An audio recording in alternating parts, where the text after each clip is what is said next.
everyone, Novels Wonderland here. Thank you all for the love and support you've shown me and the channel. Welcome to Novels Wonderland. Konosuba, Kazuma, How Did You Become the Demon King? Chapter 1-65 Novel Summary. Konosuba, God's Blessing on This Wonderful World. Harim ye comedy slow pace. The rating just came out, it will gradually increase over time. Underscore. I just wanted to save my teammates, how did I become a demon king? And the benevolent Zio at that. Kazuma Soto, the unluckiest transmigrator in history, is forced by the system to shout, I am the new demon king, in order to stop his teammate Darkness's forced marriage tragedy. From then on, Kazuma transformed into Kamen Rider Zio, a benevolent and virtuous demon king. The very next day, he was wanted by the entire kingdom and officially recognized by the divine realm. When the most unmotivated NEET in history is forced to run the poorest Demon King castle in Axel, a bizarre and hilarious entrepreneurial journey in another world begins. The early stages of Kamen Rider are not the focus of this book, the book mainly tells the story of Kazuma gradually building his own power. Chapter 1, The New Demon King. Your brain is being stolen and flaunted by the Crimson Demon Clan. P.S. Readers who haven't read the original work, please make sure to finish reading the following. Note, this book is more slice of life, readers who like fighting can look for other books.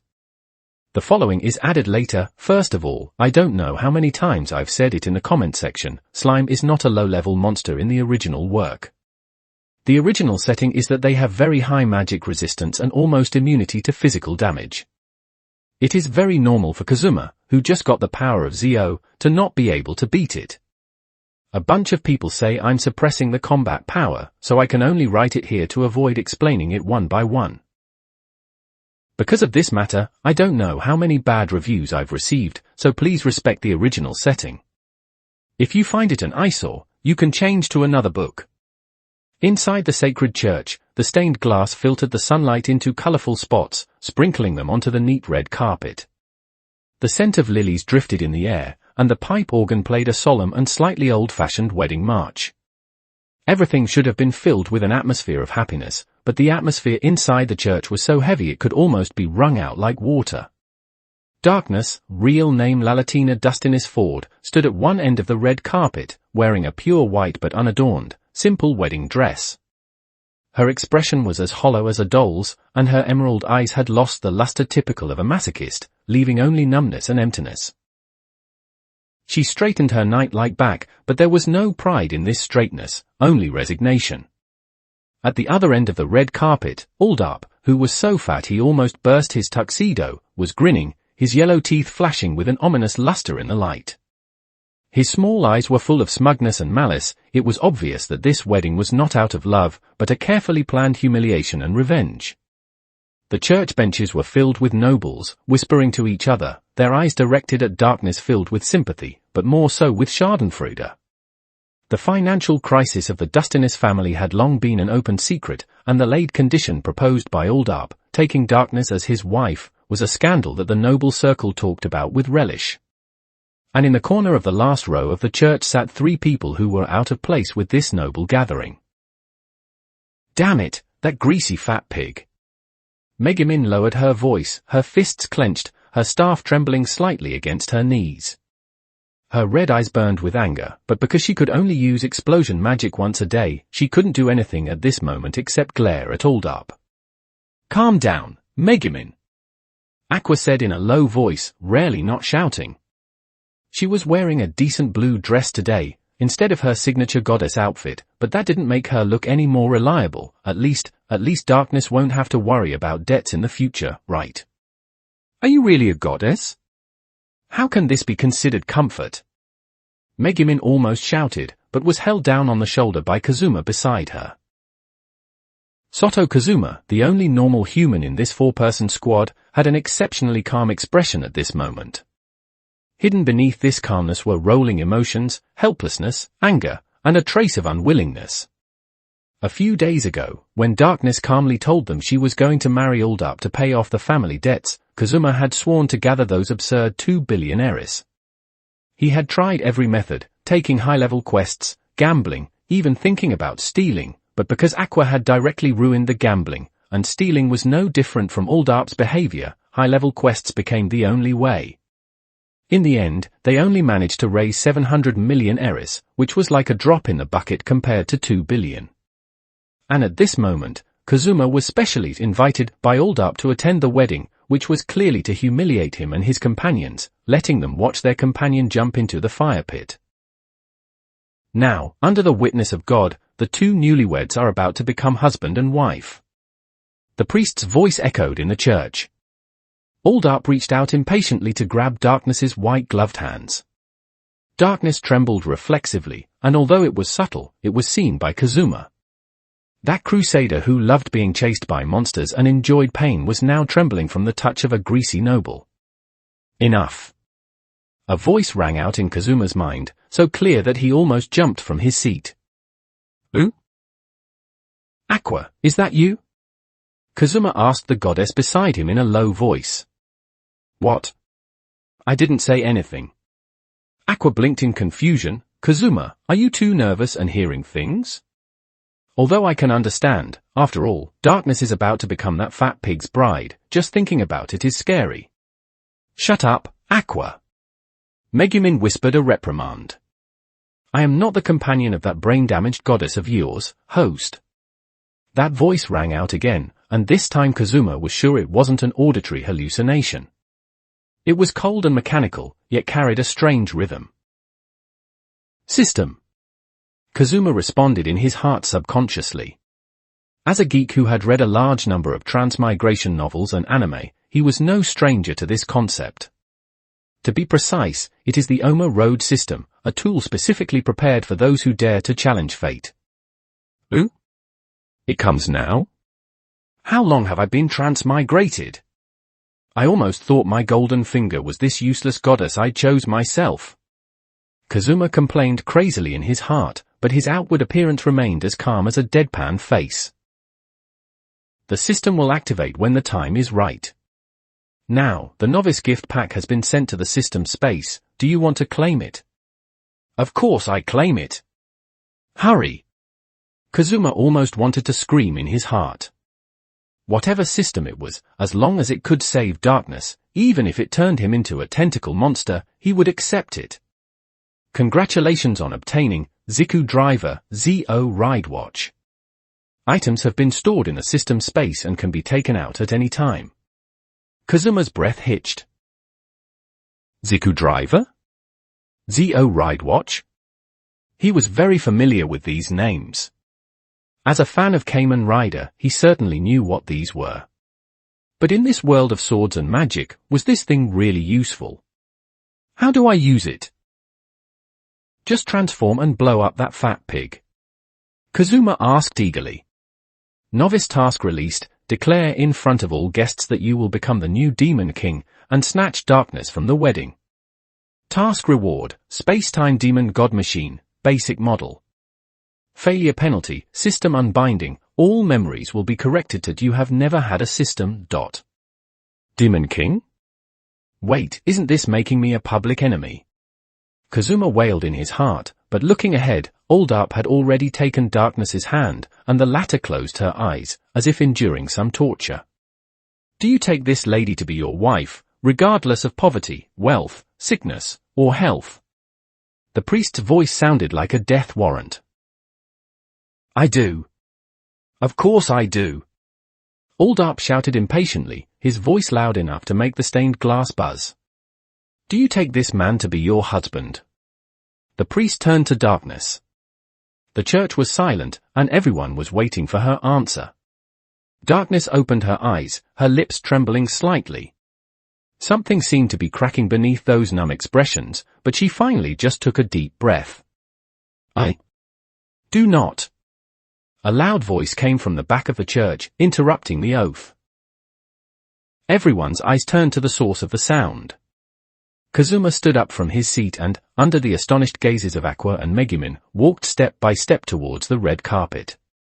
You lowly adventurers, how dare you interrupt the sacred wedding?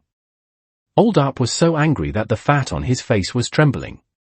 Darkness widened her eyes, and a crack appeared in her numb expression for the first time. Kazuma, don't.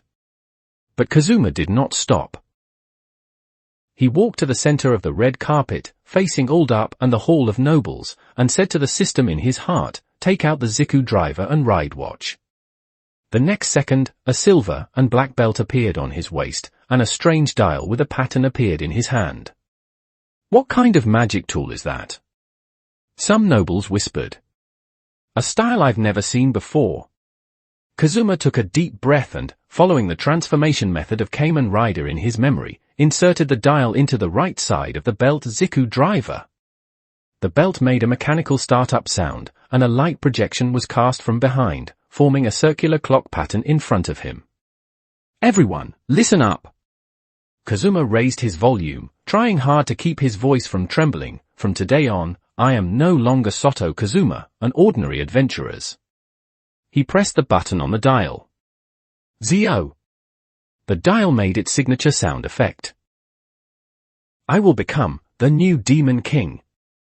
As soon as he finished speaking, Kazuma rotated the belt. "Rider time!" Kamen Rider Zio! The clock light and shadow instantly expanded, wrapping Kazuma inside. Silver armor emerged from the void, covering his entire body. Kamen Rider Zio, reporting for duty. Kazuma, who should now be called Zio, struck the transformation pose of Sugo from his memory. The church was dead silent. Then it erupted. "Duh! Demon King! He just said he was the Demon King! Quick! Guards! Seize this demon!" AA model, Gemini 3.0 to flash. Uldarp's face turned pale, but it soon turned a furious crimson. "You lunatic! Guards! Seize him!" Several armored guards rushed forward. Kazuma, Zio, was a bit flustered. He hadn't fully adapted to this armor, but his body seemed to instinctively know how to fight. He easily parried the first guard's attack and then kicked him away. "Wow, this armor is so strong!" Kazuma was surprised to find his strength and speed significantly increased. The host now possesses the basic capabilities of the rider armor, which is more than enough to deal with ordinary soldiers, the system explained calmly. "Darkness, let's go." Zio reached out to the bride. Darkness stared blankly at the silver and pink knight, unable to associate him with the lazy, lecherous, and useless teammate. But she still reached out her hand. "No. She's my bride." Uldarp roared, trying to grab Darkness, but Zio pulled her to his side first, then spun around with a roundhouse kick, sending Uldarp flying. The fat body traced an arc in the air, crashing into a long table full of exquisite snacks, splashing cream and jam everywhere. "Run!" Zio pulled Darkness and rushed toward the cathedral doors. "Wait for us!" Megumin snapped back to reality, grabbed her staff, and followed. Aqua froze for a second, then screamed and chased after them. "Catch them! Don't let the Demon King escape!" The nobles were in chaos. Some tried to block them, but after seeing Zio easily knock away the guards, they all retreated. The four rushed out of the cathedral. The bright sunlight outside was a sharp contrast to the chaos inside. "What now?" Megumin asked, panting. "Let's get out of here first." Zio looked around and saw more guards approaching from a distance. Detected that the host has completed the core part of the novice mission. Reward distribution: the space-time demon god machine has been deployed to the nearest safe area. A huge vortex suddenly appeared in the sky, and a silver-gray, uniquely shaped machine slowly descended from it, hovering a few meters above the ground. It had a streamlined appearance and a futuristic design, completely out of place in this medieval-style world. "What is that?" Darkness finally found her voice. "Our getaway vehicle," Zio said excitedly, then remembered something and asked the system, "How do we get on?" "The space-time demon god machine is bound to the host. Simply approach it to be automatically teleported into the cockpit." Zio pulled Darkness toward the demon god machine. When they reached a certain distance, a pillar of light enveloped them. The next second, they were inside a cockpit filled with futuristic technology. "Wow!" Darkness stared in amazement at the flickering screens and complex consoles. The pillar of light flashed again, and Megumin was also teleported in. Amazing! Is this Kazuma's new magic? Megumin's eye sparkled, momentarily forgetting the crisis. Something like that? Zio answered vaguely, then suddenly froze. Wait, where's Aqua? The three looked at each other, then simultaneously looked down at the ground. In the square outside the cathedral, Aqua was running and crying, "Wait for me! You heartless people! I'm a goddess! How can you leave a goddess behind and run away? Wara!" Behind her, a large group of guards was quickly closing in. Oops! Forgot to bring her, Zio slapped his forehead. Go back and save her? Darkness said anxiously, her previously numb expression replaced by worry. The space-time demon god machine turned around and flew back over Aqua. The pillar of light descended again, but just as Aqua was about to be teleported, a spear thrown by a guard grazed her shoulder. Ark! Aqua screamed and fell to the ground. The pillar of light successfully teleported her in, but she had already fainted, tears still clinging to the corners of her eyes. Aqua! The three surrounded her. She just fainted, she's fine, Darkness said after checking her, sighing in relief. Zio looked at the unconscious person and suddenly felt a bit guilty, sorry. I was in too much of a hurry. Now's not the time for that. Megumin pointed at the screen. Look, pursuers are coming, and not just guards. The screen showed several carriages surrounding them from different directions. Hold on tight, Zio scrambled to find the control lever and finally found it in an obvious spot. The space-time demon god machine accelerated suddenly, soaring into the sky and leaving the pursuers far behind. The flight lasted about half an hour until they confirmed there were no pursuers.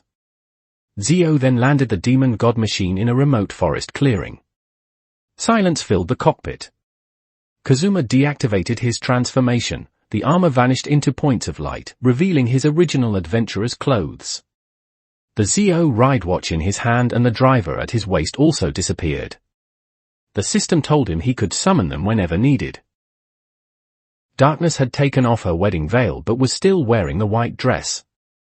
She sat in a corner of the cockpit, hugging her knees and looking at Kazuma with a complex expression. Megumin looked after the still unconscious Aqua while stealing glances at Kazuma from time to time. So, Megumin finally broke the silence. Can you explain, Kazuma? What's with the Demon King? Kazuma sighed and scratched his hair. It's a long story. He hesitated on how to explain the system, but the system had warned him that only he could hear its voice. Saying it directly might make him seem insane. Simply put, I obtained some kind of power. It's not magic, nor is it bestowed by a goddess, but a kind of power I don't quite understand myself. Kazuma chose a vague explanation. The power of the Demon King. Darkness asked softly, her voice trembling slightly. No. I'm not the real Demon King. Kazuma waved his hands hurriedly. That was just for the mission, to cause chaos so I could save you. But you do have the power of a Demon King now. Megumin pointed at the surrounding cockpit. This isn't something an ordinary adventurer should have. Kazuma smiled bitterly. I just wanted to save Darkness. As for what this power is, I'm still figuring it out myself. Darkness lowered her head and said after a long silence, thank you. But, Kazuma, you're really a wanted criminal now. Old Up won't let you go, and the kingdom won't ignore someone calling themselves the Demon King. Then let them come. Kazuma was unexpectedly calm. Anyway, we weren't exactly a law-abiding adventurers' party to begin with. This lightened the atmosphere a bit. True. Megumin's lips curled up slightly. We are a team with a genius arch-wizard of the Crimson Demon Clan, a crusader, a goddess, and now, a potential Demon King. And Aqua will definitely make a scene when she wakes up, complaining that we forgot her, Kazuma added. The three looked at the still unconscious Aqua, who was frowning even in her sleep, muttering things like Kazuma is heartless. Darkness finally showed her first real smile of the day, though faint, it made Kazuma feel it was all worth it. But what should we do next? Megumin raised a practical question. The Dustinus family's debt isn't settled, Uldarp will surely retaliate, and Kazuma is now a demon king. Kazuma looked at the forest outside the cockpit. The sun was setting, painting the sky orange-red. Let's find a place to stay for the night first, he said. We'll worry about the rest tomorrow. The space-time demon god machine stood quietly in the forest clearing. Inside the cockpit, 4 figures sat or lay down. Though the future was uncertain, at least they were together again. In Kazuma's mind, the system's voice rang out again. Novice mission completion evaluation, 85%. Since the condition announced in front of all guests was not fully met, the reward is slightly reduced. The space-time demon god machine's functions are restricted, retaining only basic flight and teleportation capabilities. A new mission will be released in 24 hours. Kazuma sighed inwardly, then looked at his companions.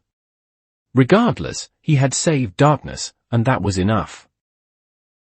As for the title of Demon King, well, maybe it's actually kind of cool.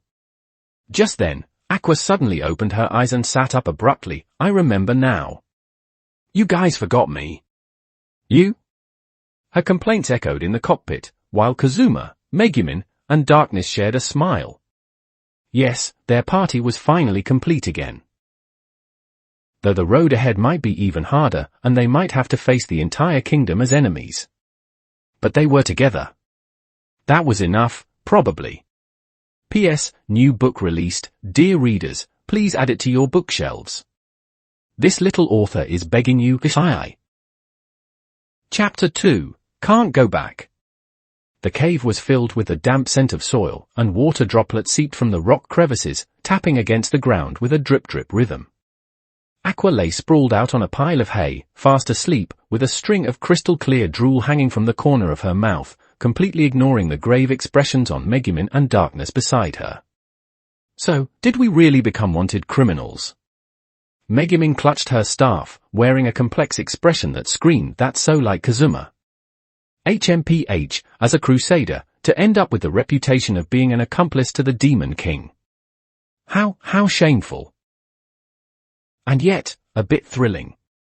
Darkness's cheeks flushed, and her breathing quickened. Soto Kazuma sat leaning against the cave entrance, ignoring the discussion among his companions, staring intently at the translucent system interface that only he could see, his mouth twitching. Yesterday, to ruin that outrageous arranged marriage for Darkness, he had been goaded by the system and, in a moment of hot-headedness, shouted, I am the new Demon King. The effect was outstanding. Now the city's guards were hunting them down. And this bastard of a system, not only did it fail to provide any useful rewards, but it also issued this ridiculous task at such a critical moment. Timed quest, the Demon King's start. Content, within 7 days, find a territory that meets the standards of a Demon King's base and complete the initial occupation. Reward, time limit sword ×1, Cayman rider build ride watch ×1. Failure penalty, lose mail functionality for 30 days. What kind of hellish penalty is this? And that reward, did it walk in from the wrong set or something? Hey! Kazuma roared internally, but on his face, he could only maintain an inscrutable expression. The system had coldly added that if the existence of the system was ever exposed, he would be instantly erased and reincarnated, without even a chance to be a loser NEET. Just as he was calculating whether he should find a cave to fool the system, a heaven-shaking gasp came from behind him. Phut, cough, cough, cough. Aqua bolted upright as if choked by a nightmare, her blue hair frizzing out, her eyes wide as saucers, staring blankly into the void, as if she hadn't yet recovered from some shocking scene. Aqua? What's wrong with you? Did you have a nightmare? Kazuma asked, annoyed. No. For once, Aqua didn't talk back. She turned her head mechanically, her gaze sweeping over everyone hollowly, finally fixing on Kazuma's face. Her lips trembled. Kazuma. I think I went back to the heaven. Ooh? You're slacking off and got confused by sleep again, aren't you? Megumin curled her lip. Didn't you always say you couldn't go back to the heaven? It's true, Even if it was only for a little while. Aqua waved her arms excitedly. I saw Eris. She told me. She suddenly stammered, seemingly trying to figure out how to organize her words, but given her intelligence, she clearly couldn't process such complex information. Ultimately, she decided to repeat the words verbatim. Eris said quite embarrassedly, Mr. Kazuma has been officially defined by the heaven as the second demon king of this world, so he probably shouldn't be able to defeat the demon king. Aqua-senpai, you won't be able to come back, and you might even be considered a subordinate of the demon king, so you must tell Mr. Kazuma about this. That's what she said. The air was silent for a few seconds. Phut! Megumin was the first to lose it. Aqua, the stories you make up to get attention are getting more and more ridiculous. That's Kazuma for you. Even Lady Eris has recognized you as the Demon King. Darkness's eyes began to drift again. Then, as the Demon King subordinates. I'm not making it up. I am the goddess of water, Aqua. That was an oracle.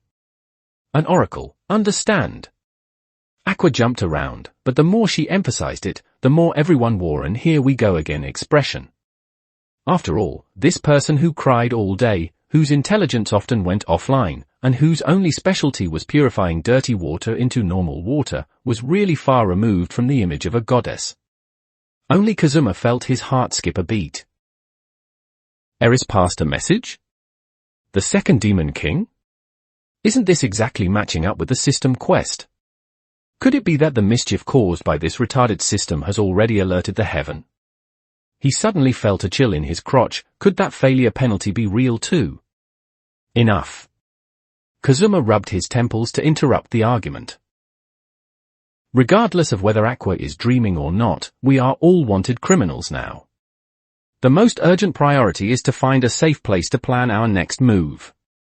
Before he could finish, a faint rumble sound echoed. Everyone fell silent and looked at the source of the sound, Megumin's stomach. I'm not hungry. Megumin blushed and hugged her staff tightly. It's just a normal reaction to being low on mana. Speaking of which, we left in such a rush, my spare armor and my daily necessities over there. Darkness sighed with regret. My party dress. And the high-grade bubble wine hidden under the bed. Aqua screamed, clutching her head. Kazuma also suddenly remembered something critical, his face turning pale. Chomosuke. Everyone looked at him in unison. We locked it in our original residence, and cat food, we only left enough for 2 days. Kazuma said dryly. If we don't go back, it might turn into dried cat. At the thought of that little black cat starving to death, a sense of guilt suddenly filled the cave. And Megumin whispered in addition, my magic tools, daily necessities, and the pocket money I saved up. My Crusader badge and family heirloom. Darkness clenched her fists. My bank book. Even though there isn't much money in it, it's still money. Aqua teared up. Kazuma swept his gaze over everyone. Although this group of teammates always dropped the ball at critical moments, they were, after all, companions who had endured hunger, fought giant frogs, and carried debt together. More importantly, the secret stash of money and his collection of little asterisk books hidden under the floorboards of his room couldn't be lost either. He glanced at the system interface again. The countdown for the Find a Demon King's base quest was ticking away coldly. But right now, there were clearly more urgent matters concerning the survival of the team to attend to. Fine. Kazuma took a deep breath, stood up, and patted the grass debris off his butt. We will sneak back into the city first to get our important things and Chomosuke out. Remember, we are currently wanted, so keep a low profile, stay hidden, and don't cause trouble, especially you, Megumin. Don't go using explosion magic at the drop of a hat. Darkness, you are not allowed to go looking for kidnappers. Aqua, don't you dare cry and attract the guards. Then what about you, Kazuma? The three said in unison. Me. Kazuma grinned, revealing a twisted and bitter smile. I, of course, am responsible for formulating that flawless infiltration plan, and bearing the greatest risk. Who else would it be, since I am the Demon King?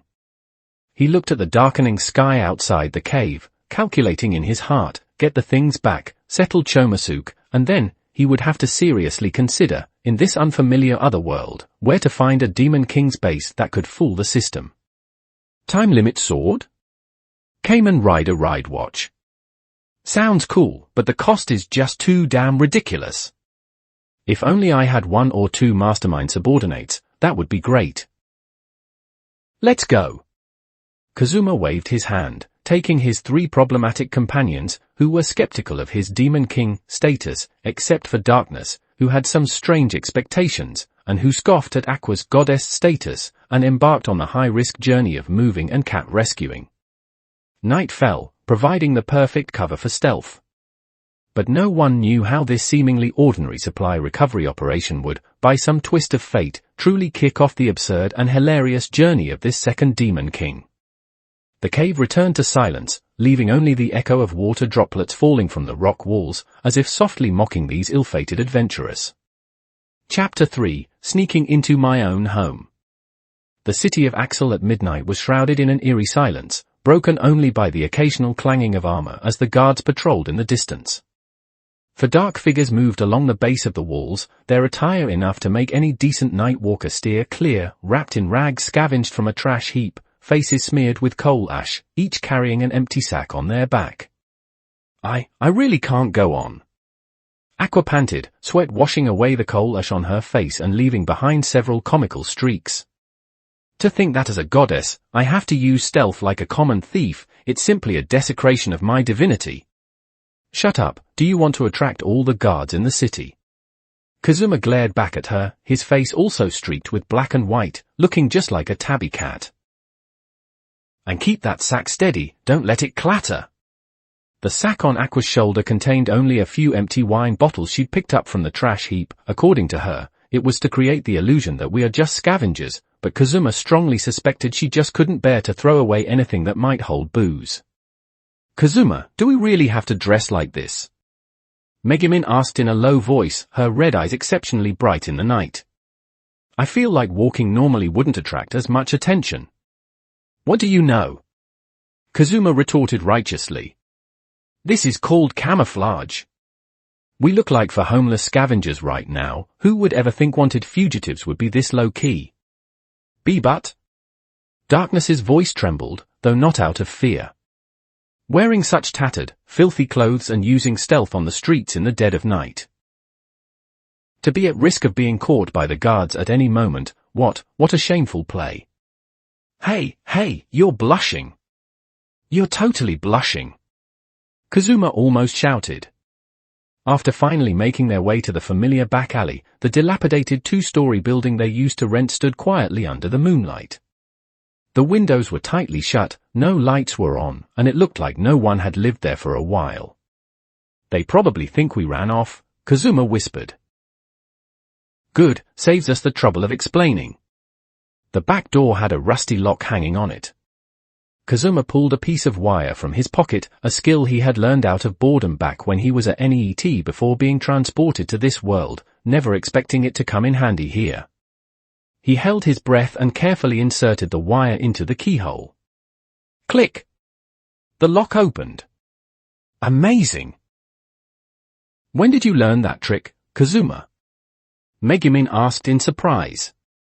I practiced it back when I was at NET at home, just so I could sneak out to eat instant noodles at night without disturbing my parents, Kazuma bluffed. Stop talking and get inside. The 4 of them filed inside. The house was filled with the smell of dust, clearly having been vacant for some time. Moonlight shone through the window, illuminating the familiar living room. Wow! My home. Aqua suddenly started sobbing.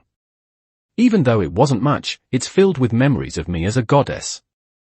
Most of your memories are just you passed out on the floor, Kazuma retorted, though he felt a bit sentimental himself. This house had indeed been the setting for so many of their ridiculous yet warm daily routines. Stop getting sentimental and hurry up and get our stuff. Megumin had already rushed toward her room. My magic books. And my piggy bank. My armor. My collection. Darkness also rushed upstairs. Kazuma took a deep breath and ran into his own room. The room was still as they had left it in their haste, the bed messy and some clutter scattered on the table. The first thing he did was dive to the side of the bed and lift the mattress. It's still here. Kazuma let out a sigh of relief and pulled an oil paper package from under the mattress. He opened it carefully to reveal 3 slightly worn-out adult magazines. He held them in his hands reverently, as if holding a sacred artifact. Old friends, I almost forgot about you. Next, he rummaged through the bottom of the closet and pulled out a backpack, the only item he had brought with him when he was transported to this world. Opening the backpack, he found his tracksuit from the day he arrived, neatly folded, a green jacket and a pair of green track pants. Although completely out of place in this world, it was the only proof that he came from another world. He touched the fabric and then solemnly stuffed them into the sack along with the adult magazines. And this? Kazuma pulled a small cloth bag from the drawer, containing his secret stash of savings, about 20,000 eris, a huge sum for their destitute party. All packed up. A surprised shriek from Aqua came from the living room. Found it. My treasure. Kazuma ran over and saw Aqua dragging 2 bottles of high-grade bubble wine from under her bed. The bottles were covered in a layer of dust, but the liquid inside remained crystal clear. Aqua hugged the bottles, a blissful, goofy grin on her face as if she were embracing the entire world. You're only taking that? Kazuma face-palmed. This is limited edition bubble wine. I saved up for a long time to buy it. Aqua retorted righteously. And there's so much of it, it can't go to waste. Then at least bring something useful. Like money. Or food. Money can be earned again, and food can be bought again, but once limited edition bubble wine is gone, it's gone forever. Aqua carefully packed the wine bottles into her sack, wrapping them in several layers of rags for fear of them breaking. Meanwhile, an excited panting sound came from upstairs. Found it. My necklace. My collection. My. Enough. No need to list your inventory. Kazuma shouted upstairs. Hurry down. We don't have much time. Megumin emerged from her room carrying a few books and a small piggy bank, but her expression was off. Kazuma, have you seen Chomasuke? Chomasuke. Kazuma paused. Shouldn't it be in the kitchen? Before he could finish, they both rushed toward the kitchen.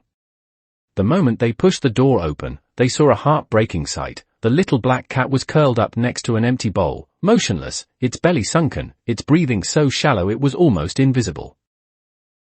Chomasuke! Megumin rushed over and carefully picked up the kitten. Chomasuke barely opened its eyes, let out a weak meow, and then closed them again. It's starving. Megumin's voice was choked with tears. It's all my fault, I forgot to leave more food when we left. Now is not the time to blame yourself. Kazuma rummaged through his backpack and pulled out a small piece of dry bread, his emergency ration. He broke off a small piece, softened it with water, and held it to Chomasuke's mouth. The kitten sniffed it weakly, then began to eat in small bites. Eat slowly, don't choke. Megumin gently stroked Chomasuke's back, tears glistening in her eyes. Found them. Darkness came downstairs carrying a huge bundle, from which came the clanging sound of metal colliding. My armor and my collection, I've got them all. Kazuma looked at the ridiculously large bundle. Are you sure we can run away with that? Of course. This is a knight's honor. Darkness puffed out her chest, then added, and a little bit of personal hobby. The 4 of them gathered in the living room to check their loot. Kazuma's sack contained his tracksuit, adult magazines, and secret savings. Aqua's sack contained only 2 bottles of wine. Megumin was holding a few books, a piggy bank, and a slightly revived Chomasuke. Darkness's bundle was the largest and heaviest. All right, we've got everything. Kazuma slung the sack over his shoulder. Before the guards notice, let's hurry. Before he could finish his sentence, noisy voices and footsteps suddenly came from outside in the street. Hurry! Search every house. The Demon King might be hiding in this area. The Duke said there's a heavy reward for finding any clues. The color drained from all four of their faces at once. The back door. Quick! Kazuma whispered, taking the lead as he dashed toward the kitchen's back door. The others followed closely behind, but Darkness's large bundle got stuck in the doorframe, making a harsh scraping sound. Push! Hurry! Kazuma and Megumin helped push, finally managing to shove the bundle through. The four of them rushed out the back door and sprinted along the narrow alleyway. In Aqua's sack, the wine bottles clattered incessantly, Darkness's metal bundle clanged loudly, Megumin ran stumbling while holding books in one hand and the cat in the other, Kazuma carried his treasures on his back, his heart pounding wildly. This way! Kazuma turned into another alley, and the others followed close behind. Under the moonlight, for disheveled figures carrying bags and bundles wove through the streets of Axel, looking exactly like a group of clumsy thieves fleeing in the middle of the night. The shouting of the guards came from behind, getting closer and closer. The four of them dashed into different alleyways. Kazuma ran alone with his sack through the labyrinthine alleys, with only one thought in his mind. Don't get caught. My adult magazines and my tracksuit are still in the sack. Under the night sky, above the rooftops of Axel, a bright moon looked down silently on this absurd midnight escape. Meanwhile, at the other end of the city, in Wiz's magic item shop, the Lick Boss was just preparing to close up, completely unaware of the surprise she was about to receive in a few minutes. Chapter 4 or a big business deal. The four of them, carrying bulging sacks and bundles, moved stealthily through the alleys under the cover of night. Megumin held Chomasuke, who had recovered some energy and was nibbling on breadcrumbs. In her arms, Darkness dragged a large, clanking bundle, and Aqua guarded a sack containing 2 bottles of bubble wine as if it were a holy relic, though she insisted it was strategic supplies. We're almost there. Just 2 more streets and we'll be out of the city. Kazuma wiped away some sweat, which only served to further smear the coal dust on his face. He poked his head out to scan the street, confirming there were no guards in sight. Just as they were preparing for the final sprint, Kazuma caught a glimpse of a familiar shop on the street corner, Wiz's magic item shop. A faint magical light still glowed in the display window, where several suspicious-looking jars and bottles on the shelves reflected an eerie sheen. The shop door was half closed, as if it were about to shut for the night. Kazuma suddenly stopped in his tracks, his eyes fixed intently on the shop. Kazuma? What's wrong? Megumin asked in a low voice. Wait. I think I've thought of something. Kazuma muttered to himself, his mind racing. System mission, find a Demon King's stronghold and establish your own Demon Lord faction. Demon King's Army Executive, Wiz. Although it's just a nominal title, she is indeed a Demon King's Army Executive. A ready-made executive plus a magic item shop owner equals a Demon King's stronghold plus logistical support? Kazuma's eyes grew brighter and brighter, and the corners of his mouth began to curl upward uncontrollably. A bold, reckless plan that completely disregarded the consequences quickly took shape in his mind. Aqua. He turned around, his expression solemn. What? Aqua clutched her sack warily. Let's get one thing straight, I'm not giving you the bubble wine. Lend me your sack. Kazuma reached out his hand. No. This is mine. And it's holding important. Give it here. Kazuma snatched the sack away, his movement so practiced it was as if he had rehearsed it countless times. He quickly untied the sack, pulled out the 2 bottles of bubble wine, and shoved them toward Darkness. Here, keep these for her for now. Hey! My wine! My limited edition bubble wine! Aqua wailed, trying to grab it back, but Kazuma held her down by the shoulders. Listen to me. Kazuma lowered his voice, but his tone carried an unquestionable resolve. The 3 of you head out of the city first and wait for me in the small woods outside the south gate. I have something to take care of, I'll catch up with you soon. What kind of business? Megumin frowned. Kazuma, now isn't the time for messing around. The guards could at any moment. It's a very important matter. It's about whether or not we can live a good life. Kazuma interrupted her, his gaze glancing toward the magic item shop. You guys go first, I'll be there soon. Darkness, keep an eye on Aqua and don't let her wander off. Although Darkness looked confused, seeing Kazuma's unusually serious expression, she nodded. You understood. I will protect them. Hey! Wait! My sack! And my wine. Aqua tried to protest further, but Darkness was already dragging her toward the city gate. Megumin gave Kazuma a worried look but ultimately followed, still holding Chomosuke. After confirming the three had disappeared around the corner, Kazuma took a deep breath and turned into an even darker alley nearby. He checked the empty sack in his hand. It was quite sturdy, it should be fine for stuffing a person inside. Without pausing, Kazuma pulled out the ZO ride watch. He looked around to make sure no one was in the alley, then pressed the button on the ride watch. ZO! He inserted the ride watch into his belt and spun the driver. Rider time! Kamen Rider ZO. The silver, pink, and black armor shimmered in the night, quickly covering his entire body.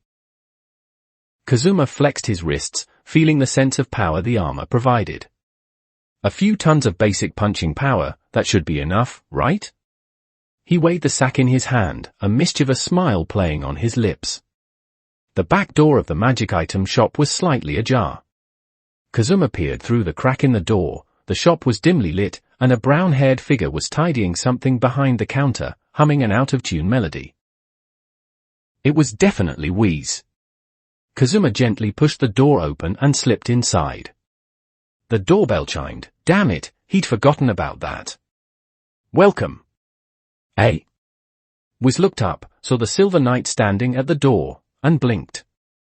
Customer, we were just about to close. And that outfit of yours, is it a new magic item? It looks amazing.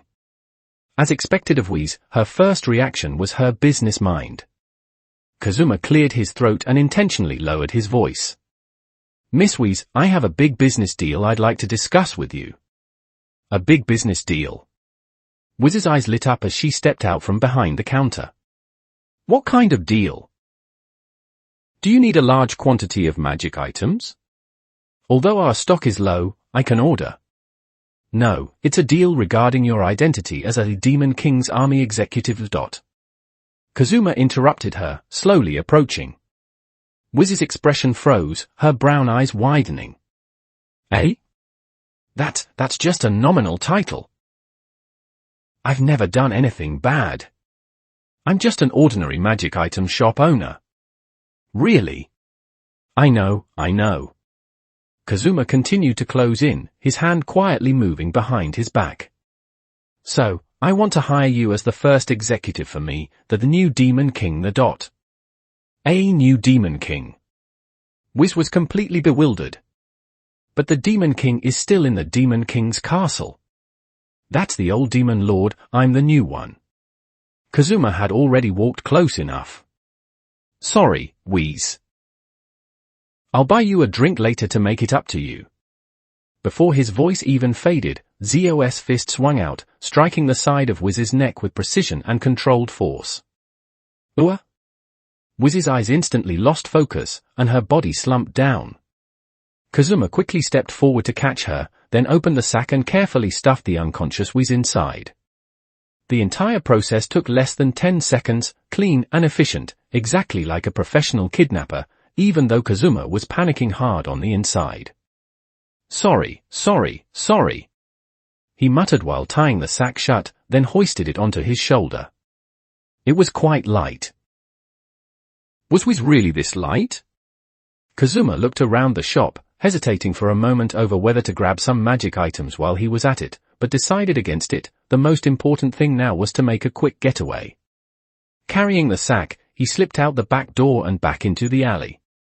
The alley was deserted. Kazuma set the sack down and looked up at the night sky. System, summon the space-time demon god machine. Keep it low-key. Command confirmed. Summoning space-time demon god machine.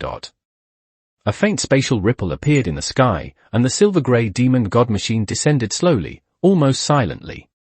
A pillar of light enveloped Kazuma and the spoils on his shoulder. In the next second, they appeared inside the cockpit. Phew! Kazuma deactivated his transformation and wiped away non-existent sweat. He looked at the sack containing a Demon King's army executive at his feet, then out at Axel receding in the distance, and a ridiculous sense of accomplishment welled up within him. Ha ha! Ha ha ha ha! He couldn't help but laugh out loud, his laughter growing louder and louder. I did it! I actually did it! Wheeze! A Demon King's army executive. A ready-made one. Now the Demon King's stronghold is sorted. Time limit sword. Build ride watch. Victory in the battle to defend masculinity is in sight. His laughter echoed in the cockpit, and coupled with the large, wriggling sack on the floor, the scene was so bizarre it was hard to look at. The demon god machine flew toward the small woods outside the south gate.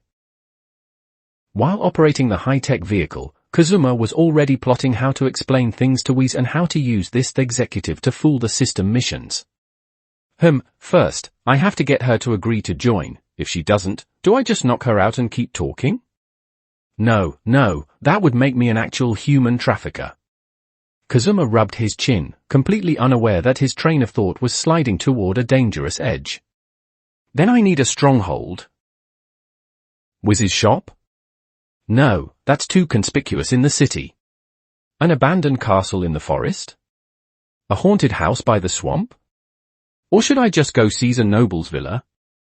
The more I think about it, the more excited I get, completely ignoring the potential consequences of this matter, for example, being hunted down by the real Demon King's army, retaliation by Wiz's friend Barnier, or perhaps Wiz, after waking up, will blast you into the sky with magical artifacts.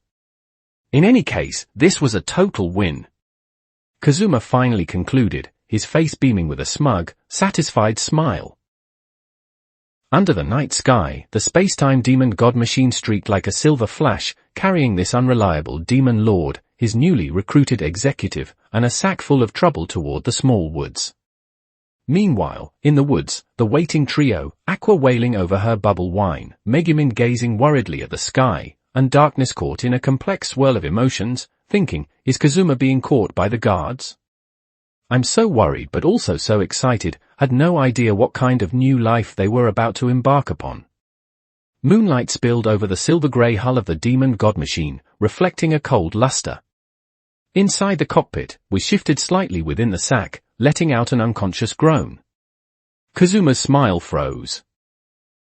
She's not about to wake up, is she? Chapter 5, Joining. Inside the cockpit of the space-time demon god machine, Kazuma was staring tensely at the slightly wriggling sack by his feet. Inside, Wiz let out an unconscious groan, her brown hair peeking through the gap in the sack's opening and swaying gently with her movements. Oh no, she's waking up. Cold sweat poured down Kazuma's face. He had originally planned to explain everything once they reached a safe location, though even he didn't know how to explain the whole "sorry I knocked you out, stuffed you in a sack, and kidnapped you" situation. But now it seemed Wiz's recovery speed far exceeded his expectations. Desperate times call for desperate measures. Kazuma gritted his teeth and transformed into Zio once again. The moment the silver armor covered his body, he took a deep breath and aimed at the bulging part of the sack, carefully, yet precisely, delivering another hand chop. Ua! The movement inside the sack stopped. Kazuma held his breath and waited a few seconds. After confirming there was no more movement, he breathed a sigh of relief and immediately returned to the pilot's seat. System. Speed up. Full speed ahead. Command confirmed. Spacetime demon god machine speed increased to 100%. Warning, high-speed flight may attract attention. I don't care about that. Faster! Kazuma hurriedly operated the control panel. The demon god machine accelerated sharply, carving a bright silver line through the night sky as it sped toward the small woods outside the south gate. A few minutes later, the demon god machine landed at the designated location, a clearing hidden deep within the woods. Moonlight filtered through the treetops, casting dappled shadows where Aqua, Megumin, and Darkness were waiting anxiously. Seeing the demon god machine land, the three of them immediately surrounded it. "Kazuma! Are you okay?" Megumin ran over, holding Chomosuke. "My wine! My sack!" Aqua's focus was as unique as ever.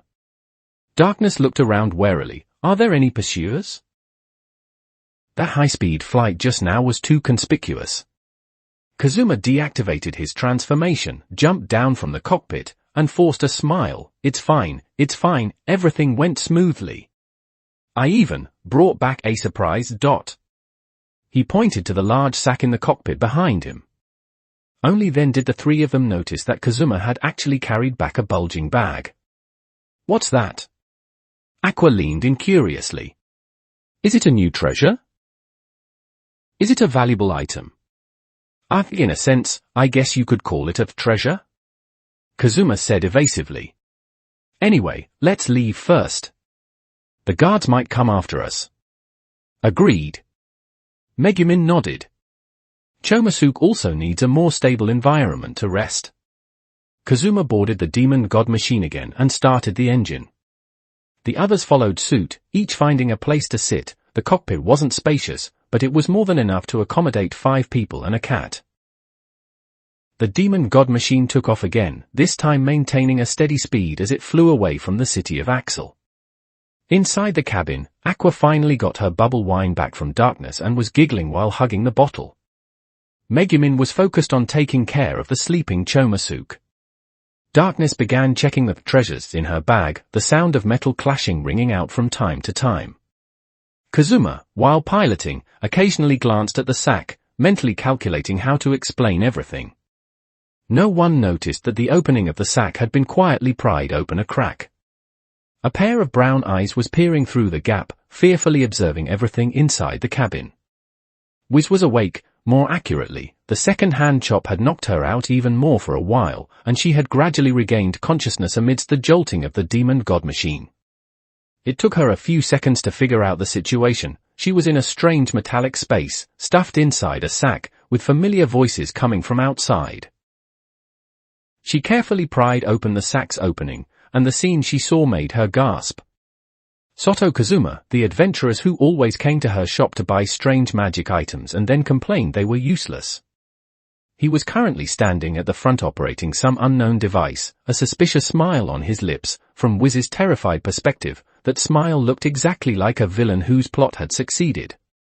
The blue-haired Aqua was hugging a wine bottle and laughing like an idiot. To Wiz, this clearly looked like a greedy smile of about to sell the loot and count the money. The red-eyed Megumin was focused on petting a black cat with a gentle expression, but in Wiz's imagination, this became a terrifying scene of a cold-blooded demon king's army executive playing with a pet. And Darkness, she was holding a pair of metal handcuffs, her cheeks flushed and her breathing heavy. Wiz almost fainted. This was definitely the prelude to preparing torture devices to interrogate a prisoner. Wiz's mind raced, piecing all the clues together. The rumors of Kazuma claiming to be the new demon lord plus them being wanted citywide plus her being kidnapped and stuffed in a sack plus this strange flying machine plus the 4 of them with their villainous expressions and behavior equals it's over. They've truly fallen. They've become evil underlings of the demon lord. And now they're going to sell her for money. A chill ran down her spine.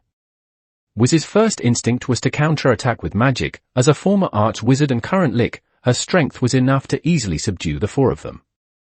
But she looked at Kazuma's back and remembered how he would complain about buying useless magic items again every time he came to the shop, yet he would still visit. She remembered that although Aqua was always drunk, she also had her serious moments. She remembered that although Megumin and Darkness each had their own flaws, they were both kind adventurous. Friendship triumphed over fear. Wiz bit her lip. She couldn't hurt them. But she couldn't just sit and wait for death either. Escape! She had to escape. Carefully, bit by bit, she wiggled her way out of the sack. The roar of the demon god machine's engine masked her subtle movements. Inside the cabin, the four were still busy with their own things, completely unaware that the prisoner behind them had already started to move. Wiz finally crawled completely out of the sack, her long brown hair a bit messy. She looked around, searching for an escape route. There was something in the back that looked like a hatch. She stood on her tiptoes and moved silently toward the rear cabin like a frightened cat.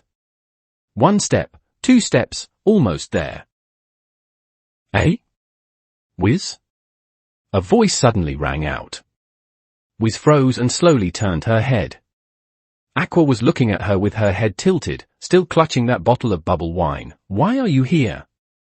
And you crawled out of a sack. Wait, isn't that sack mine?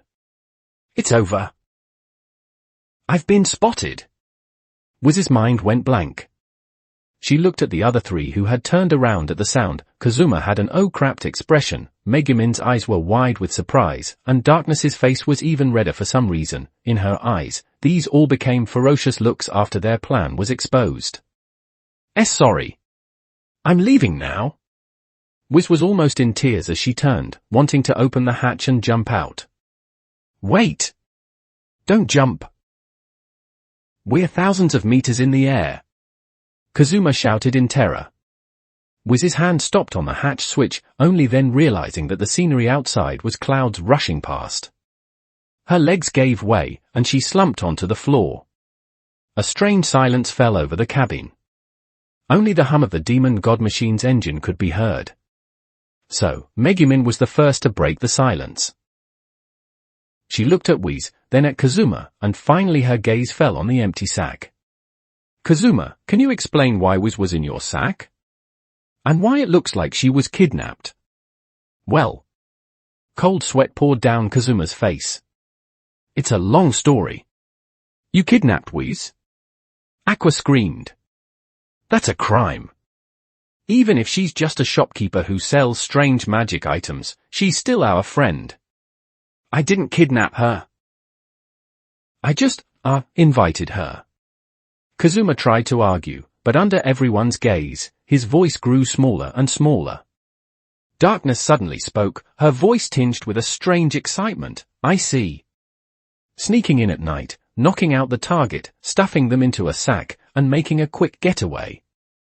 Kazuma, you've actually mastered such professional kidnapping techniques. What a sense of immorality. Don't you start making things worse. Kazuma wailed. We sat on the floor, hugging her knees, and whispered, if you need money. I can give you all the stock in the shop, although most of it is just strange magic items that won't sell. But please don't hurt me. The four of them froze simultaneously. Hurt you? Kazuma looked bewildered. Why would we hurt you? Because aren't you guys underlings of the Demon Lord now? We said timidly. And you kidnapped me, are you going to sell me for money? Wait. Kazuma finally realized where the problem lay. You've got it all wrong. We didn't become the Demon Lord's underlings. I am the new Demon Lord. Well, that's also a misunderstanding. I'm not actually a real Demon Lord, it's just, I have a mission that requires establishing a Demon Lord base, and then I thought of you being a Demon King's army executive, so I wanted to ask for your help. His explanation was a mess, but we seemed to catch the main point. Kazuma-san needs my help. Yes. Kazuma said like he was grasping at a straw. Look, even though you're a Demon King's army executive, you've never done anything bad, right? I'm not a real Demon Lord either, I just need the title to complete a mission. I can't tell you the specific reason, but it's definitely not for anything evil. I swear. Wiz blinked, her brown eyes gradually regaining their calm. She looked at the four of them. Kazuma's explanation was a mess, but his eyes were sincere. Aqua still had an "my sack has been defiled" expression. Megumin was holding the cat with a helpless expression. Darkness's expression was a bit complicated. So, you haven't fallen? Wiz confirmed in a small voice. We've always been fallen, Aqua said truthfully. But I'm a goddess, how could I actually do anything bad? Though no one believes that goddess title anyway, Megumin added. Whis finally breathed a sigh of relief and gave a weak smile. That's good. I was really scared just now. Kazuma also breathed a sigh of relief. Sorry, my method was indeed a bit crude. But I really need your help.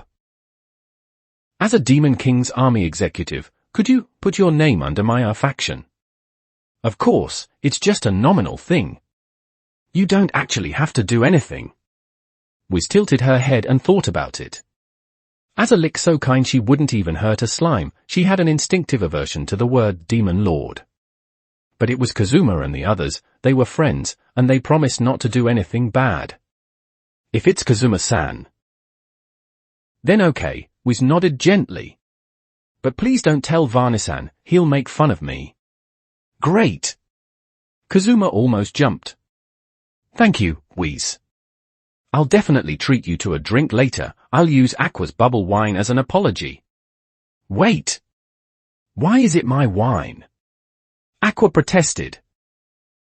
The atmosphere in the cabin finally relaxed. Whis stood up from the floor, brushed the dust off her skirt, and curiously examined the interior of the demon god machine. Is this some kind of magic item? I've never seen a design like this. Something like that, Kazuma said vaguely. Anyway, welcome to our, Demon Lord Squad. Megumin sighed. Our team names are getting weirder and weirder. Darkness clenched her fists, a strange light shining in her eyes. Demon Lord Squad, what a villainous title. I'm already starting to look forward to the drama of being hunted by the kingdom's Night Order. Chomasuk rolled over in Megumin's arms and let out a satisfied purr, completely unaware of the absurd kidnapping misunderstanding its owner had just gone through. The demon god machine continued to fly through the night sky, carrying this nominal demon lord faction with its newly joined member an uncertain future toward an unknown destination. Only, he didn't notice at all that while Whis had agreed to join, there was a hint of worry in her eyes as she looked at him, as if thinking, has this boy's brain finally broken? The night was still long, and the road to escape had only just begun. And what kind of tomorrow would await this problem-riddled team? Chapter 6, Confirming the Location. The space-time demon god machine landed in a fairly pleasant clearing at dawn. Sparse woods surrounded them, a small stream gurgled past, and the outlines of mountains were visible in the distance. Sunlight spilled through the morning mist, gilding everything in gold. If one ignored the exhausted, slumped states of the 5 people, it was indeed a nice camping spot. I really can't go on. Kazuma sprawled on the ground in a starfish shape, his adventurer's clothes covered in mud and grass clippings. We've been flying all night, looked at 17 possible locations, from swamps to caves, from abandoned castles to suspicious graveyards. Is not even one suitable.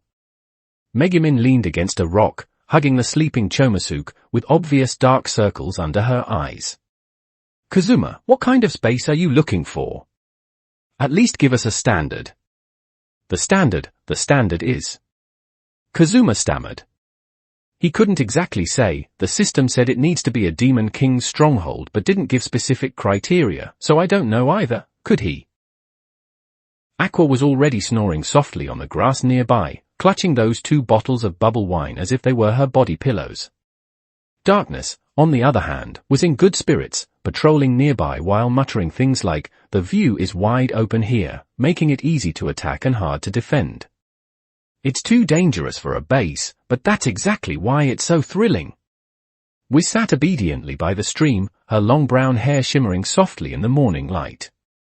As a Demon King's army executive who had just been recruited into the party, she hadn't quite grasped the situation yet, but she was certain of one thing: this team was even more unreliable than the magic items in her shop that were prone to exploding.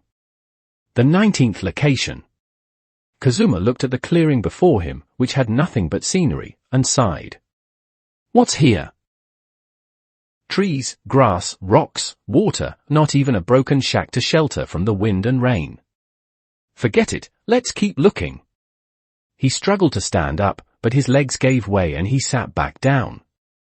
A sleepless night plus continuous flying, even he couldn't take it anymore. System, he called out desperately in his heart, can you give me a hint? What kind of place actually meets the Demon King's stronghold criteria? Do I need to dig a basement? Build a watchtower? At least tell me how much area is needed. System notification: a Demon King's stronghold must be fitting for a Demon Lord status, possess development potential, be able to accommodate faction members, and have a certain level of defensive capability. That's still just nonsense. Kazuma almost shouted. Be specific. For example, how many square meters? Does it need walls? Can we farm? He suddenly stopped, a ridiculous thought flashing through his mind. Wait. The system only said fitting for a Demon Lord status, possess development potential, accommodate members, and defensive capability, but it never mentioned specific values. It never said it had to be a castle, a fortress, or a dungeon. Kazuma sat up straight and looked around. This clearing had trees, could be cut down to build a house, a water source, the stream, open space, could farm, and was surrounded by woods, could set traps for defense. He swallowed and said tentatively in his heart, System, what if I say, this place is my Demon King's stronghold? No response. I'm serious. Look, the scenery is beautiful, the air is fresh, it's far from the city's bustle, perfect for retirement, no, perfect for developing the Demon Lord faction. We can build our own house. Dig our own defensive works. Grow our own potatoes. Doesn't this count as a possessing development potential? Still silence. Kazuma threw caution to the wind, since the system hadn't said no, anyway. He lay back on the ground and shouted at the sky, I'm done. System. Right here. I really don't want to look anymore. This is my Demon King's stronghold. The Demon King's castle will be built here. Anyone who objects can go find another one themselves. After shouting, he closed his eyes, waiting for the system's mockery or punishment. But what awaited him was a crisp notification sound. Ding! Quest to the Demon Lord start completed. Base confirmed, unnamed clearing, coordinates XX°N, XX°E. Base rank, F, crude. Rewards issued, time limit sword X1, Cayman rider build ride watch X1. Kazuma snapped his eyes open and bolted upright. What? The system panel appeared before him, clearly stating quest completed, with two glowing icons, a uniquely styled sword and a red and blue colored ride watch. No, wait, it's done just like that. Kazuma looked bewildered. Here? This empty clearing with nothing? Rank F? Crude? This counts as a Demon King's stronghold? Answering host's query, the system quest requirement was to find a territory meeting Demon King's stronghold standards and complete the initial occupation. The host has confirmed the territory's location and declared occupation, satisfying the quest completion conditions. B. But these standards are too low. Kazuma went frantic. What about those 17 places we saw before? An abandoned castle is better than this. At least it has a roof. The system did not set specific standards, it only requires the host to personally deem it fitting. In fact, had the host declared any location as a base, the system would have judged the quest as complete. Kazuma froze. Any location? Declare it? And it's finished? He recalled the quest description, analyzing it word by word. Please find a territory meeting Demon King's stronghold the standards within 7 days and complete the initial occupation. Meeting standards. Personally deem it fitting. So. Kazuma's voice trembled. I could have just stood in the Axel City Square on the first day and shouted, this is my Demon King's stronghold, and the quest would have been completed. Theoretically, yes. However, the consequence of doing so would likely have been the host being killed on the spot by guards, making it impossible to collect subsequent rewards. Why didn't you say so earlier? Kazuma roared internally. Do you know we flew all night? Looked at 17 ghostly places. I even kidnapped, no, invited Wheeze. And you tell me it's the same anywhere. The system is only responsible for issuing quests and judging completion, it does not provide walkthroughs. the host's learning and growth are also part of the system's cultivation. What kind of growth is this? This is just pure trolling. Kazuma jumped up in a fit of rage, completely forgetting he had been as tired as a dead dog a moment ago. He pointed at the surrounding clearing and loudly announced to his resting companions. It's decided. Right here. Our Demon King's stronghold. Demon King's castle. Headquarters. Home base. Whatever. Four pairs of eyes looked at him in unison, with varying expressions. Who? Megumin was the first to react. Here? Kazuma, are you serious? There's nothing here but grass and rocks. Exactly. Right here. Kazuma stood with hands on hips, striking a forceful pose. From today on, this is our territory. We're going to build the Demon King's castle here. Develop our faction. Conquer the world, no, at least build a livable house first. Aqua was woken up, rubbing her eyes as she sat up. Ua, is it time to eat? Wait, Kazuma, what did you say? Here? Weren't we looking for a base? What's here? There isn't even a bed. Beds can be made. Houses can be built. Kazuma got more excited as he spoke, half out of anger and half because he felt like a fool. Anyway, it's right here. I declare in the name of the Demon Lord. This clearing, within a radius of 5 kilometers. It's all ours.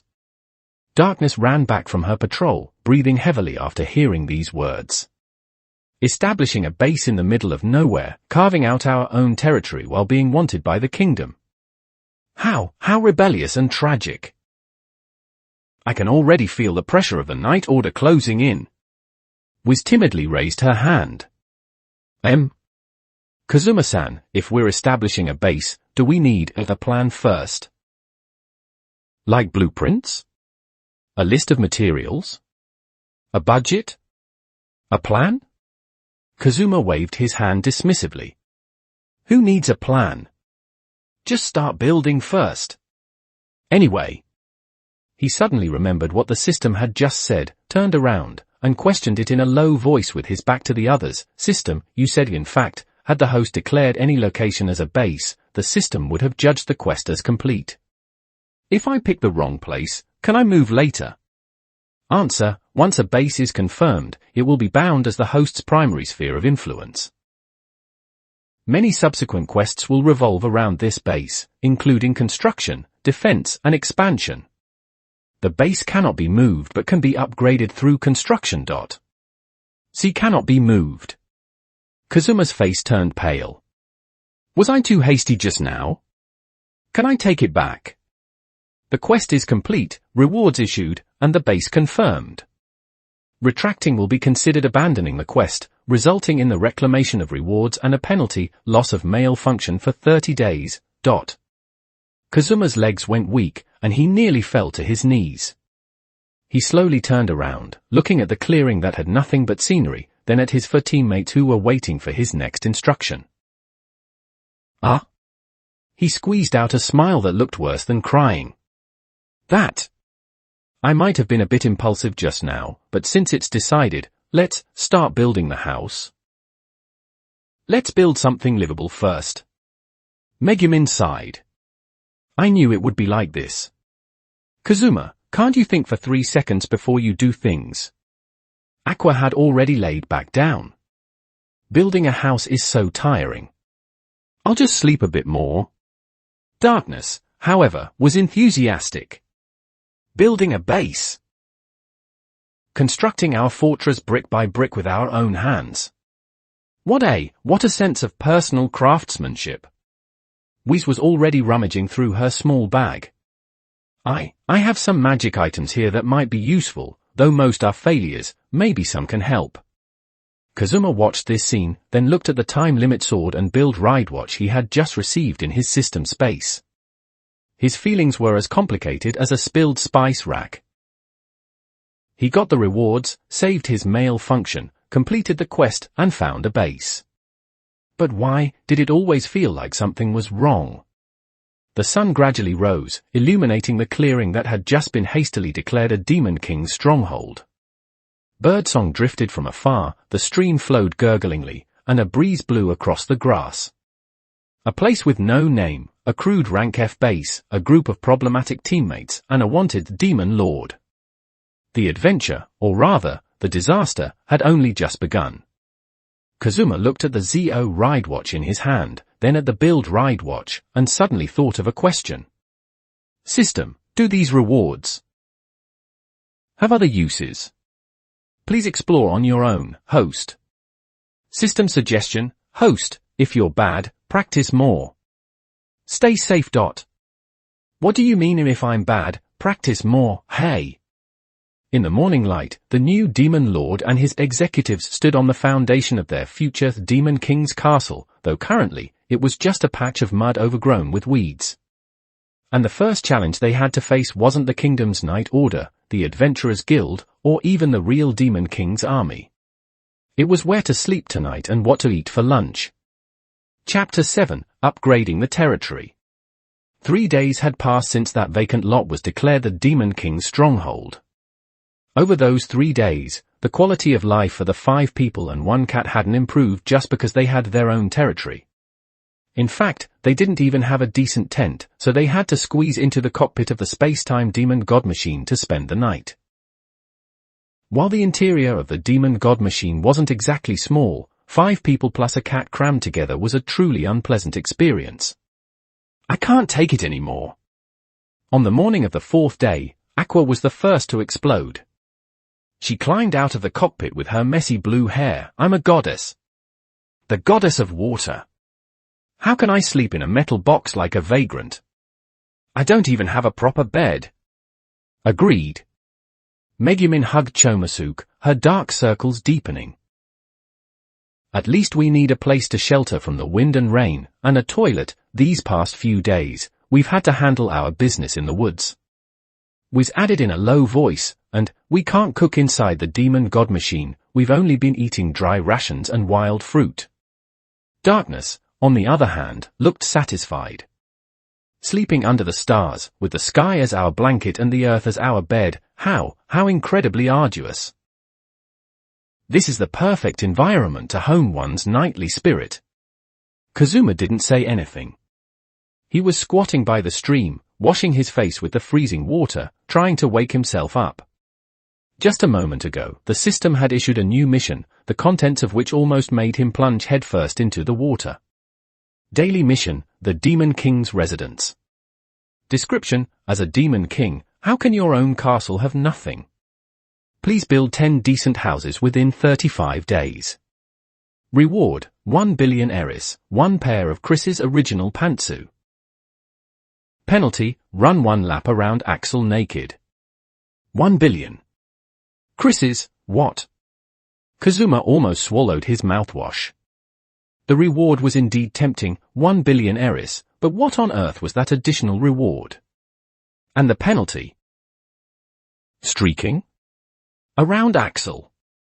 Kazuma imagined the scene, himself running stark naked through the streets of Axel, chased by a group of guards, while the onlookers pointed and stared, darkness panting in excitement nearby, Aqua crying out our teen's image is ruined, and Megumin expressionlessly preparing to blow him and his shame away with explosion magic. No. Absolutely not. Kazuma stood up abruptly, water splashing everywhere. We have to build houses. Right now. He turned to face his 4 teammates and the cat, his expression more serious than ever before. Everyone. I've decided. We're going to build houses. Not just 1, but 10. And we'll finish them within 35 days. 10 houses. Megumin raised an eyebrow. Kazuma, have you finally gone mad? We don't even have tools or materials, and as for manpower, there's just the 5 of us. 2 are mags, 1 is an unreliable goddess, and 1 is. She glanced at darkness. I am a crusader. I can carry heavy objects. Darkness puffed out her chest. Anyway. Kazuma interrupted their doubts. I'll handle the money issue. We can buy the materials. We just need to, go into town to shop. The air suddenly went still. Go into town. Aqua blinked. Kazuma, did you forget that we're currently wanted? Your face is plastered all over Axel's bulletin boards with a 5 million Eris bounty, dead or alive . Of course I remember. Kazuma rubbed his chin. That's why we need disguises. Half an hour later, 5 suspicious figures appeared on a small path on the outskirts of Axel. Leading them was a weirdo wearing a tattered cloak and a hood, his face wrapped in bandages with only his eyes showing. This was Kazuma. His disguise concept was a severely injured patient, with the reasoning that this way, people won't want to lift the bandages to look at my face. Following closely behind were 3 women similarly wrapped in cloaks. Aqua had a pillow stuffed under her cloak to fake a hunchback. Megumin used bandages to cover her signature red eyes. Darkness simply used the chainmail mask from her armor's lining to hide her face, and Wiz was the simplest, as she rarely appeared in public anyway, needing only a large hat to cover her long brown hair. Are we really not going to be suspected like this? Megumin squinted. The bandages were wrapped too tight. I feel like we look more like a gang of fugitives. Shut it. Remember, I'm the severely injured adventurer's bandaged Taro, and you all are my attendants and sisters.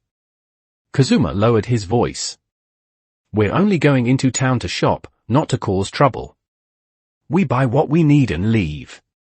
The 5 successfully slipped into Axel, thanks to the laziness of the town guards, who only glanced at the suspicious group before waving them through. The town was as bustling as ever. The shouts of vendors, the chatter of adventurers, the sound of hooves and wheels, nothing seemed to have changed because of the rumors of a new Demon King appearing. Kazuma breathed a sigh of relief. It seemed the impact of the wanted posters wasn't as big as he'd imagined. They first went to a food store and used a small portion of the 700 million Eris Kazuma had saved previously to buy enough food for a month. The shopkeeper's eyes widened at the sight of the gold coins, paying no mind to the group's strange attire. Next was the construction materials market. Kazuma used the excuse of building a hunting lodge in the outskirts to order a large amount of wood, stone, and tools, paying a deposit and requesting the merchant deliver them to a designated location. Naturally, it was a hidden handoff point outside the city. He planned to use the demon god machine to transport everything back to the base in batches later. Everything went incredibly smoothly. Just as Kazuma breathed a sigh of relief and prepared to lead his team away, a familiar voice came from a street corner. I really don't need an escort. I can take on quests by myself. The voice was soft, carrying a hint of timidity, but firm. Kazuma turned to look. It was Union, Megumin's fellow Crimson Demon clan member, with black hair and red eyes, currently surrounded by 3 adventurers wearing cheap leather armor. Don't be like that, little girl. The leading bald adventurers grinned. See how dangerous it is for you alone? We brothers can protect you. As for the payment, you know. Union clutched her staff and took a step back. No thank you, I can manage on my own. Oh, don't be shy. Another thin, tall guy reached out to grab Union's arm. Kazuma's heart tightened. Although Union was a powerful arch-wizard, her personality was simple, and she didn't realize these people had ill intentions. Just as he was about to step forward to help, Megumin beside him had already rushed out. Let her go. Megumin tore the bandages from her eyes, her red pupils burning with fury. Though her vision was blurry from being wrapped up, her aura hadn't diminished at all. The 3 adventurers were taken aback. Seeing a small figure wrapped in a cloak, they immediately laughed. Another little girl? What, trying to play the hero? She's my friend. Megumin stood in front of Union. What do you think you're doing? Megumin. Union's eyes widened in surprise. Why are you dressed like that? Now is not the time for that. Megumin turned to Union. These guys are up to no good, get out of here quickly. Kazuma cursed inwardly. With Megumin stepping out, their disguises were in jeopardy. He hurried forward and lowered his voice. Megumin, calm down, let's leave first. Leave? The bald adventurer sneered. You're together? Dressed like mummies, you wouldn't happen to be wanted criminals, would you? He sized up Kazuma, though the bandages covered his face, his build, his voice. The bald adventurer suddenly remembered something, and his eyes lit up. Wait, that voice, and that height. Kazuma knew it was bad and pulled Megumin. Let's go. Trying to run. The tall, thin guy blocked their way. Take off the hood and let us see your face. Yeah. Take it off. The other short, fat adventurers joined in. People began to gather around to watch. Sweat beaded on Kazuma's forehead, his hand quietly reaching for the short sword at his waist. Though he knew transforming into Zio could easily deal with these people, it would expose his identity and bring even more trouble. We have no intention of causing trouble. Kazuma tried to keep his voice calm. Please let us pass. You can leave, the bald adventurers grinned, but this little girl has to stay and have a drink with us. Before he could finish, Megumin had already raised her staff, X. Megumin, don't! Kazuma and Yunyun shouted at the same time. But Megumin's staff only flickered with light, nothing happened. The three adventurers were startled at first, then burst out laughing. Who are you trying to scare? You little brat. The bald adventurers became embarrassed and angry, suddenly reaching out to grab Megumin's cloak. Megumin dodged backward, but the bandages over her eyes affected her vision, causing her to stumble. Kazuma instinctively stepped forward, shielding Megumin. The bald adventurer's hand missed Megumin but caught the edge of Kazuma's cloak. Asterisk rip, asterisk. The tattered cloak was torn right off, revealing Kazuma's bandage-wrapped face and those signature eyes that practically screamed, I'm in big trouble. The surroundings went silent instantly. Then someone screamed, it's the Demon King. That wanted criminal who calls himself the Demon King. 5 millionaires. Guards! Guards!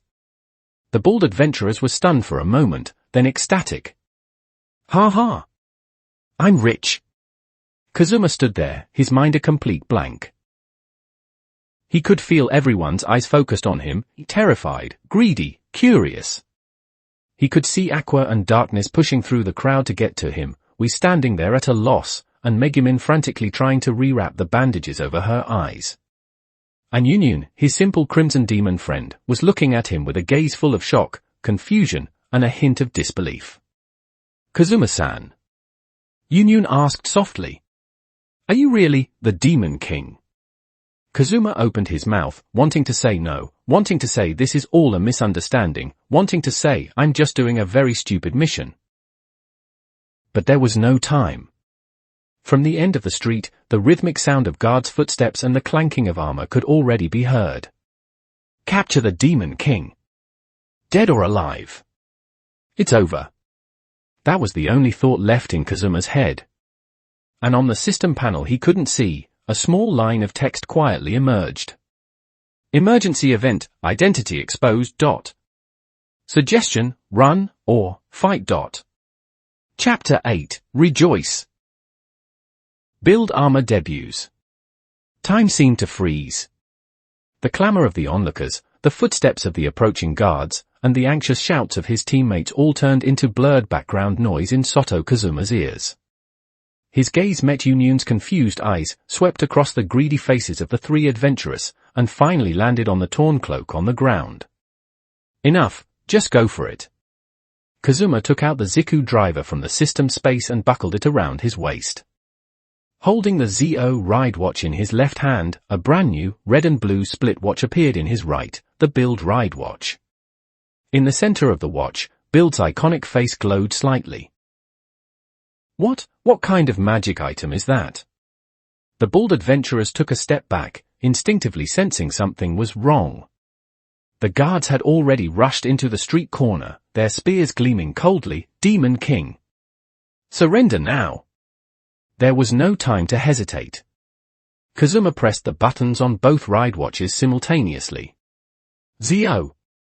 Build! two distinct sound effects rang out at once. He inserted the ZO ride watch into the right side of the driver and the build ride watch into the left. Gripping both sides of the driver, he spun it with force. Armor time. Best match. Kamen Rider ZO build armor. A brilliant light exploded. A humanoid suit of armor materialized before Kazuma's eyes, struck an iconic pose, and then split apart. The scattered armor pieces wrapped around Kazuma's body, and ZO's base armor reconstructed within the light, over a silver base. The left half was covered in bright red armor while the right half was cobalt blue. The shoulder plates took the shape of red and blue full bottles. The moment the transformation was complete, an ethereal, solemn voice that seemed to come from the depths of the void echoed throughout the street. Rejoice! Everyone stopped in their tracks, looking toward the source of the voice in shock. It seemed to be everywhere, yet also seemed to echo only within their minds. He is the King of Time who embodies the power of all riders, transcends space and time, and knows the past and the future. The civilians on the street retreated in terror, and the guards gripped their weapons, at a loss. Aqua's mouth hung open. Megumin finally tore off the bandage over her eye. Darkness's breathing quickened, and was covered her mouth. At this moment, he inherits the power of a rider, transforming into Kamen Rider ZO, build armor form. As the voice dropped the last syllable, the afterglow vibrated in the air. Kazuma, or rather, he should now be called ZO build armor form. Standing in place, the red and blue armor reflected a metallic luster under the sunlight, his compound eyes flashing with a calm blue light. M-Monster, the bald adventurer screamed, turning to run. Don't panic. He just changed his appearance. The guard captain forced himself to stay calm. Everyone, attack! Catch this demon!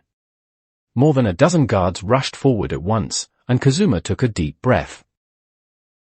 This was his first time using the build armor, but his body seemed to instinctively know how to fight.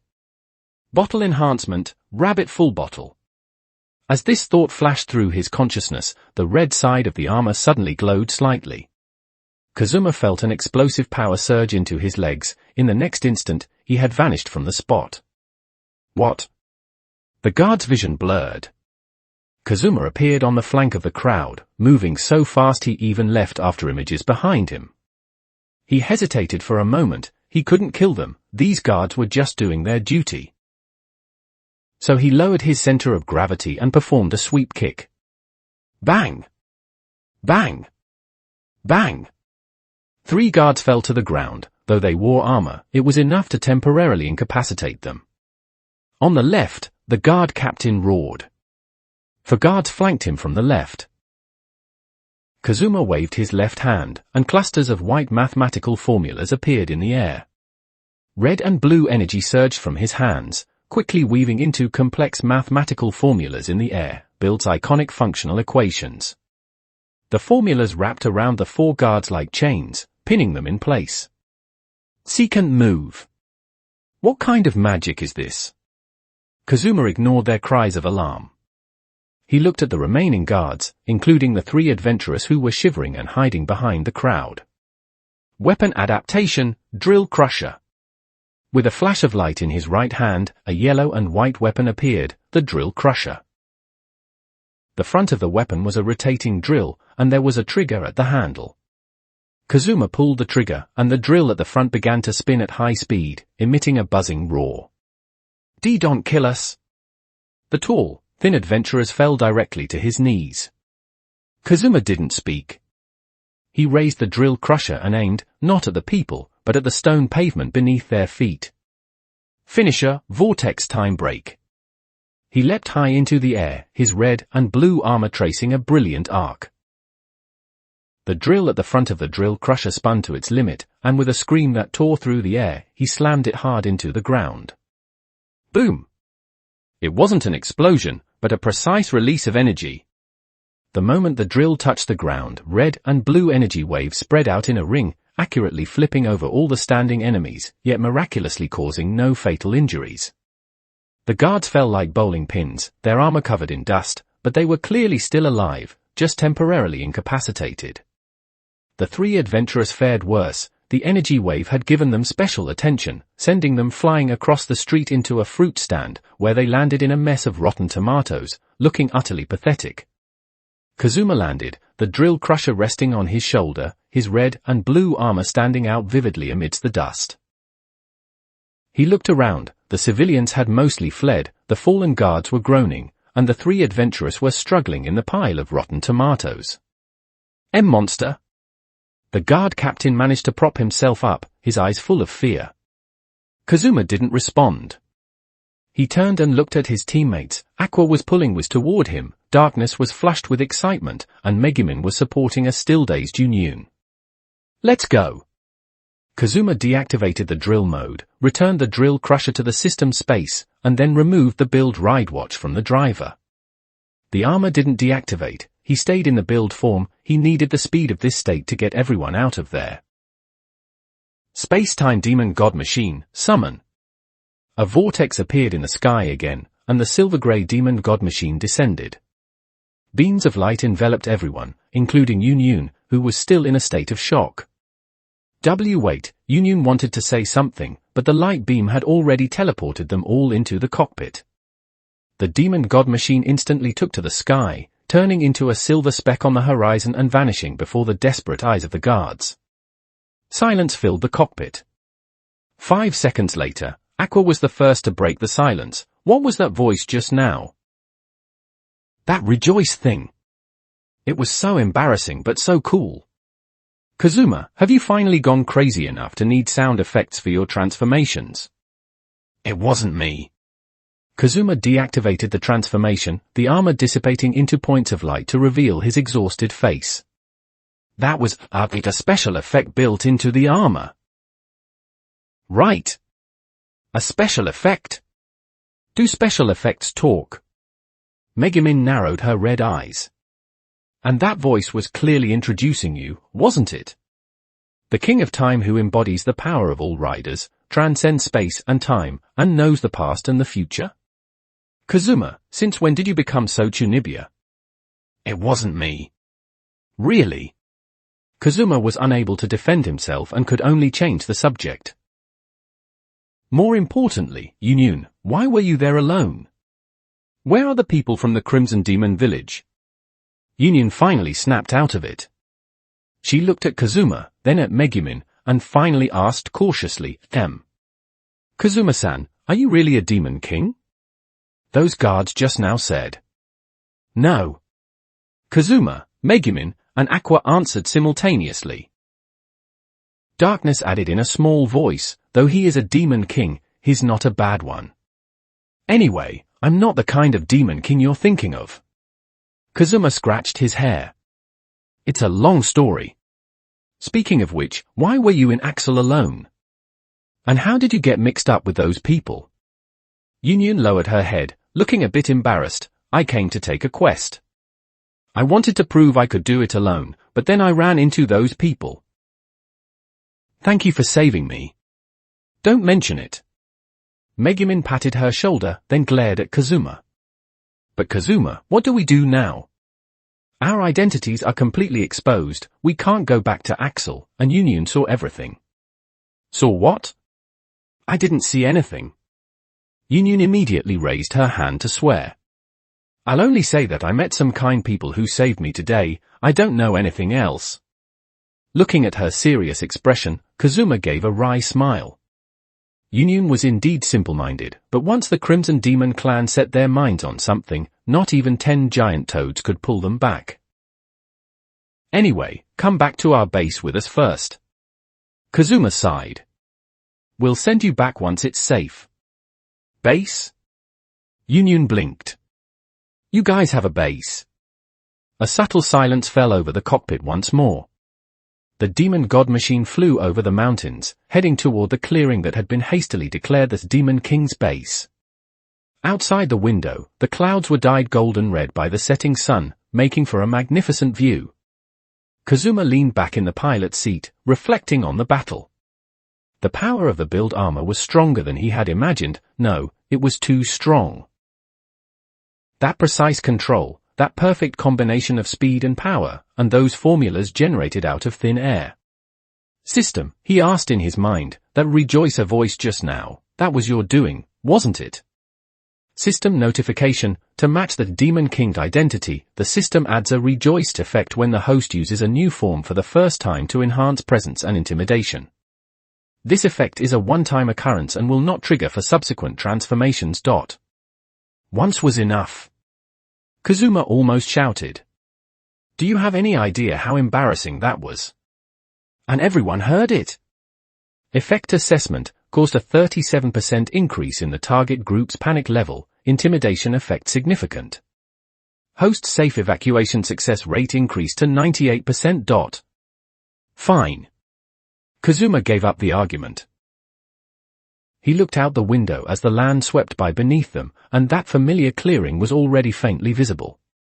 The base wasn't built yet, their identities were completely exposed, and they had gained another witness, plus, he had to build 10 houses in 35 days, or he'd have to go streaking. Life, man. Kazuma muttered to himself. What did you say? Megumin asked. Nothing. Kazuma sat up straight. Prepare for landing. We're home, though this home doesn't even have a single wall yet. The demon god machine slowly descended, its shadow stretched long by the red and blue sunset, casting it over the empty land named the Demon King's base. New problems, new troubles, a new daily life. But at least, they had escaped once again. Kazuma touched the driver at his waist, then looked at the 1 billion Eris quest reward in the system space, along with that vaguely defined additional reward. Building houses, let's start tomorrow. He made up his mind. After all, compared to streaking in Axel, moving bricks and the like was practically a breeze. Probably. Chapter 9, 10 Matchboxes. 35 days later, Soto Kazuma and Aqua sat side by side on a thick log. Their faces, hair, and clothes were covered in dried cement dust and wood shavings, making them look like refugees who had just crawled out of a mine. In front of them, 10 square, sharp-edged, and utterly unappealing buildings were neatly lined up in the clearing. If those boxes made of rough wooden planks joined together with cement-filled gaps and lopsided roofs could even be called buildings. Finally! It's finished! Kazuma's voice was hoarse, and his eyes were hollow. Wara? My hands. A goddess's slender, beautiful hands. Aqua held up her hands, which were currently covered in blisters, scratches, and cement stains. Tears carved 2 white streaks through her dusty face. This is absolute abuse. It's a violation of a goddess's dignity. Shut up, Kazuma said weakly. He looked up at the sky, his memory drifting back to 35 days ago, the beginning of that nightmare. 33 days ago, the base clearing. The space-time demon god machine landed for the last time, unloading the final batch of building materials onto the clearing. Kazuma cancelled his transformation and collapsed to the ground. Looking at the mountain of lumber, stones, cement bags, and various tools, he felt a wave of despair. So, Megumin said, cradling Chomosuke with an expressionless face. The 5 of us are supposed to use these to build 10 houses in 33 days. Darkness took inventory. Miss Wiz isn't good at manual labor, Union went back yesterday, and although Aqua is strong, she often does more harm than good. Hey! Who are you calling a hindrance? Aqua protested.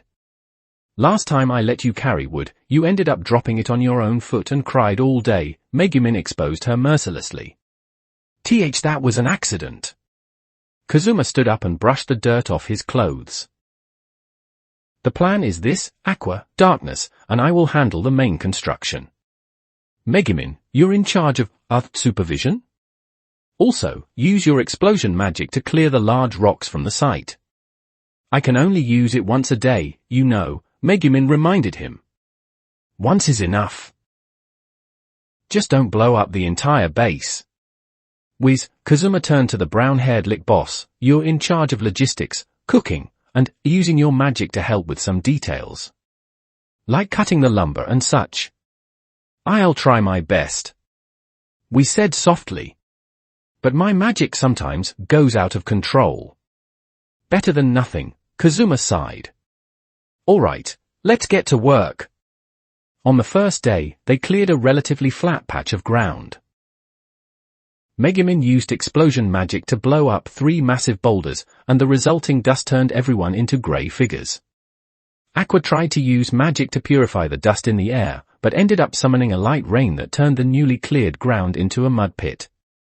On the second day, they began laying the foundations. Kazuma transformed into Zio and used his 20.5-ton punch to easily drive wooden stakes into the ground. It was highly efficient, but the noise was so loud it sent the birds and beasts in the forest fleeing in all directions. Darkness was in charge of moving the stones. She seemed to thoroughly enjoy the sensation of bearing heavy burdens with her body, letting out inexplicable gasps as she worked. The third day passed normally. On the fourth day, Aqua began demonstrating her superb cement mixing skills, leaving Kazuma staring in awe. On the fifth day, Megumin volunteered to help saw wood, but nearly sawed off her own finger and was banned from touching any tools. On the sixth day, was used magic to precisely cut the lumber, which worked perfectly until her magic went out of control, cutting half the wood into blocks the size of toy bricks. On the seventh day, it rained, and work stopped. Everyone huddled inside the demon god machine, growing restless. On the eighth day, Kazuma finally realized a problem. They didn't have any architectural blueprints at all and were building entirely by feel. So, relying on his memory, he drew a sketch of a matchbox, 4 walls, 1 roof, 1 door, and 1 window. Simple and crude, but at least it was habitable. From the 9th to the 15th day, it was hellish physical labor. Kazuma spent most of his time in his Zo form. His silver armor was now covered in mud and wood chips, its original luster completely gone. He was responsible for the heaviest tasks, carrying beams, tamping the foundation, and erecting the roof. Meanwhile, Aqua transformed into a cement mixing fanatic. Kazuma! We're out of cement again. Kazuma! This board was sawed too short. Kazuma! You nailed that nail in crooked. He hammered the last roof plank into place with a single punch and jumped down from the 3-meter-high beam, kicking up a cloud of dust as he landed. The Zo form had indeed greatly increased efficiency. Beams that originally required 5 people to lift, he could carry alone. Wooden stakes that took half an hour to hammer, he could drive into place with 3 punches. Boards that took half a day to saw, he could split with a hand chop, though the cut was as jagged as if a dog had chewed it. The price was the rapid consumption of physical and mental energy. When he cancelled his transformation at the end of each day, Kazuma felt like he'd been stepped on by a giant toad 10 times over, unable to even lift a finger. As for Aqua, she actually adapted quite quickly, despite her daily tearful complaints. Darkness was the only one enjoying it. To her, this wasn't manual labor, but training to challenge the limits of the physical body.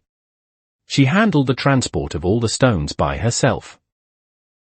Every day when work finished, her face would be flushed and her breathing ragged, as she said unsettling things like, "How pleasant is the scream of my muscles." Megumin was in charge of supervision and feeding the cat. Chomasu quickly adapted to the new environment, patrolling the construction site every day and occasionally catching a mouse for an extra snack. Wiz used her hit-or-miss magic to help with details, such as using ice magic to make the cement set quickly. On the 16th day, the first house was completed. It was a 3x4-meter rectangular block with crooked wooden walls, mismatched windows, a door that wouldn't close tightly, and a drafty roof. But at least it had 4 walls and a roof. We succeeded. Aqua looked at the ugly box, unsure whether to cry or laugh. This is the first one, Kazuma wiped away sweat. There are 9 more. I don't want to do this anymore. Aqua collapsed to the ground. From the 17th to the 34th day, it was mechanical repetition. Laying foundations, building walls, setting beams, roofing, installing doors and windows. One matchbox after another rose from the ground, lined up in 2 neat rows in the clearing. Their craftsmanship improved, the walls of the 3rd house were straighter than the 1st, the door of the 5th house finally opened and closed normally, and the windows of the 7th house actually let in light. Kazuma and Aqua developed a strange rapport. Kazuma handled the heavy lifting and high-altitude work, while Aqua took care of the ground chores. The two of them bustled back and forth across the dusty construction site every day, using the most primitive methods to fight against the 35-day countdown. The 35th day, early morning. Kazuma stood in front of the 10th house, holding the last bucket of cement. This was the final gap in the final wall. Aqua crouched nearby, trowel in hand, eyes half closed as if she might fall asleep at any moment. The very last bit, Kazuma said, his voice thick with exhaustion he couldn't hide. Aqua took the trowel and mechanically smeared the cement into the gap. Her movements had become muscle memory, precise, yet utterly lifeless. The cement was smoothed over. Aqua put down the trowel, and Kazuma put down the bucket. The two of them stepped back a few paces, looking at the matchbox they had just finished. 10 houses, neatly arranged. Ugly and crude, but they were undeniably houses. Ding! Quest to Demon King's residence completed. Completion time: 34 days 23 hours 58 minutes. Number of houses: 10.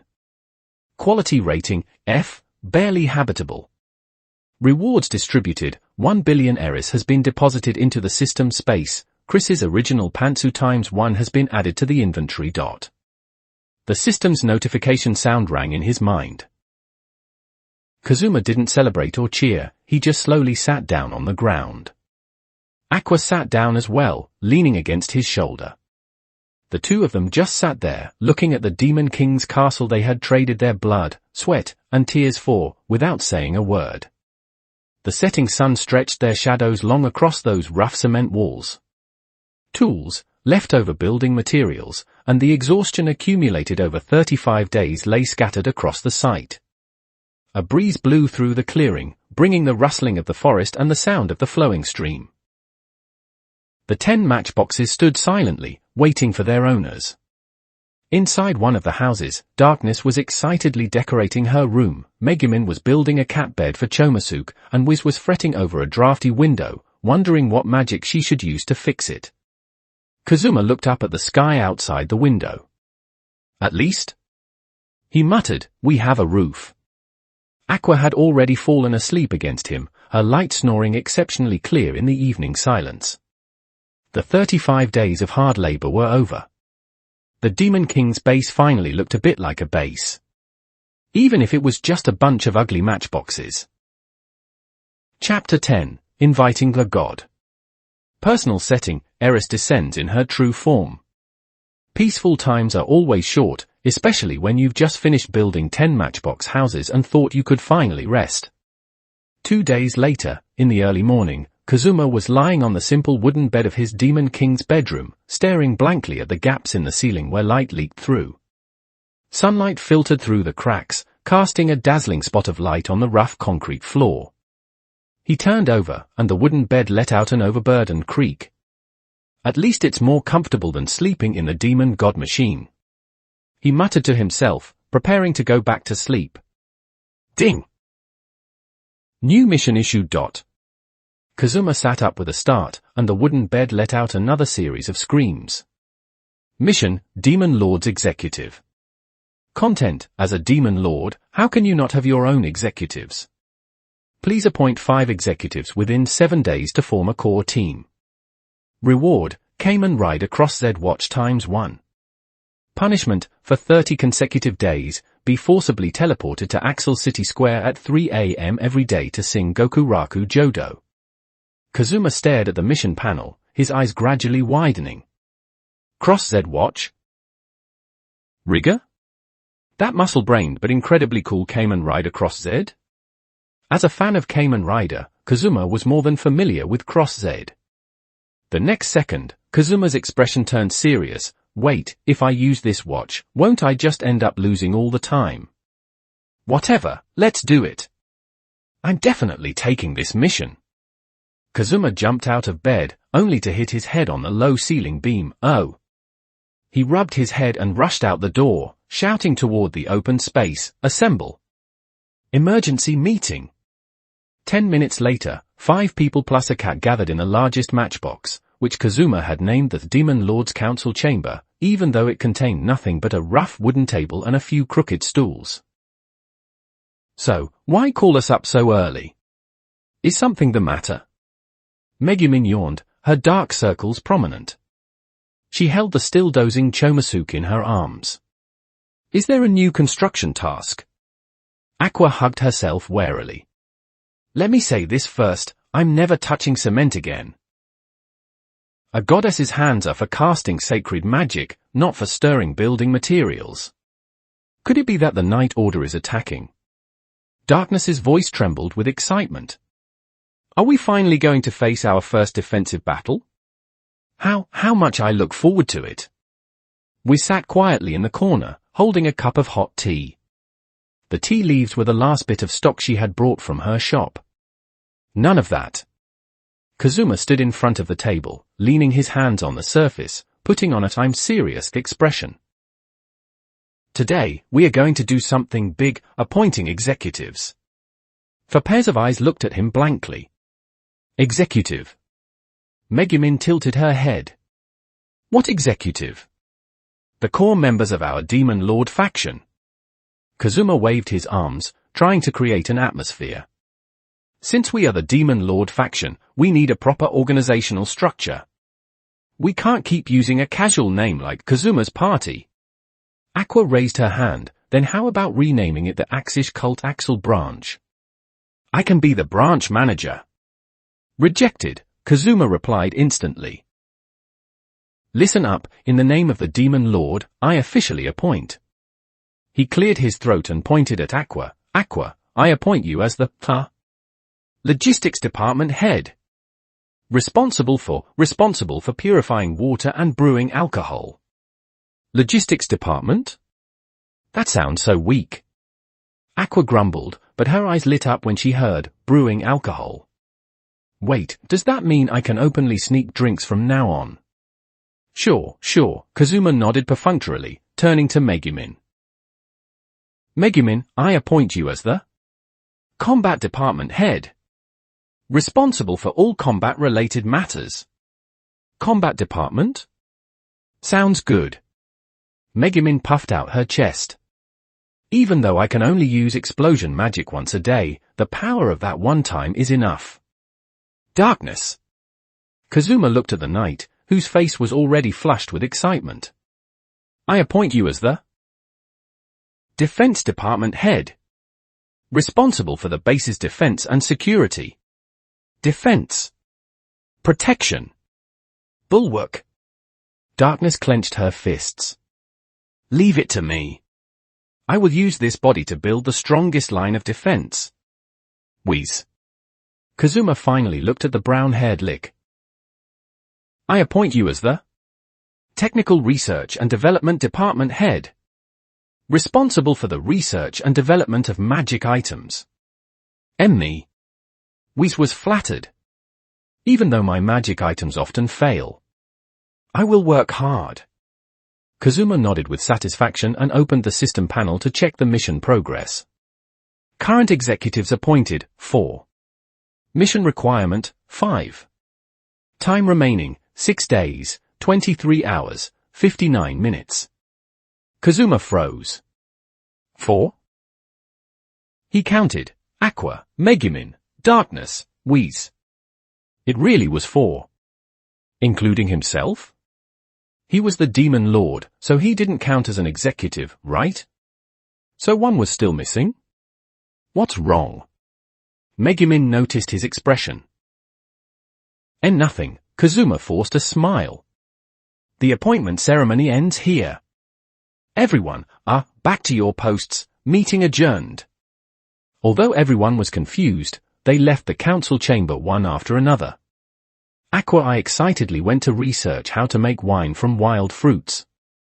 Megumin, holding Chomosuke, prepared to find an open, deserted place to release her long-suppressed emotions. I'm talking about explosion magic, what are you thinking? Those with dirty minds, please voluntarily join the Axish Cult /degree/. Darkness began digging traps around the base, even though Kazuma had told her they weren't needed yet. Wiz returned to her small workshop and began tinkering with the magic item materials she had salvaged from her shop. Kazuma stayed in the council chamber alone, staring blankly at the system panel. 5 executives. We only have 4 people. Plus Union? No, Union went back to the Crimson Demon Village, and strictly speaking, she's not part of our party. Chris? His eyes lit up. Chris is our friend, and she's quite capable. But here was the problem, how to get Chris to join. He couldn't just walk up to her and say, "Hey, I've become a demon lord, come be my executive." He'd 100% be treated as a lunatic, or worse, reported to the church as an actual demon lord faction member.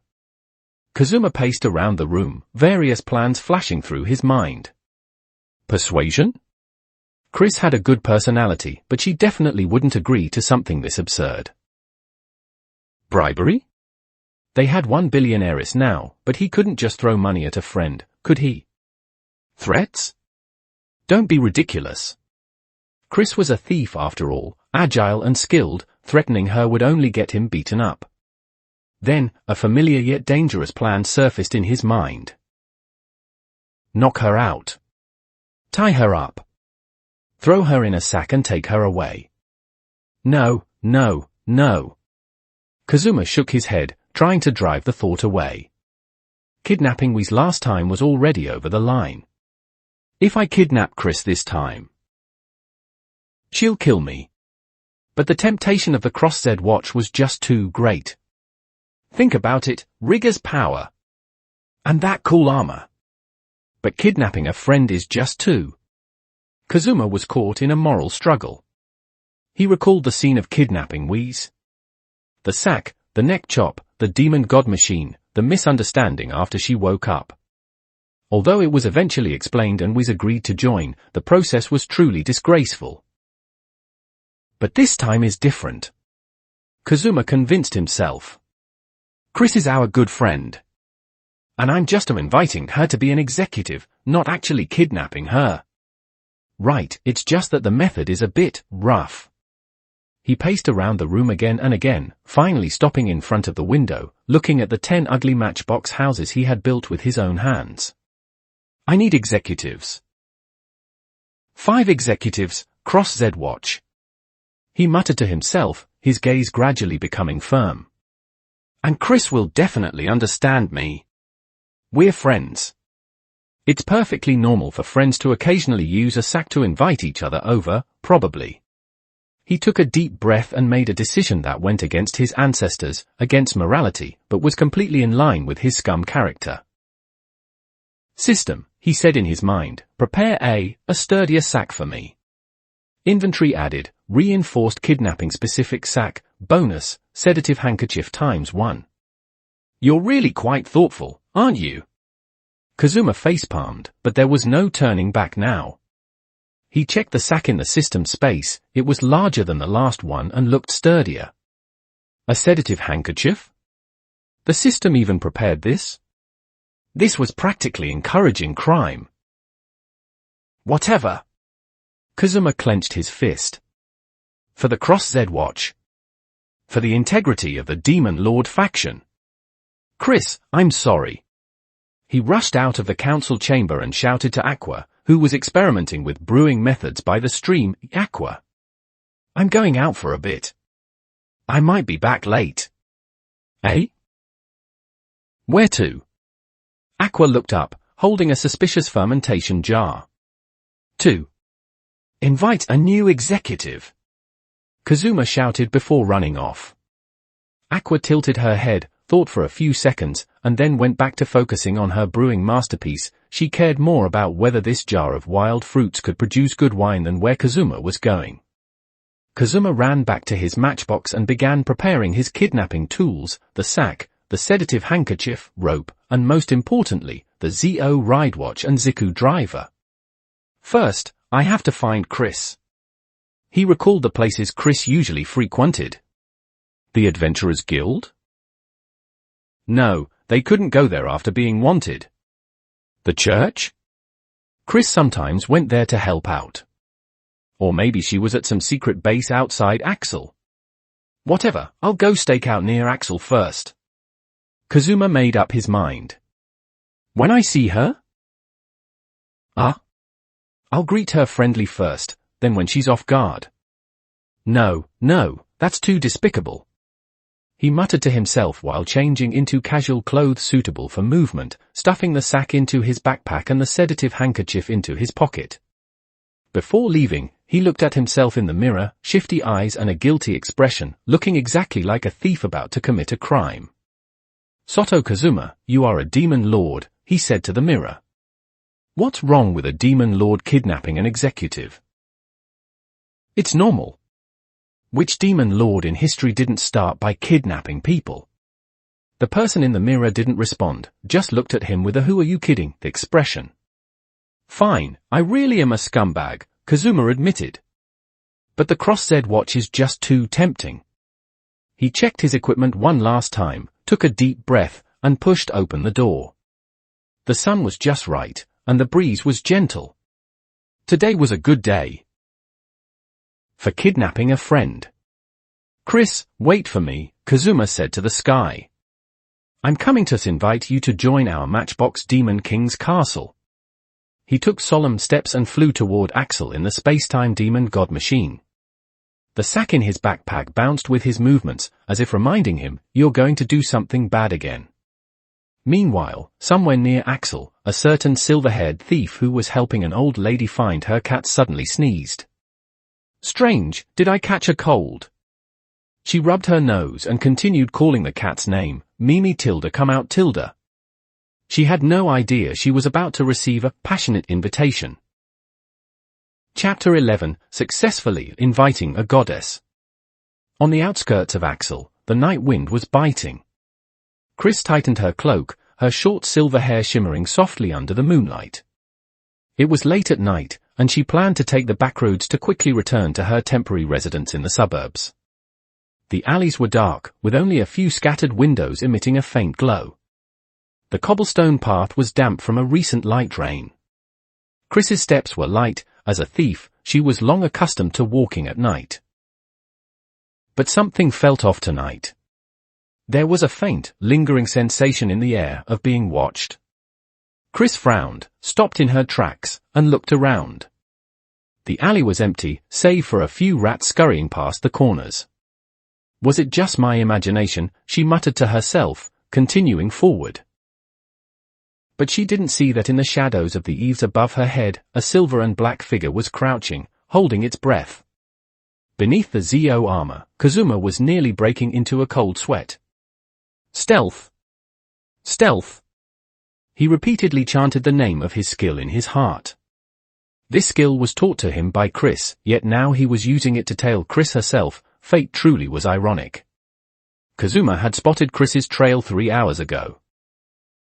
She had just come out of an almshouse near the Adventurers Guild. Kazuma originally wanted to go up and say hello, but seeing Chris's exhausted yet satisfied expression, he suddenly found himself unable to make a move. When she let her guard down, Kazuma convinced himself, and thus began his long-tailing mission. Chris first went to the market to buy some food, then to the apothecary for medicine, and then took a detour to check on several elderly people living alone. Kazuma followed behind her, watching this silver-haired thief busy herself with helping others, and the guilt in his heart grew heavier and heavier. I'm stalking a good person, the friend who's helped me so many times. Just to kidnap her and make her some Demon King executive. Kazuma hid at the corner of the alley, watching Chris hand the last bit of food to a beggar, almost wanting to give up on the plan. But the Cross-Z watch was shimmering on the system panel, tempting him. Just this once, just this once. He gritted his teeth and continued to follow. Now, Chris had finally turned onto the secluded path back to her residence. This was the perfect time to strike, few people, dark, and not easily noticed. Kazuma dropped silently from the eaves, maintaining his ZO form. He followed noiselessly 10 meters behind Chris, clutching that extra thick, specialized kidnapping sack in his hand. He had thought about the sedative handkerchief for a long time but ultimately didn't take it out. Drugging a friend to knock them out, I can't do something so unscrupulous, you bastard. although his current actions weren't exactly moral either. Chris stopped again. She turned around, her gaze sweeping across the entire alley. Kazuma instantly pressed against the wall, his stealth skill fully active, suppressing even his breathing to the minimum. Chris's gaze passed over his hiding spot. She didn't notice him. Is someone really following me? Chris frowned, her hand quietly reaching for the short sword at her waist. She decided to test it. She continued walking, but slowed her pace, ears perked to catch any movement behind her. Sure enough, there were extremely faint footsteps. The tailing was professional. If she hadn't been paying special attention, she wouldn't have noticed at all. Interesting. A slight smile played on Chris's lips. As a thief, she was no stranger to this game of cat and mouse. She deliberately turned into an even narrower dead end. Then suddenly spun around. Come out, stalker! The alley was empty. Chris froze for a second. Impossible, she clearly heard. A slight friction of tiles came from above. She looked up and saw a silver and black figure hanging upside down from the eaves, holding a sack. What? The sack came down over her head. But Chris reacted incredibly fast, rolling to the side so that the sack only grazed her shoulder. Who on earth are you? Chris widened the distance, her short sword unsheathed, warily eyeing the silver knight before her. This armor, she had never seen it before. Was it some new magic item? Or magic? Kazuma in his Zio form didn't answer. He was afraid he'd be recognized as soon as he spoke. He took a combat stance, panicking internally. Damn it, stealth failed, I'll have to force it. The two faced off in the alley. Moonlight broke through the clouds, illuminating the clock-themed details on the Zio armor. Predominantly black, the purple compound eyes glowed faintly in the dark, and the strap-like armor on the chest rose and fell slightly with his breath.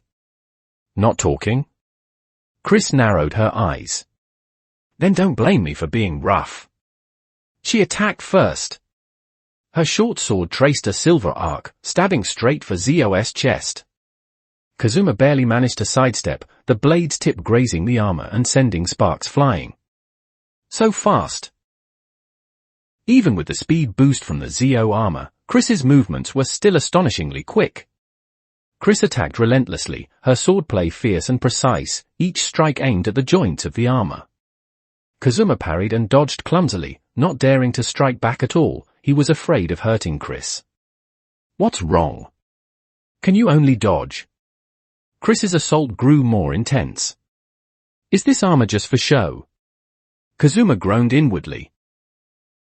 He really didn't dare use his full strength. Chris's body was that of an ordinary human, after all, and the Zio armor's 20.5-ton punch force could easily kill someone if he wasn't careful. But he still needed to subdue Chris. Got it! Kazuma remembered a skill, one that Chris herself had taught him. Steal! Sorry, Chris, this is for your own good too.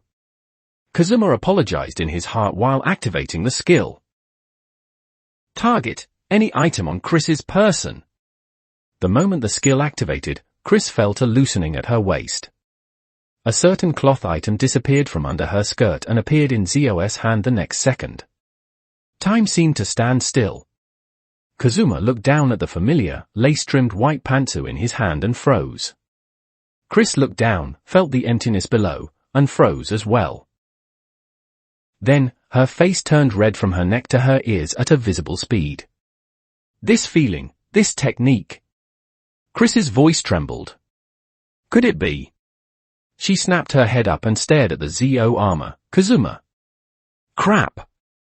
I've been recognized. Kazuma's mind went blank. In extreme embarrassment and panic, he made the most instinctive choice. Seizing the moment Chris was distracted by shame, he lunged forward, and the sack came down again. It worked this time. MMPH. Chris was completely bagged and struggled to break free. But Kazuma didn't give her a chance. Through the sack, he delivered a precise hand chop to the back of her neck. The movement stopped. Chris slumped inside the sack, motionless.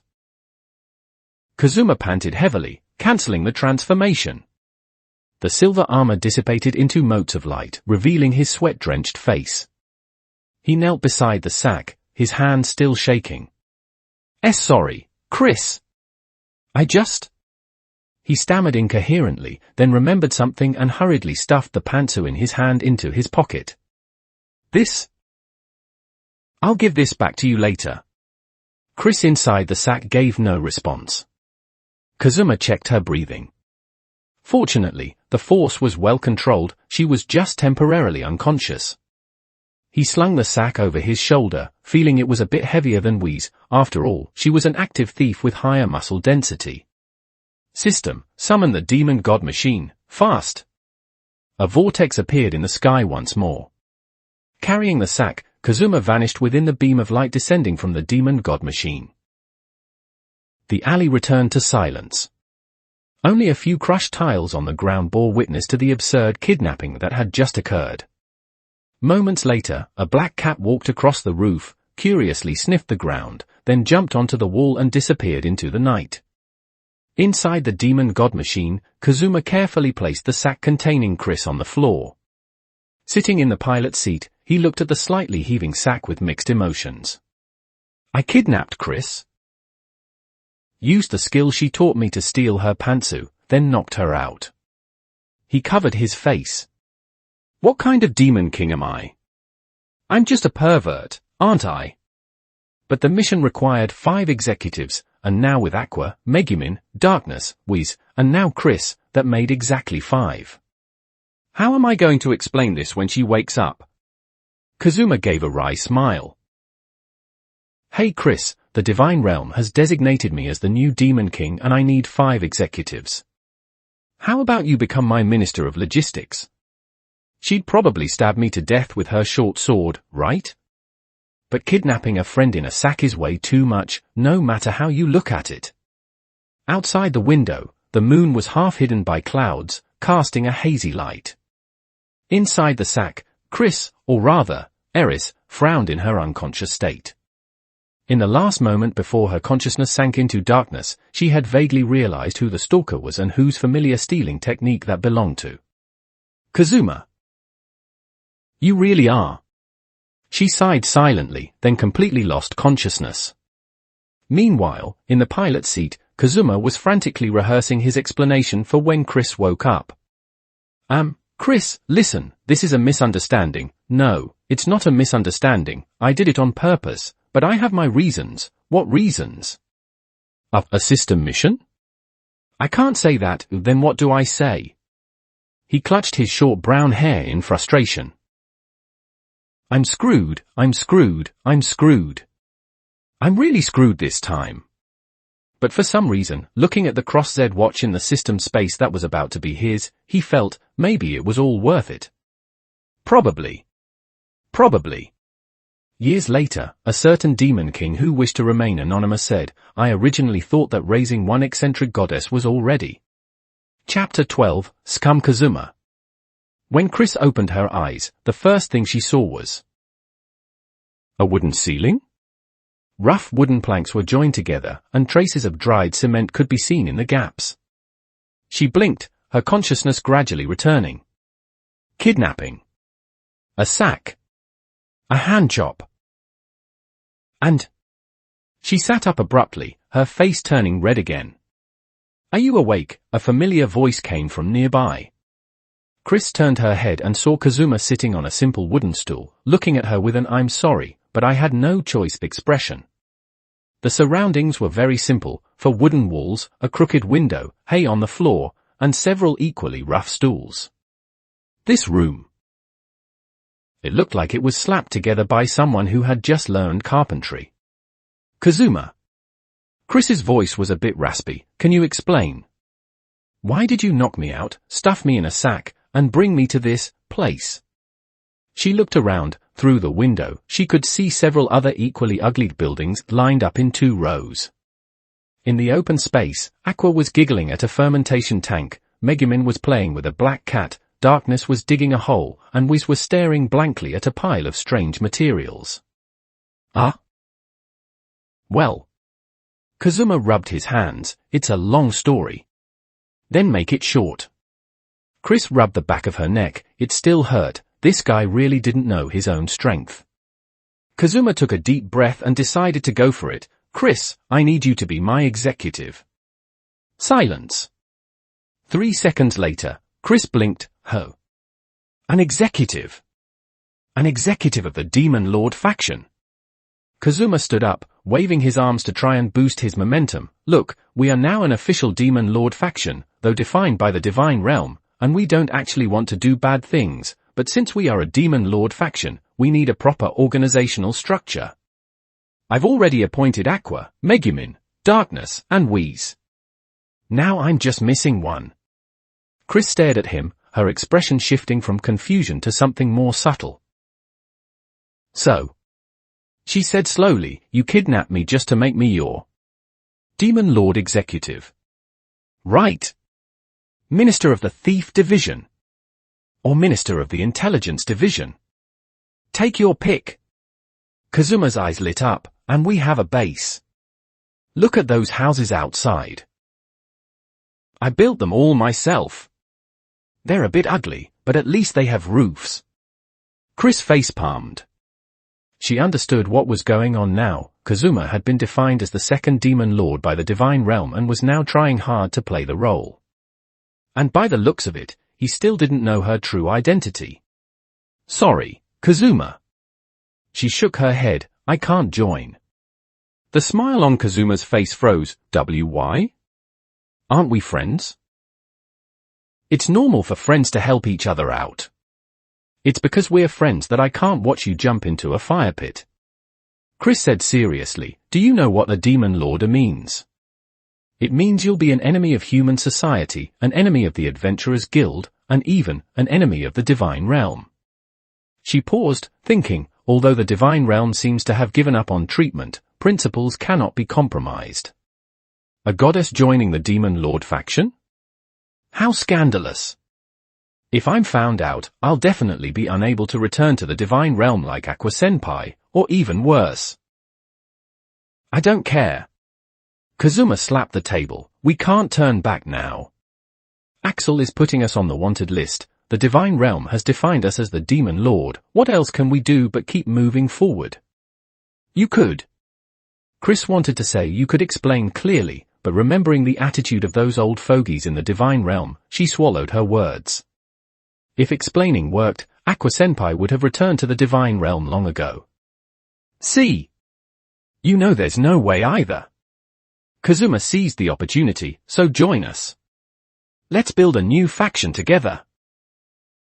A faction called the Demon Lord faction but actually does no bad things. That logic doesn't make sense at all. Please, Chris. Kazuma suddenly put on a pitiful expression. Do you know? If you don't join, I'll be teleported to the Axel City Square every day at 3 a.m. for 30 consecutive days to sing Gokuraku Jodo. Can you bear to watch your friend suffer such torture? Chris's mouth twitched. What kind of punishment is that? And we're miserable. Kazuma started selling his misery. Look at these houses.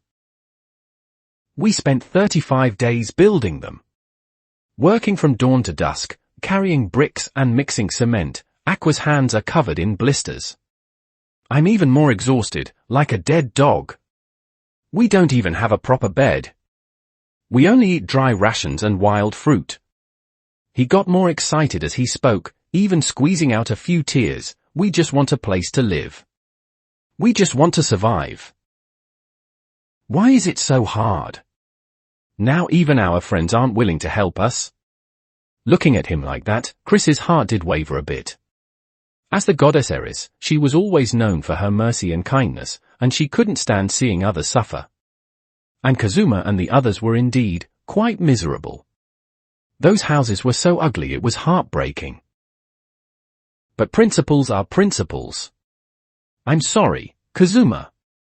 She shook her head firmly. I can help with other things, but not this. I cannot join the Demon Lord faction. Kazuma's crying face instantly collapsed. The soft approach didn't work. Then, his mind raced, and he suddenly remembered something, the item in his pocket. Chris, he put on a serious expression, are you sure you won't join? Sure. Even if I have some dirt on you. Chris was stunned. Dirt? What dirt? Kazuma slowly pulled 2 items out of his pants pocket. One was white with lace trim. The other was the quest reward he had taken from the system space, similar in style but clearly more exquisite. 2 pairs of pantsu. In the simple wooden hut, under the dim light, they were spread out in Kazuma's hand. The air froze. Chris's eyes widened, and her face turned red from her neck to the top of her head at a speed visible to the naked eye. Even the tips of her ears were burning. She subconsciously touched under her skirt, empty. Although she was wearing safety shorts, that feeling of being commando. You. Her voice trembled as she pointed at the pantsu in Kazuma's hand, those 2. One of them, could it be? One of them you accidentally dropped here just now. Kazuma lied without blinking. As for the other one, well, it's a collectible I happened to obtain.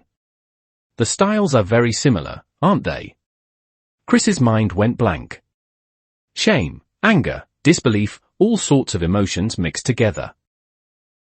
As a goddess, she had never been subjected to such a threat. If I don't agree to join, Kazuma continued to pressure her, I can't guarantee that these 2 pieces of evidence won't accidentally appear in some public places. For example, on the notice board of the Adventurers Guild?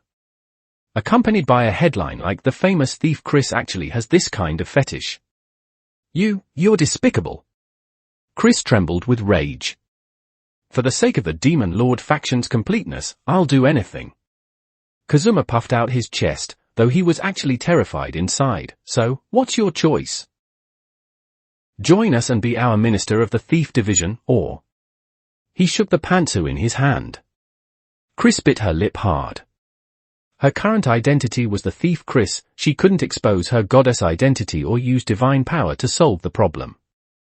And as an ordinary thief, being threatened with such dirt. She quickly weighed her options. If she joined, she could explain the situation to the divine realm later, saying she was coerced, and should be able to clear her name. If she didn't join, this pervert might actually take photos of her pantsu and plaster them all over Axel. I'll join. She squeezed these words out from between her teeth. Great! Kazuma's face changed instantly, his smile brilliant. Welcome to the Demon Lord faction, Minister Chris. He quickly handed the 2 pairs of pantsu to Chris, then shouted outside the door, everyone. Come here.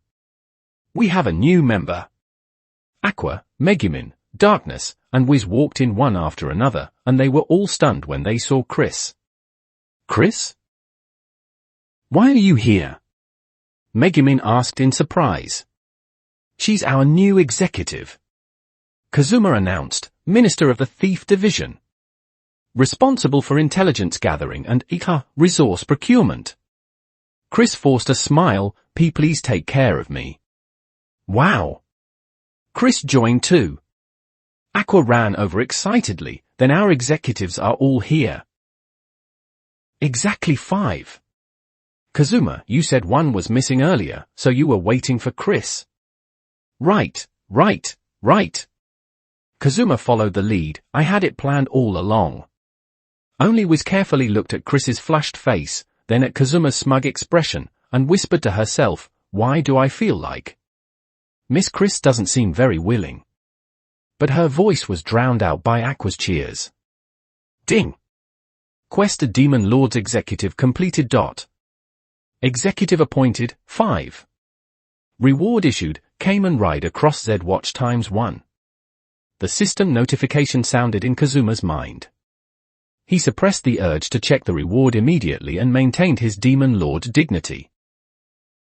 Chris looked at this group of people, an unreliable Demon Lord, a brain-dead goddess, a mage who could only cast magic once a day, a masochistic knight, and a lick running a bankrupt magic item shop. Her heart was filled with a sense of powerlessness. What kind of organization did I just join? She murmured. But since things had come to this, she could only deal with it for now and wait for a chance to return to the divine realm to explain. Kazuma secretly reached into his pocket and touched the newly acquired cross-Z watch. A blue and yellow watch with a cross-Z pattern on it. It was worth it. He was ecstatic in his heart, even though the methods were a bit up as long as the result is good. Outside, the sun was setting, casting long shadows of the 10 matchbox houses. The Demon Lord's faction finally had all its executives. Although the methods weren't very honorable, and the members each had their own problems, at least, the team was complete. Next, what kind of daily life would this absurd Demon Lords group encounter? Chapter 13, Axel. The morning light spilled through the crooked window into the largest matchbox-style house, the place temporarily serving as the Demon Lord's council chamber.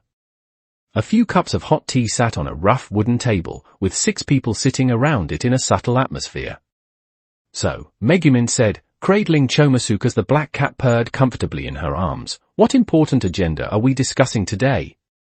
Food reserves? Fortifications? Or how to deal with the kingdom's potential crusade? None of the above. Kazuma cleared his throat, trying his best to put on a serious face. Today, we must decide on a major matter concerning the future of our forces, our base, this castle, needs a formal name. Silence. 3 seconds later, Darkness raised her hand. Kazuma, I have a question. Speak. Have you caught Chinibia recently? Darkness asked earnestly. First, you call yourself a demon lord, then you build a bunch of matchboxes and call it a demon king's castle, and now you want to officially name it. Is this symptom a bit serious? Seconded, Megumin nodded. Besides, our castle it doesn't even have a decent wall. Isn't calling it a castle's a bit too much of a compliment? Exactly. Aqua chimed in.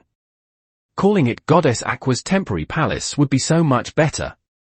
It sounds so imposing. Rejected, Kazuma replied instantly. We are a serious Demon Lord faction, the name must be overbearing, resounding, and intimidating. We said in a small voice, actually, I think calling it Forest Cabin would be quite nice. Cozy? Too weak. Kazuma slapped the table. All right, everyone give your suggestions, one by one. Megumin was the first to raise her hand, her eyes sparkling. I've got it. Let's call it Invincible Overlord Castle. How about it? People will know we're the strongest just by hearing it. The air froze. Vetoed, Kazuma said weakly. That's too tacky, and so embarrassing. I think it's pretty good. Megumin muttered. Next. Darkness stood up, straightening her back. As a crusader, I propose Holy Light Barrier. It symbolizes that although we are in darkness, our hearts still yearn for the light. Vetoed. Kazuma face-palmed. We are a Demon Lord faction. What are you trying to do with such a holy name? Make the crusade teams think they've walked into the wrong place. Then. Shadow Fortress. Darkness offered another proposal. Sounds like a villain's base from a third-rate adventure novel. Next. Chris hesitated for a moment. How about Silver Wind Outpost?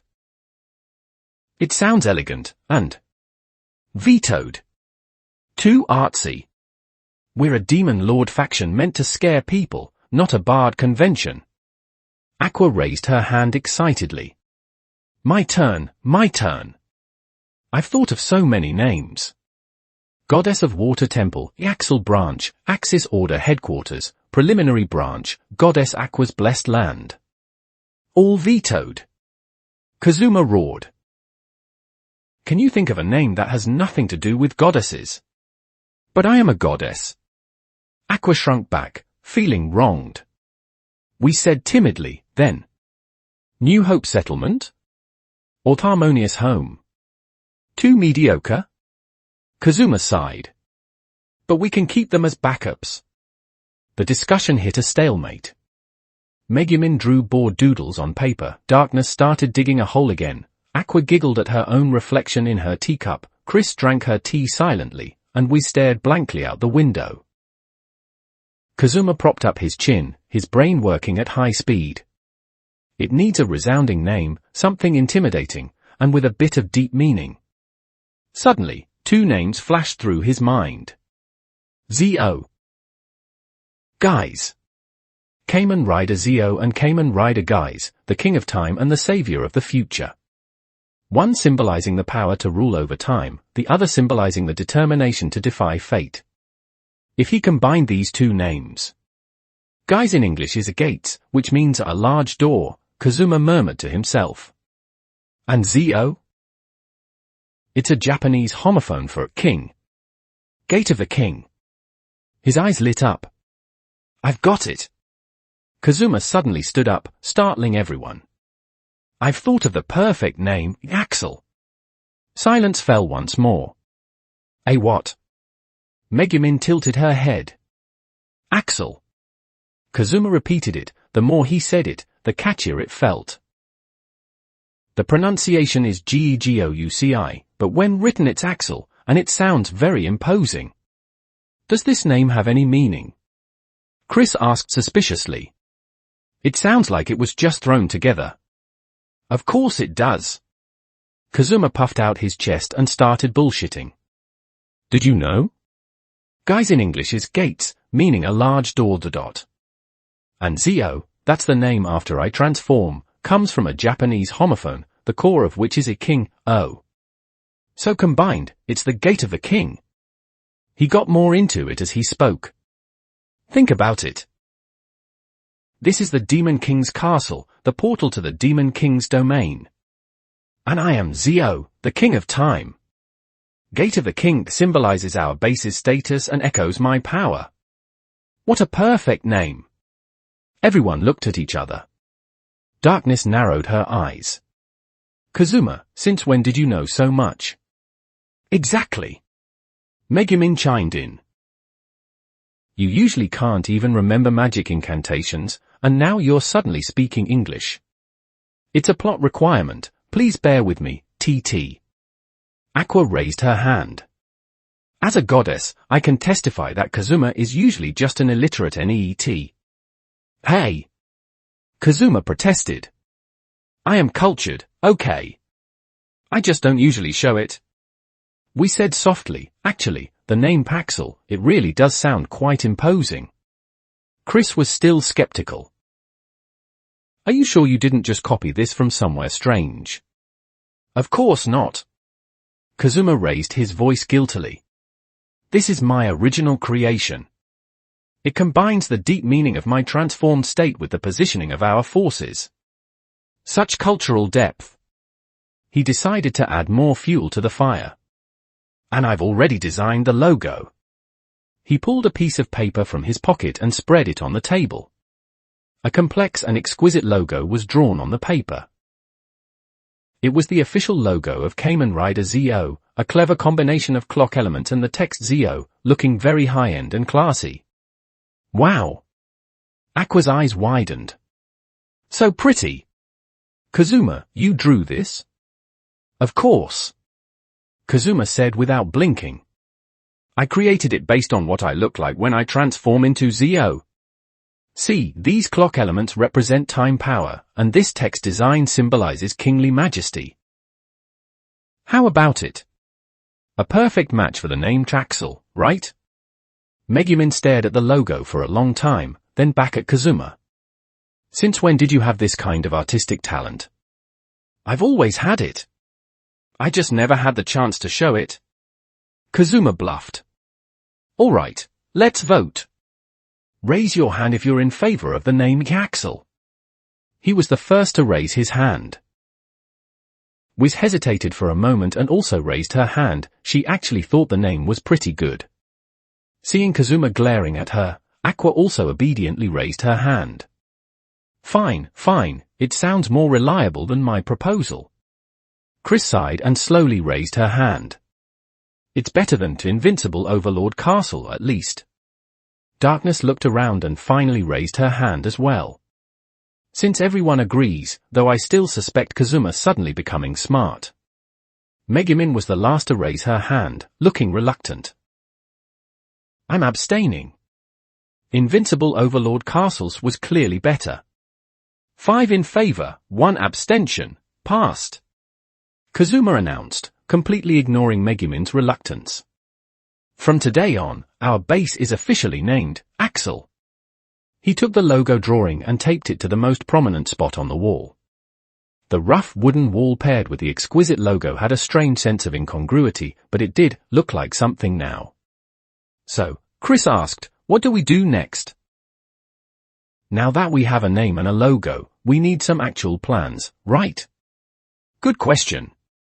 Kazuma turned around, assuming his Demon Lord stance again. Next, we will improve the facilities of Axel. Walls, watchtowers, training grounds, and most importantly, a cafeteria.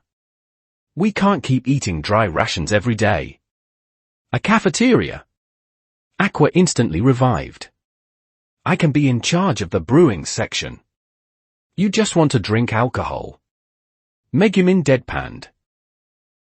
Also, Kazuma looked out the window at the row of matchbox houses. These palaces need upgrades too. At the very least, we need to patch up the drafty spots.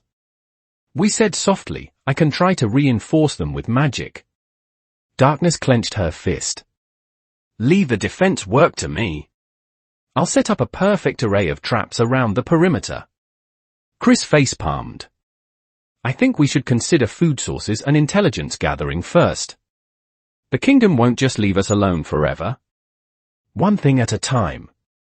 Kazuma waved his hand. In any case, the Axel Demon King's castle is officially established today. Even though there are only 6 people and 1 cat, even though the houses are ugly, even though we don't even have proper weapons. He paused and gave what he thought was a cool smile. But we are a Demon Lord faction. This kind of starting from zero struggle is exactly what we want. Right. He was met with 5 faces showing various expressions: suspicion, helplessness, excitement, blankness, and Aqua's silly grin. Outside, the bright sunlight shone on the 10 simple matchbox houses and on this clearing that had just been named Axel. The name was there, the logo was there, and the executives were all present. Next, it was time to make this Demon King's castles worthy of its name.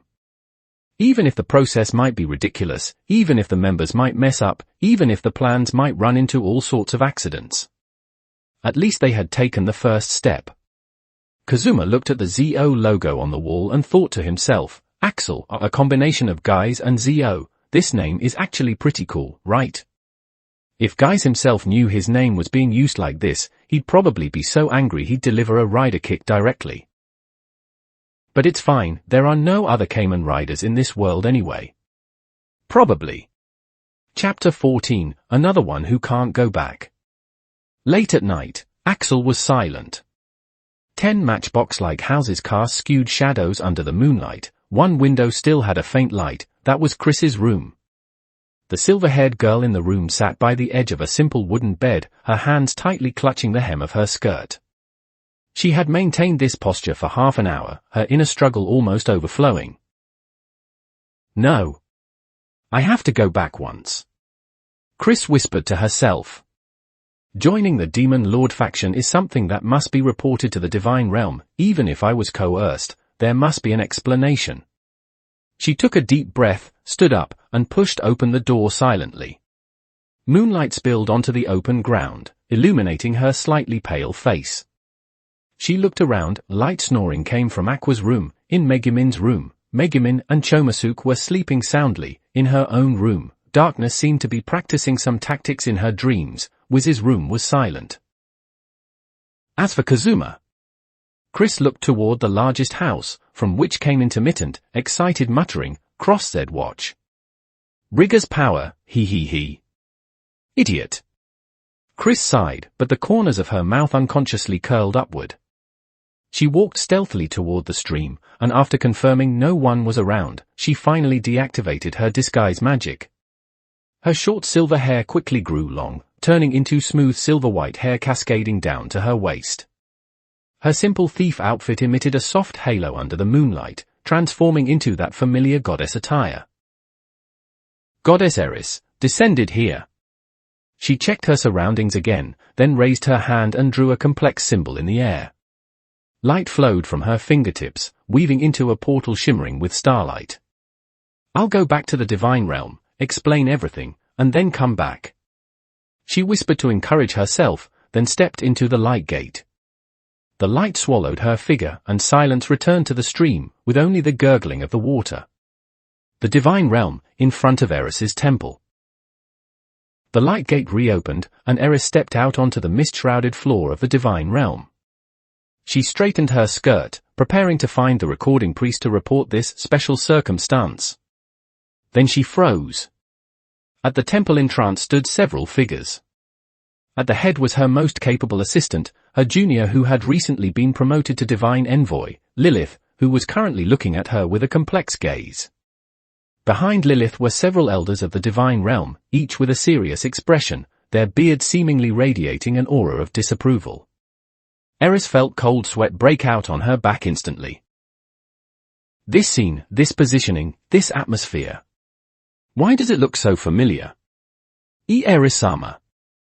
Lilith stepped forward, her voice trembling slightly. You've returned. Lilith, elders. Eris tried to maintain a smile. It's so late, everyone hasn't rested yet? Are you waiting for me? A white-bearded elder cleared his throat. Eris, we sensed your return from the mortal world and have been waiting here specifically for you. Waiting for me? Eris's smile was stiff. Is something the matter? I just came back to make a simple report regarding my temporary part-time job in the mortal world. We know. Another female elder spoke, her voice terrifyingly calm. About you joining the Demon Lord faction, Axel de Dot. Eris's legs went weak, and she almost knelt on the spot. That's a misunderstanding, she explained hurriedly. I was coerced. That adventurers named Kazuma used very despicable means to threaten me. And I'm just a member in name only, I won't actually do anything bad. I was just about to come back and report, to apply for a special permit. Eris. The white-bearded elder interrupted her, his eyes filled with sympathy. No, it was that here we go again kind of helplessness. You don't need to explain. The female elder sighed. We understand the procedure. Procedure? Eris was bewildered. Listy stepped forward and handed over a scroll glowing with golden light. Eris took it, unfurled it, and saw that it was written in the common language of the divine realm. Special disposal plan regarding Goddess Eris's activities in the mortal world. Reason, voluntarily joining the Demon Lord faction Axel and becoming the executive minister of the thief division of said faction. Disposal, temporarily retain divine office and power, but related work in the divine realm will be handled by the deputy Listy until the Demon Lord, Soto Kazuma, is subjugated or dies naturally. Eris's hands began to shake. Wait, is this a mistake? She looked up, her voice trembling. I wasn't voluntary. I was threatened. And why until the Demon Lord is subjugated or dies naturally? This is the same as... Isn't it the same as not letting you come back either? The female elder finished her sentence, her tone carrying deep exhaustion. Yes, that's exactly what it means. But Aqua-senpai is because she was the cheat Kazuma chose himself. She was brought down as an external tool. Eris tried to struggle. I'm different. I was kidnapped. I was coerced. The result is the same. The white-bearded elder shook his head. The divine realm cannot allow an active goddess to have a clear subordinate relationship with the Demon Lord faction, even if it's nominal. For the reputation of the divine realm and for your own safety, you cannot officially return to your divine post until you sever ties with the Demon Lord faction. Lilith added in a small voice, and, Eris-sama, you know the divine realm has been short on human resources lately. With you gone, it's just the right time for us newcomers to train. Eris understood. She understood everything. Reporting, explaining, special circumstances, it was all in vain. From the moment she was threatened by Kazuma with those shameful means and agreed to join, the outcome was already decided. The same routine as Aqua Senpai, the familiar junior, even the format of the scroll was almost the same. So. Her voice was dry, I'm unemployed now. You retain your divine office and power, the prayers of the believers can still strengthen your power. The female elder corrected, it's just that, the actual work will be handled by Listy. You can move freely in the mortal world, but you need to report regularly, and... She paused and lowered her voice, trying not to cause even bigger trouble. Goddess Aqua's side is already enough of a headache for us. Eris stood there as the scroll slipped from her hand, landing lightly on the floor made of mist. A few minutes later, she dejectedly reopened the light gate and returned to the mortal world. She didn't even bother to restore her disguise, walking back to Axel step by step in her goddess attire under the moonlight. Pushing open the door of her matchbox house, the wooden door made a creaking sound. The room was the same as before, a wooden board bed, a rough wooden table, a crooked stool, and not even a decoration on the wall. She sat on the edge of the bed, her silver-white hair flowing in the moonlight. Looking down at her magnificent goddess outfit and thinking back to the scene in the divine realm just now, she suddenly found it incredibly ironic. The goddess of luck? Now an executive of the Demon Lord faction. The star student of the divine realm? Now unemployed just like her senior, Aqua. And wait until the Demon Lord is subjugated or dies naturally. Although that guy Kazuma is both perverse and unreliable, his life is tough as nails, heaven knows how long he'll live. He might even outlive me, a goddess. The first sob squeezed out of her throat. Then, as if a floodgate had opened, tears fell uncontrollably. Eris buried her head in her knees, her silver-white hair spilling down and covering her face. Stupid Kazuma, stupid Aqua Senpai, stupid Divine Realm, stupid Demon Lord faction, war. She cried with no regard for her goddess image, her shoulders shaking. Anyway, no one was watching, anyway it's already like this, anyway. Anyway, everything is terrible. Being threatened to join the Demon Lord faction was one thing. Being threatened with such shameful leverage was another. Now even her job was gone. Although she retained her divine office and power, and the prayers of believers could still make her stronger, all those tasks, listening to believers' wishes, distributing luck blessings, processing prayer documents, were all going to be handed over to Listy. The junior I worked so hard to train. Now she's going to do my work for me. She cried even harder. Then what do I do? Stare blankly in the Demon King's castle every day? Or go brew wine with Aqua Senpai? After crying for a while, she looked up and gazed out the window with teary eyes. Axel was peaceful under the moonlight, the 10 matchbox houses standing silently, uniquely ugly. Eris sniffled, suddenly finding it a bit funny. At least? Aqua Senpai had gone through the same thing. Although that senior probably didn't think there was anything wrong with it at all, and might even be enjoying it. At least, the divine realm didn't take back her divine power, she could still use the power of a goddess. At least? This Demon Lord faction didn't look like it would do bad things at all. Although Kazuma is perverse, he isn't bad at heart, the others have their own issues, but they are all kind people. And... She wiped her tears and whispered to herself, if I really have to wait until Kazuma dies naturally, how many years would that be?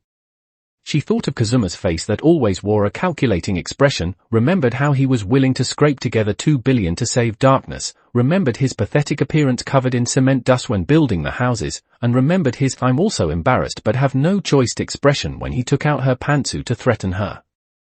Idiot! She cursed again, but this time her tone was much softer. Outside the window, the moon gradually tilted westward. Eris stood up, walked to the simple washstand in the corner of the room, and washed her face with the clear water in the basin. The surface of the water reflected her red, teary eyes and messy silver-white hair.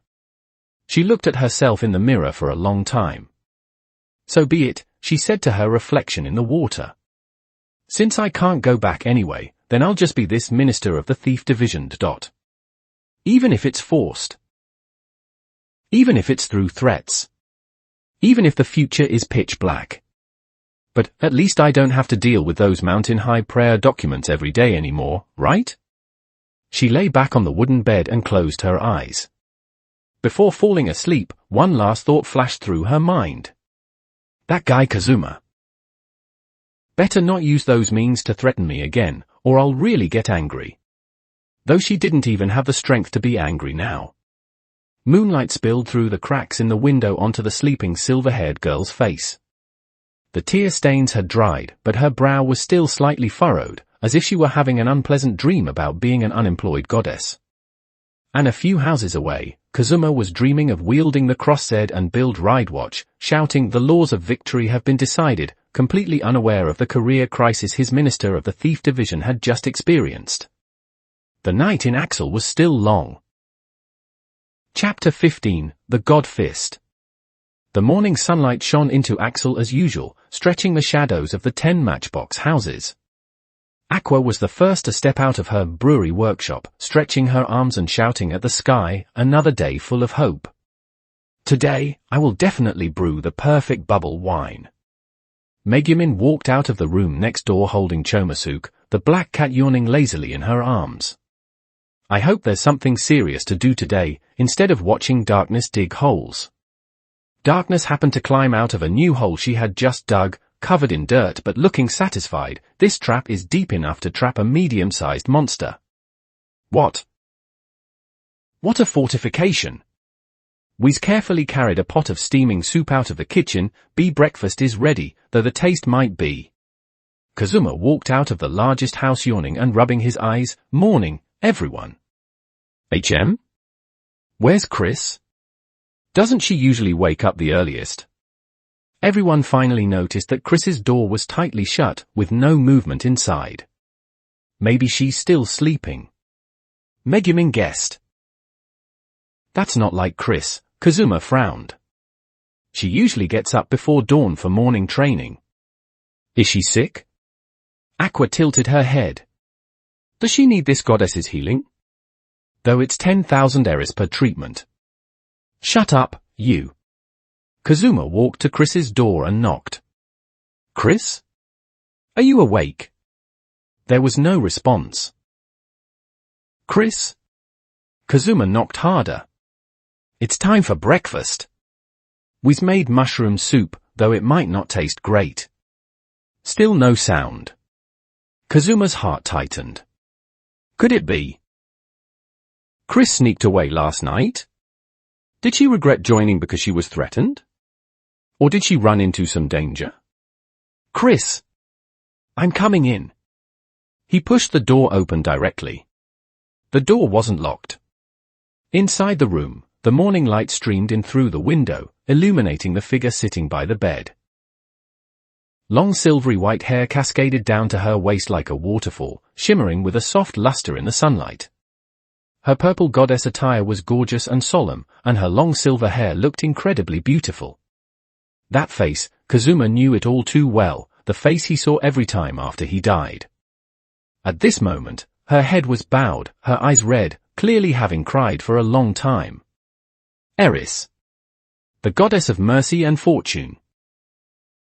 Kazuma froze at the door, his mind going blank. Aqua leaned in. What's wrong? Is Chris, ho? Megumin followed. Chris, you gay. Darkness and Wiz also gathered around. The 5 of them crowded at the door, looking at the goddess in the room who was clearly not Chris. The air froze for about 3 seconds. Then, Eris slowly raised her head. Those eyes, which always held a gentle smile, were now red and swollen, churning with complex emotions, grievance, anger, shame, and a hint of reckless despair. K. Kazuma. She spoke, her voice raspy. Eris? Kazuma finally found his voice, but it was too late. Eris stood up and walked toward him step by step. Her purple skirt swayed gently with her pace, and the aura of a resentful goddess washed over him. It's all because of you. Her voice trembled. It's all your fault. Wait. This is a misunderstanding. I didn't know you were, Kazuma scrambled back, but the doorway was blocked by the others. If you hadn't threatened me. If you hadn't used those means to force me to join. Eris grew more agitated as she spoke, tears starting to well up in her eyes again. I wouldn't have been expelled from the divine realm. I wouldn't be unemployed like Aqua-senpai. I wouldn't have to be some minister of the thief division here. Expelled? Unemployed? Kazuma's brain still hadn't processed it. What are you talking about? Oh. A fist slammed hard into his face. It wasn't an ordinary girl's fist, it was a goddess's fist. Although Eris was holding back, the power of a god fist was still not to be underestimated.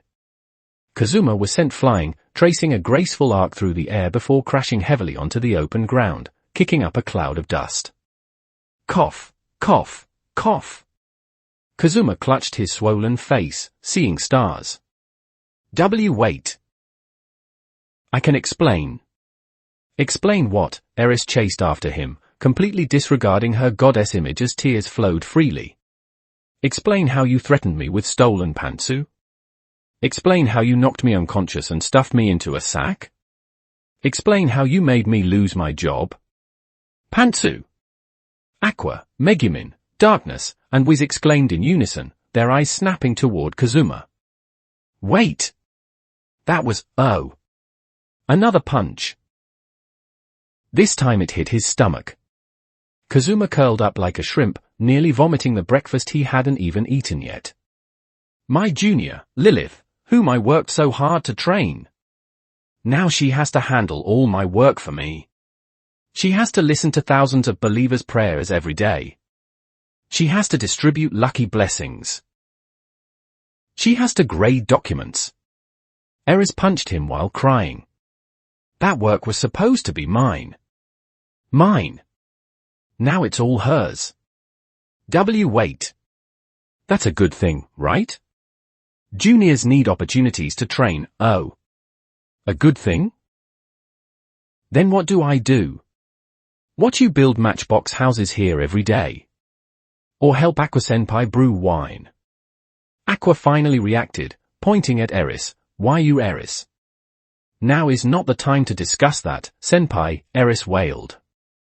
The point is this person. She pointed at Kazuma again. This person made me lose my job. Wait a minute. Kazuma managed to scramble up. Make it clear. What unemployment? What expulsion from the divine realm? Chris, no. Eris, what on earth are you talking about? Eris stopped, panting, tears still flowing. She looked at Kazuma's swollen face and then at her four dumbfounded teammates, suddenly feeling that everything was too absurd. Her identity was exposed anyway. Her job was lost anyway. It was already like this anyway. She sniffled and began to explain in a tearful voice, I am Eris, the goddess of mercy and fortune. Chris was my disguise in the mortal world to facilitate the recovery of divine relics. Then, I was threatened by a certain pervert using despicable means and forced to join your Demon Lord faction. She shot Kazuma a fierce glare. As a result, the divine realm found out. They said I was associated with the Demon Lord faction, which damaged the divine realm's reputation. They've suspended me indefinitely and handed my work over to my junior, Lilith, until the Demon Lord, which is you, Kazuma, is defeated or dies a natural death. In other words, Megumin summarized, you can't go back to the divine realm now, just like Aqua. Exactly, Eris started crying again. And Aqua-senpai was at least brought down by you as a cheat. I was threatened. Threatened with pantsu. Everyone's gaze focused on Kazuma again, their eyes filled with scum, pervert, and unforgivable. I can explain? Kazuma said weakly. That was to gather 5 executives. So you stole a goddess's pantsu? Aqua shrieked. Wait, why Eris's pantsu? Don't tell me you've stolen mine too. No. I've only stolen Eris's. And only those few times. How many more times did you want to steal them? Eris roared. The scene was extremely chaotic for a while. Darkness was caught in a conflict. What an honor to fight alongside the goddess I worship, but her situation is so pitiful. Wiz was in shock, so Miss Chris is a goddess. Heavens, I'm actually living with a goddess. Megumin held Chomosuke with a numb expression. I knew there wasn't a single normal person in this party. Aqua wavered between. Eris has fallen this far, she deserves it, and wait, we're on the same side, we should stand together against the common enemy. As for Kazuma, lying on the ground clutching his swollen, aching face, looking at the sobbing Eris, only one thought occupied his mind. Chris's Eris. The gentle, kind Eris who comforted him and chatted with him every time after he died, and who had helped him several times. The goddess Eris whom he had fantasized about countless times, thinking how great it would have been if I had brought Eris down instead of Aqua. Now, this goddess, because of his degenerate actions, was unemployed, her eyes red from crying, and she was pummeling him with the god fist. Kazuma opened his mouth but didn't know what to say. An apology? It seemed too light. An explanation? There seemed to be nothing to explain. Take responsibility? How? Get her another job? Eris finished crying and wiped her tears with her sleeve, but her eyes were still red. She took a deep breath, looking at Kazuma and then at the others. Anyway. It's already like this. Her voice was still nasally. I can't go back for now, so I'll just stay here for the time being. She paused and added, but I'm not here voluntarily. I'm forced. And if there's another threat like that, I will really use my goddess powers to blast you into dust. I wouldn't dare, I wouldn't dare. Kazuma waved his hands hurriedly. I promise. I will never threaten you again. Eris huffed, turned back to her room, and slammed the door shut. On the open ground, 5 people and 1 cat looked at each other. After a long while, Aqua was the first to speak. So, Chris is Eris? It seems so. Megumin nodded. We have 2 goddesses in our party. Darkness was suddenly shocked. I thought we were the Demon King's castle. Though one is an idiot and the other is newly unemployed, Kazuma added, and was then kicked by Aqua. Wiz asked softly, then, do we still call her Chris? Or Lady Eris? The room door suddenly opened again. Eris poked her head out, her eyes still red, but her expression had calmed down a bit. Call me Chris. I don't want to expose my identity. Though it's pretty much already exposed. She glared at Kazuma again. Also, I'm not eating breakfast. No appetite. The door closed again. Kazuma lay on the ground, looking at the blue sky and letting out a long sigh. What a mess. But deep down, in some corner, there was a subtle hint of secret joy. My, Soto Kazuma's party finally has a normal person. TT. Although the method was terrible, the process was degenerate, and the result was extremely awkward. But at least, the fantasy came true? Probably. Probably. He touched his swollen face and thought of how Eris looked with her eyes red from crying. Tomorrow. I'll go buy some gifts to apologize, he muttered to himself. Though I don't know what a goddess likes. Inside the room, Eris lay on the simple wooden bed, burying her face in the pillow. Stupid Kazuma, stupid, stupid, stupid. But as she cursed, she couldn't help but think of the pathetic way he looked when he was punched flying earlier.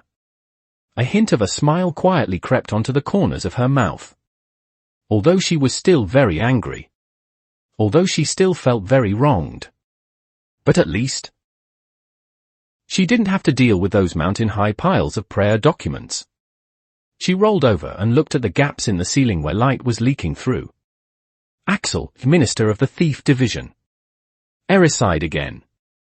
My life, how on earth did it turn out like this? Chapter 16, 150 million. 3 days passed. Early mornings in Axel should have been full of birdsong, floral scents, and youthful energy. However, the reality was, Aqua walked out of her brewing workshop with 2 dark circles under her eyes, and her first words were, I've had enough. Her hair was a mess with a few strands of hay stuck in it, her blue dress was crumpled, and her face was written with a complete loss of will to live. "This is simply not the life a goddess should lead," she shouted at the sky. "No soft bed. No clean bath. Not even a decent dressing table. My beauty is going to be ruined by this dump." As soon as she finished speaking, Megumin's room door was pushed open with a bang. Megumin held Chomosuke, her face similarly filled with uncontrollable anger. "I agree. The walls leak air, it's freezing at night, the roof leaks water, the last rain soaked my only magic book, the wooden bed is as hard as a rock, my waist still hurts now." Wiz poked her head out timidly from the kitchen. The stove doesn't work well either, the smoke always blows back in, and food storage is also an issue." Darkness, for once, did not issue her suffering declaration, but expressed her dissatisfaction through action. She was hacking at a wooden stake with a rusty sword, every strike carrying the momentum of "I'm going to tear this shack down." Even the usually good-tempered Chris couldn't take it anymore. She pushed open her door, her silver hair a bit messy, her purple eyes filled with fatigue. "Last night, mice ran into my room and made off with several small accessories I prepared to exchange for money in town today." She paused and added, "Although I could use divine power to drive them away, I didn't want to expose my identity. So I spent half the night chasing mice." 5 pairs of eyes looked simultaneously at Kazuma, who had just walked out of his room and was still yawning. "All morning, everyone." Kazuma felt the atmosphere was off. "The weather's nice today, huh?" "Kazuma," Megumin said expressionlessly, "we need to talk." Talk about what?" Kazuma took a step back.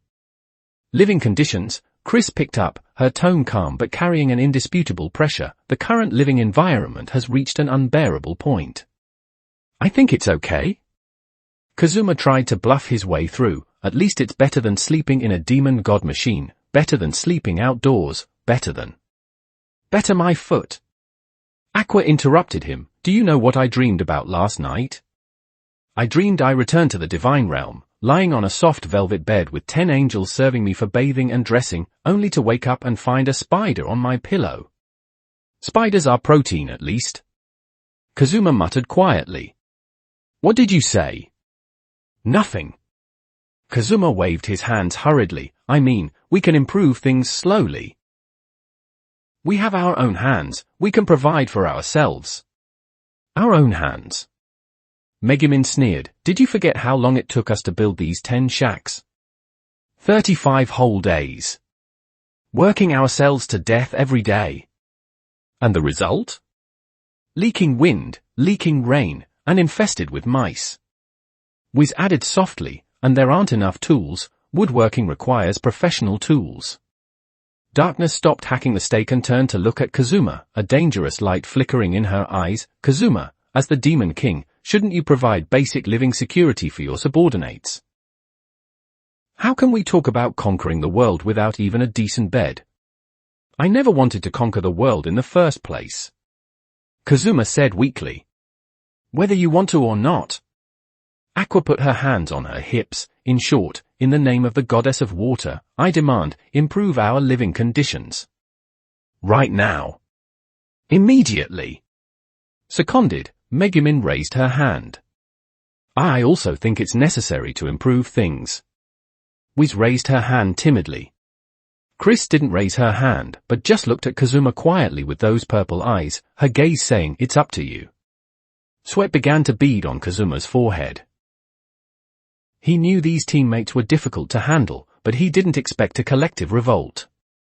He tried one last struggle, "But we're wanted right now. We can't go buy furniture with a grand fanfare. And we don't have that much money." Before he could finish, the 5 of them, plus 1 cat, took a step forward simultaneously. "Money isn't an issue," Chris said. "I can go borrow some from town." "Wait. We're a respectable organization. We can't steal."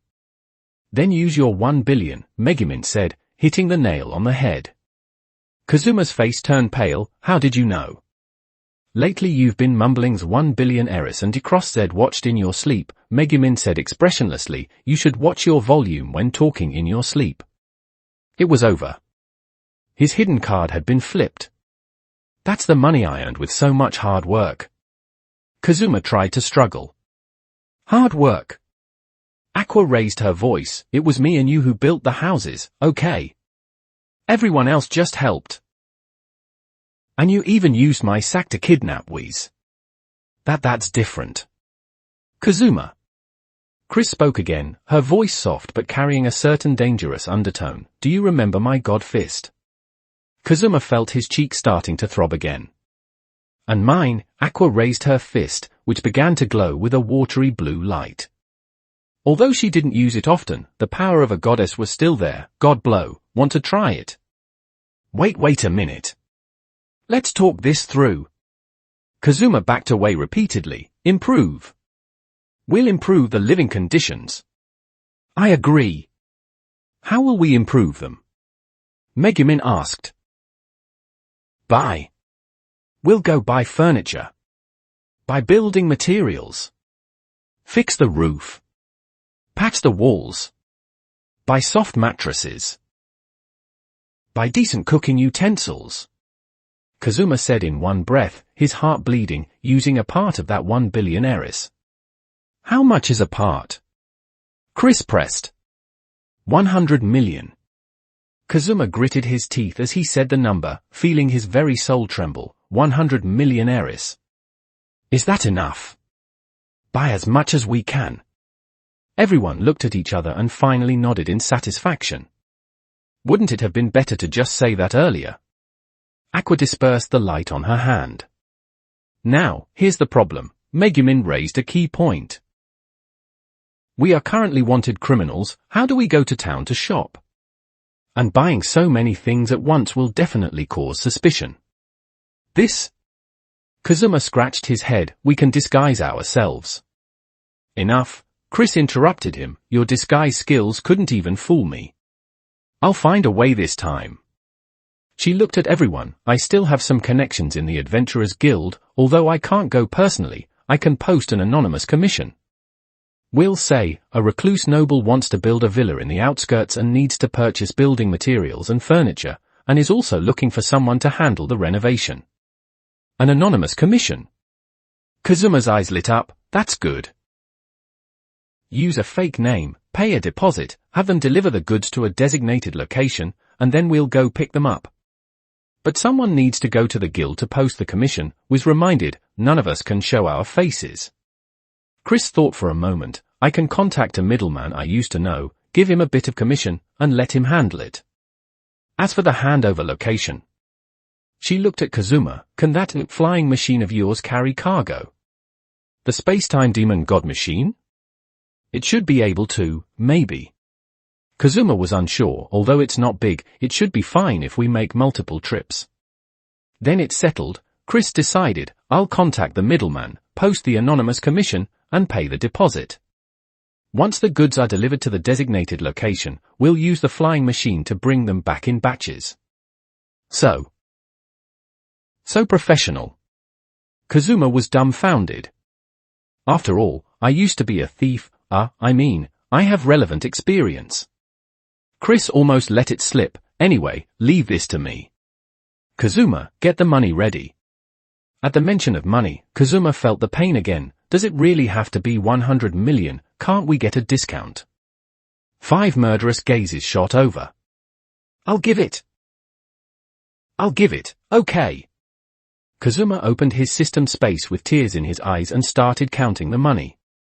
100 million heiress, a huge sum that could fill half a room when piled up, was about to be spent just like that. Although the money in the system space was just a number, seeing that number change from 1 billion to 900 million still made Kazuma feel his heart twitch. This is to improve life. He comforted himself, and the remaining 900 million is still there. By the way, Chris suddenly said, since we're improving, let's be thorough. Besides furniture and building materials, we need to buy food reserves, daily necessities, tools. It's best to buy a few sets of decent clothes too. What we're wearing now is about to become rags. Another 50 million. Kazuma's voice trembled. Another 50 million, Chris nodded. 150 million in total. That should be enough. Kazuma almost fainted. But looking at his teammates' expectant eyes, and Aqua and Chris's fists ready to go, he could only nod through his tears. Fine, 150 million. That afternoon, Chris contacted a reliable middleman through her channels. An anonymous commission was quickly posted. An anonymous noble wished to build a villa in the outskirts of Axel and needed a large amount of building materials, furniture, and daily supplies, and wished to hire craftsmen for simple renovations. A deposit of 30 million eris was paid upfront, with the balance to be paid upon delivery. As soon as the commission was out, the merchants and craftsmen of all Axel were in a frenzy. A 150 million order. It was enough to feed them for half a year. And on Axel's side, everyone finally had something to look forward to. I want a big bed that can fit 3 people. Aqua had already started fantasizing. I need a decent desk and a bookshelf, Megumin said. Sturdy defensive fortification materials. Darkness was still obsessed with this. Kitchenware, preferably magic kitchenware. Wiz whispered her wish. Chris began to plan house reinforcement, roof waterproofing, door and window repairs. We also need to plan out a storage area and a kitchen area. Kazuma squatted in a corner, looking at the remaining 850 million in his system space, crying without tears. My money am I hard-earned? No, the 1 billion the system gave me, if more than a tenth is gone just like that. But on second thought, with a comfortable dwelling, these ancestors probably wouldn't make a fuss all day, right? They should be able to focus on being executives, right? They probably wouldn't punch him with god fists anymore, right? Probably. He looked into the distance, where carriages loaded with goods were heading toward the designated handover location. Operation Improve Life had officially begun. Although the wallet hurt. But at least, he probably wouldn't be tied to a tree and beaten tonight. Probably. Chapter 17, Don't underestimate the vitality of a gag anime protagonist. Arms higher. Power from the waist. You're chopping wood, not swinging a sword. In the early morning clearing of Axel, Chris, holding a branch, was instructing Kazuma in swordsmanship. Nearby, Megumin watched over them while holding Chomasuke, while Aqua and Wiz were nearby researching newly arrived kitchenware. The first batch of supplies from the anonymous request had arrived. Although it was just basic tools and ingredients, it already had the 2 women excited. Sweating profusely, Kazuma brandished his short katana, which Megumin had forcibly named Gyanjinmaru. The blade reflected the morning light, tracing crooked arcs. I say, is it necessary to be this strict? Kazuma panted. I'm not a professional swordsman. As the leader of the Demon Lord faction, is it acceptable for you to not even know basic swordsmanship? Chris kept a straight face. Ever since her identity was exposed, her attitude toward Kazuma had become subtle. Half of it was a friend's tolerance, and the other half was the resentment of an unemployed person toward the culprit. Megumin added a verbal jab from the side. Besides, Kazuma, you really have been too slack lately. Ever since finishing the house, you've been lying around sunbathing all day. If you don't exercise, you'll really turn into a piece of trash. I haven't been lying around all day. Kazuma protested. I've clearly been researching how to obtain a new form. He quickly shut his mouth mid-sentence. The existence of the system was a secret that absolutely could not be exposed. Researching what? Chris narrowed her eyes. Nothing. Kazuma quickly changed the subject. Let's keep practicing. I feel like I'm about to master it. He raised Gyanjinmaru again, striking what he thought was a cool pose, and then... Wrong posture. Chris lightly tapped his wrist with the branch. Keep your wrist steady and your footing firm. Again. Kazuma was on the verge of tears. Under Chris's strict guidance, he practiced basic sword swings for an hour, followed by physical training, push-ups, sit-ups, squats. I can't. I really can't do it anymore. Kazuma collapsed to the ground like a fish out of water. Spare me, Chris-sama, Eris-sama. Goddess. It's only 100 push-ups. Chris frowned. Where's the physical stamina you had when you were an adventurers? I gave it all back to the giant toads of Axel long ago. Kazuma wailed. Megumin sighed. Kazuma, you can't go on like this. What if the kingdom really sends a subjugation team? You can't rely on transforming every time. What if your transformation device runs out of power? The driver doesn't need charging. Kazuma muttered softly. What did you say? Nothing. Training continued. Aqua and Wiz had prepared breakfast. Though it was just simple wild herb soup and toasted bread, it was heaven compared to their previous dry rations. However, Kazuma wasn't allowed to eat, because Chris said, no eating until training is over. This is abuse. This is oppression. Kazuma protested. This is for your own good. Chris remained unmoved. Continue. Run 10 laps around the clearing. Kazuma began running laps with heavy steps, cursing the system 100 times in his heart. Can't you give me some practical combat skills? Can't you give me a physical enhancement? Why does it have to be this ride armor? Just as he reached the 5th lap, tired as a dead dog, the system's notification sound suddenly rang in his mind. Ding! New mission issued. Kazuma's steps faltered, and he nearly fell. Mission, the Demon Lord's Dignity. Content, as a Demon Lord, how can you be trained like a dog?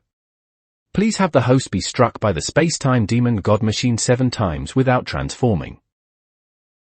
Reward, Saburo Higashijima's Constitution. From the Kamen Rider work, Saburo Higashijima wants to become a Kamen Rider.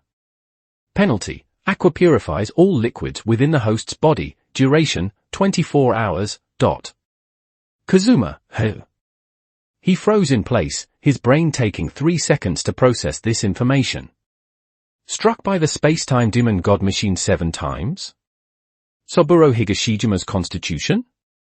That freakish constitution where an ordinary person can fight shocker combat men on equal footing just by training and kill a giant bear with their bare hands. The penalty is Aqua purifying all the liquids in my body. System, are you trying to make me sterile? Wait. Kazuma roared in his heart. System, what kind of ghost mission is this? Struck by the demon god machine 7 times, I'll be crippled if not dead. And that reward, though tempting, the mission content is too ridiculous. Also, that penalty, are you trying to make me experience 24 hours of dehydration hell? Mission issued. Please choose whether to accept. Countdown, 60 seconds. Accept my foot. This is clearly a suicide mission. And Kazuma suddenly realized. This mission description. Trained like a dog? Are you mocking Chris for training me like a dog? The system does not evaluate the host's training methods, only provides paths to becoming stronger. The path to becoming stronger is letting the demon god machine hit me 7 times. Kazuma went crazy. You're clearly paying homage to that cane-wielding Alien 7 and his Jeep monster. It's too obvious. Hey! Countdown, 30 seconds. Wait! I haven't agreed yet. Countdown, 10 seconds. Damn it! Kazuma gritted his teeth. Saburo Higashijima's Constitution, that freakish constitution that allows one to fight monsters in their normal state. If I have that, I won't need to rely on transformations all day, I'll have the power to protect myself even without transforming. And the penalty was too terrifying. Having all the liquids in my body purified by Aqua? I'd rather just die. I accept. Before the countdown hit 0, Kazuma yelled out. Mission accepted successfully. Please begin execution. Kazuma stopped his steps and stood in place, taking a deep breath. In the distance, Chris and Megumin noticed his abnormality and walked over. What's wrong? Can't run anymore? Chris asked. No. Kazuma looked up, his eyes suddenly turning solemn. Chris, Megumin, Thank you for your kindness. But I feel the current training method doesn't suit me. Doesn't suit you? Megumin raised an eyebrow. Then how do you want to train? Kazuma didn't answer. Instead, he looked up at the sky and raised his right hand, as if calling for something. Space-time demon god machine, descend. What are you doing? Chris's words came to an abrupt halt. In the sky, a familiar vortex appeared. The silver-grey space-time demon god machine slowly descended, hovering at a height of 3 meters off the ground. The roar of the engine startled all of Axel. Aqua and Wiz ran out from the kitchen, and Darkness poked her head out from the pit trap she had dug. Everyone stared dumbfoundedly at this suddenly appearing aircraft. Kazuma? You're going to use the demon god machine to train? Chris looked confused. But isn't this thing a transport vehicle? No. Kazuma walked to about 20 meters in front of the demon god machine and struck a strange preparatory pose. I'm going to use it to hit me. A deathly silence. You said, what? Megumin thought she had misheard. I said, let the demon god machine hit me, Kazuma repeated, his voice trembling but filled with firm determination. 7 times. No transforming, just taking it head on. Are you crazy? Aqua screamed. 1 hit from that thing and you'll die. Kazuma-san, please reconsider. Wiz was also panicked. Darkness, however, became excited, tempering the physical body with a mechanical creation. What a crazy training method. Chris grabbed Kazuma's shoulder. Kazuma, I know the training is hard, but there's no need to seek death. We can adjust the training plan. No. Kazuma pushed her hand away, his eyes firm. This is the path I've chosen. The system. No, I myself believe this is the fastest way to become stronger. He took a deep breath and shouted at the demon god machine, come. The first time. The demon god machine started up and slowly moved forward. It wasn't fast, but that was a metal creation weighing several tons. Even hitting at a walking pace would be enough to break an ordinary person's bones. Stop! Chris wanted to rush over but was held back by Megumin. Wait. Let's see what he's actually trying to do. The demon god machine gradually accelerated. 5 meters, 3 meters, 1 meter. Bang! Kazuma was hit head-on and sent flying, tracing an arc in the air before landing heavily on the grass 10 meters away. Cough, cough, cough. He lay prone on the ground, feeling every bone in his body wailing. His chest was tight and painful, his breathing labored, but he was still alive. 1. He struggled to climb up, a trace of blood at the corner of his mouth. Continue. The demon god machine turned around and accelerated again. The second impact. Kazuma was sent tumbling, his arm scraped and a bruise forming on his forehead. The third time. A sharp pain came from his ribs, they might be cracked. The fourth time. He spat out a mouthful of blood, and his vision began to blur. The fifth time.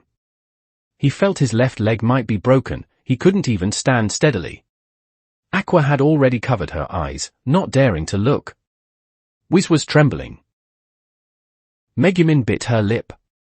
Darkness's breathing was rapid, this time it wasn't excitement, but shock. Chris's face was pale. She wanted to stop him, but the don't come over look on Kazuma's face made her halt. Before the 6th impact, Kazuma could no longer stand straight. He knelt on one knee, supporting his body with Gianjanmaru, covered in wounds and bloodstains. But he looked up, facing the demon god machine and everyone else, and roared with the last of his strength. Don't underestimate. The demon god machine accelerated toward him. The vitality. The dull thud of the metal chassis hitting his body. Of a gag anime protagonist. Kazuma was sent flying again, landing even further and harder this time. He lay on the ground, motionless. Dead silence. A few seconds later, Chris was the first to rush over. The others followed close behind. Kazuma! Kazuma! Chris knelt beside him, her hand trembling as she checked for his breath. He was still breathing, though weakly. Quick! Heal! Aqua snapped to her senses, her hands glowing with an aqua-blue healing light. But just as the light was about to touch Kazuma, he suddenly opened his eyes and raised a hand to stop her. Wait, there's one more. You're crazy. You'll die. Chris's voice carried a sob. Although she was a goddess and had seen countless births and deaths, she still couldn't accept watching a friend self-harm before her eyes. Especially in her current state where she had no way to intervene. Must be 7 times. Kazuma struggled to stand but failed. The demon god machine hovered not far away, seemingly waiting for a command. Enough. Chris stood up and blocked Kazuma's path, facing the demon god machine, though she didn't know if it could understand her. Stop. I order you to stop. The demon god machine did not respond. I order you in the name of the goddess Eris. Holy light emanated from Chris, her long silver-white hair moving without any wind. Stop harming him. The demon god machine still did not respond. It only listened to Kazuma's orders. The last time. Kazuma said weakly but firmly, let me finish, please.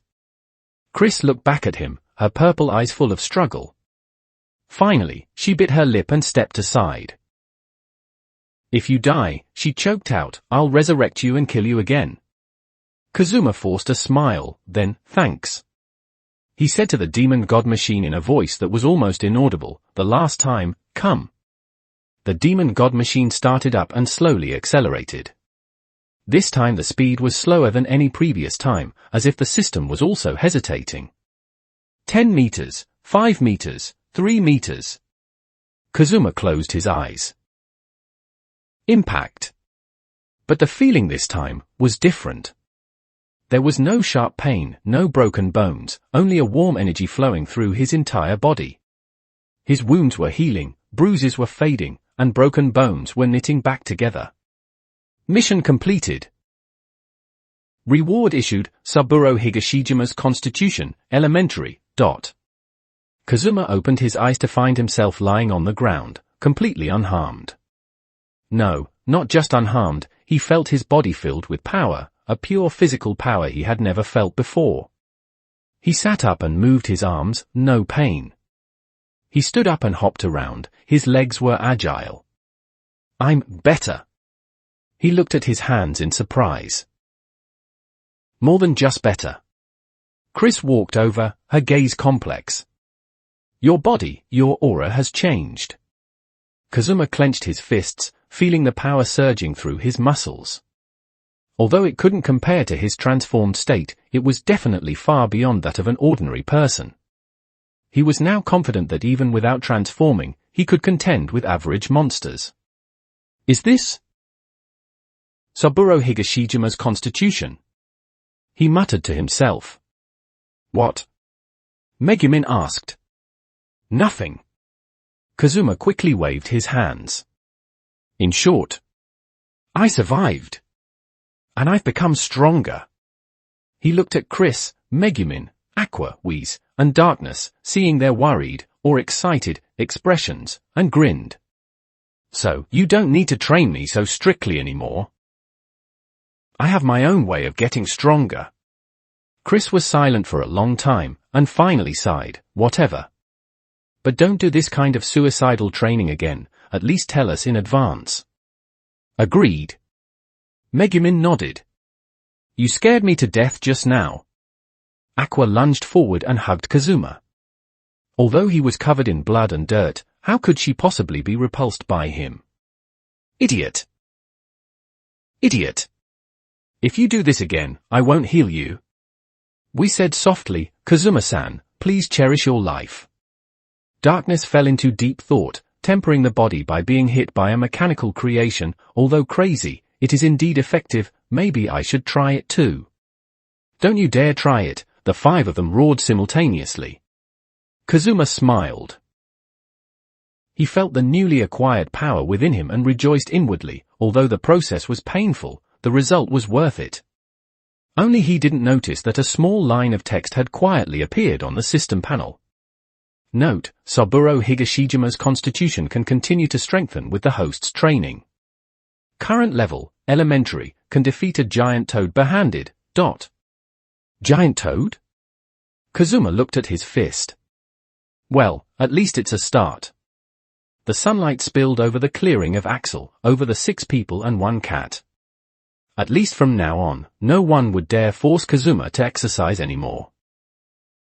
Chapter 18, Game Consoles and Home.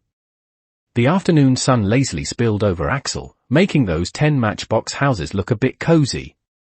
The renovation project was progressing smoothly, following the requirements of the Anonymous Commission. The workers added leak-proof roofs to every house, patched up cracks in the walls, and installed simple but practical doors and windows. Although the interior decoration hadn't started yet, at least they didn't have to worry about being harassed by rats in the middle of the night or being woken up by rain anymore. Kazuma strolled aimlessly around the open space, playing with the crossed watch in his hand. The blue and yellow watch shimmered in the sunlight, the dragon pattern on it looking as if it were about to come to life. He had already rehearsed the cool poses after transformation countless times in his mind, just waiting for an opportunity for a field test. Kazuma! A long, drawn-out wail interrupted his thoughts. Kazuma turned back to see Aqua slumped over a pile of freshly delivered logs in a I'm about to die of boredom pose, her blue hair messy and her eyes vacant. What is it now? Kazuma put away the watch and walked over. So. Buoyed, Aqua flopped around like a stranded fish. No wine to drink. No banquets. No believers bowing down. Not even anyone to argue with. Megumin is reading, Chris is planning some defense system, Darkness is digging a hole, and Wiz is messing with those crappy magic items. I'm the only one with nothing to do. You could go help out, Kazuma suggested. Help. Aqua rolled over to face the sky. Help with what? Help Darkness dig a hole? And then bury myself in it? Help Wiz make magic items? And then get blown into the sky? Then find something to do yourself. What can I do? Aqua sat up, her hands cupping her chin. There's nothing here. No game consoles. No TV. No manga. Not even a decent tavern. She grew more agitated as she spoke, tears welling up in her eyes. I miss the Divine Realm so much. At least there were recreation rooms there. The latest game consoles. Large-screen TVs to binge-watch shows. And infinite refills of holy wine. Unlike here, nothing but grass and trees and rocks. Kazuma froze for a moment. Game consoles? TV? Aqua played with those in the Divine Realm? Wait, he sat down next to Aqua. You're saying the Divine Realm has game consoles and TVs? Of course there are. Aqua looked at him like he was a country bumpkin. The Divine Realm has to keep up with the times. Although most of those old fossils of gods are still using quills and scrolls, we of the younger generation have modernized long ago. My room has the latest PlayStation, Switch, and Xbox, plus a 100-inch 8K TV. She began to list them off like treasures. I've cleared the entire Final Fantasy series. 100% completion in The Legend of Zelda. An anime. I finished Demon Slayer. I'm caught up on the latest chapter of Jujutsu Kaisen. I watch Spy X Family every week on time. I even have a premium membership for Bilibili. Kazuma listened, dumbfounded. He knew Aqua was a goddess and that she came from the Divine Realm, but he never thought life in the Divine Realm was so modern. Then when you first came to the human world. He stammered. I didn't bring anything. Aqua wailed. If they had just given me some time to prepare, I would have brought a few things down. She grabbed Kazuma's shoulders and shook him frantically. I want to play games. I want to watch anime. I want to drink ice-cold cola and eat potato chips while lying on the sofa binge-watching shows. I don't want to fight giant toads every day. I don't want to mix cement. I don't want to live in a matchbox house. Stop, stop, stop. I'm getting dizzy. Kazuma broke free, but Aqua's words had sent him into deep thought. Game consoles. TV. Anime. Cola. Potato chips. These words were so familiar. So familiar it made his heart ache. He suddenly remembered his life before being transported, that small room, that old computer, the bookshelf filled with figures and manga, and his mother who always complained about him staying home all day but would still silently bring him cup noodles. Kazuma? What's wrong? Aqua noticed his silence. It's nothing. Kazuma shook his head, but his voice was a bit hoarse. I just suddenly felt a bit nostalgic. Nostalgic for what? Do you want to play games too? Aqua's eyes lit up. Then how about we figure out a way to get a game console together? I know some magic items can simulate. It's not about the game console. Kazuma interrupted her, looking into the distance with a somewhat vacant gaze. It's home. The air went silent. Aqua blinked, uncharacteristically refraining from interrupting. In my original world, Kazuma said slowly, I was a shut-in too. I spent all day cooped up in my room playing games, watching anime, and surfing the web. I thought my parents were annoying, thought reality was boring, and fantasized every day about being transported to another world to be some OP protagonist, have a harem, and save the world. He gave a bitter laugh. Then I really was transported. And the result? I almost died of fright from a giant toad, my teammate is a bird-brained goddess, I worry about money every day, and now I'm wanted as a demon king, living in a crappy house I built myself. Hey! Who are you calling bird-brained? Aqua protested, but her voice was small. Isekai isn't cool at all. Kazuma continued, sounding more like he was talking to himself. No games to play, no anime to watch, no convenience stores, no air conditioning, no flush toilets. I can't even be a shut-in in peace, there's always some kind of trouble finding its way to me. He paused. But sometimes I wonder, if I hadn't died that day trying to save someone, if I hadn't been transported, what would I be doing now? I'd probably still be in my room playing games. My parents would probably still be nagging, but at least they would make dinner for me, ask me how was your day, and knock on my door worriedly when I stayed up all night. His voice grew lower and lower. The curry my mom made was really delicious, though I never said it. My dad always wanted to take me out for exercise, even though I refused every time. He couldn't go on. Kazuma lowered his head, his hands clenched tightly. Since being transported, he rarely allowed himself to think about these things. There was no use thinking about it, he couldn't go back, and it only added to his sadness. He forced himself to focus on the problems in front of him, making money, surviving, dealing with his teammates, handling system missions. Using busyness to cover up his homesickness. But Aqua's complaints were like a key, opening the memory box he had deliberately locked. Game consoles. TV. Home-cooked meals. The purring of the old cat. The hum of the air conditioner in the room during summer. The smell of cup noodles at 3 a.m. Kazuma. Aqua looked at him cautiously. Are you crying?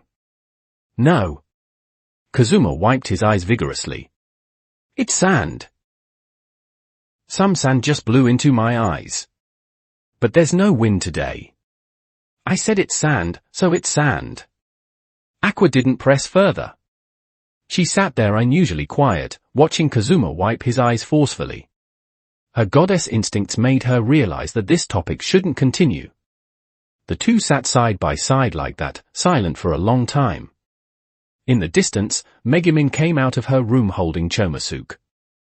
Seeing them, she hesitated for a moment and didn't come over to disturb them.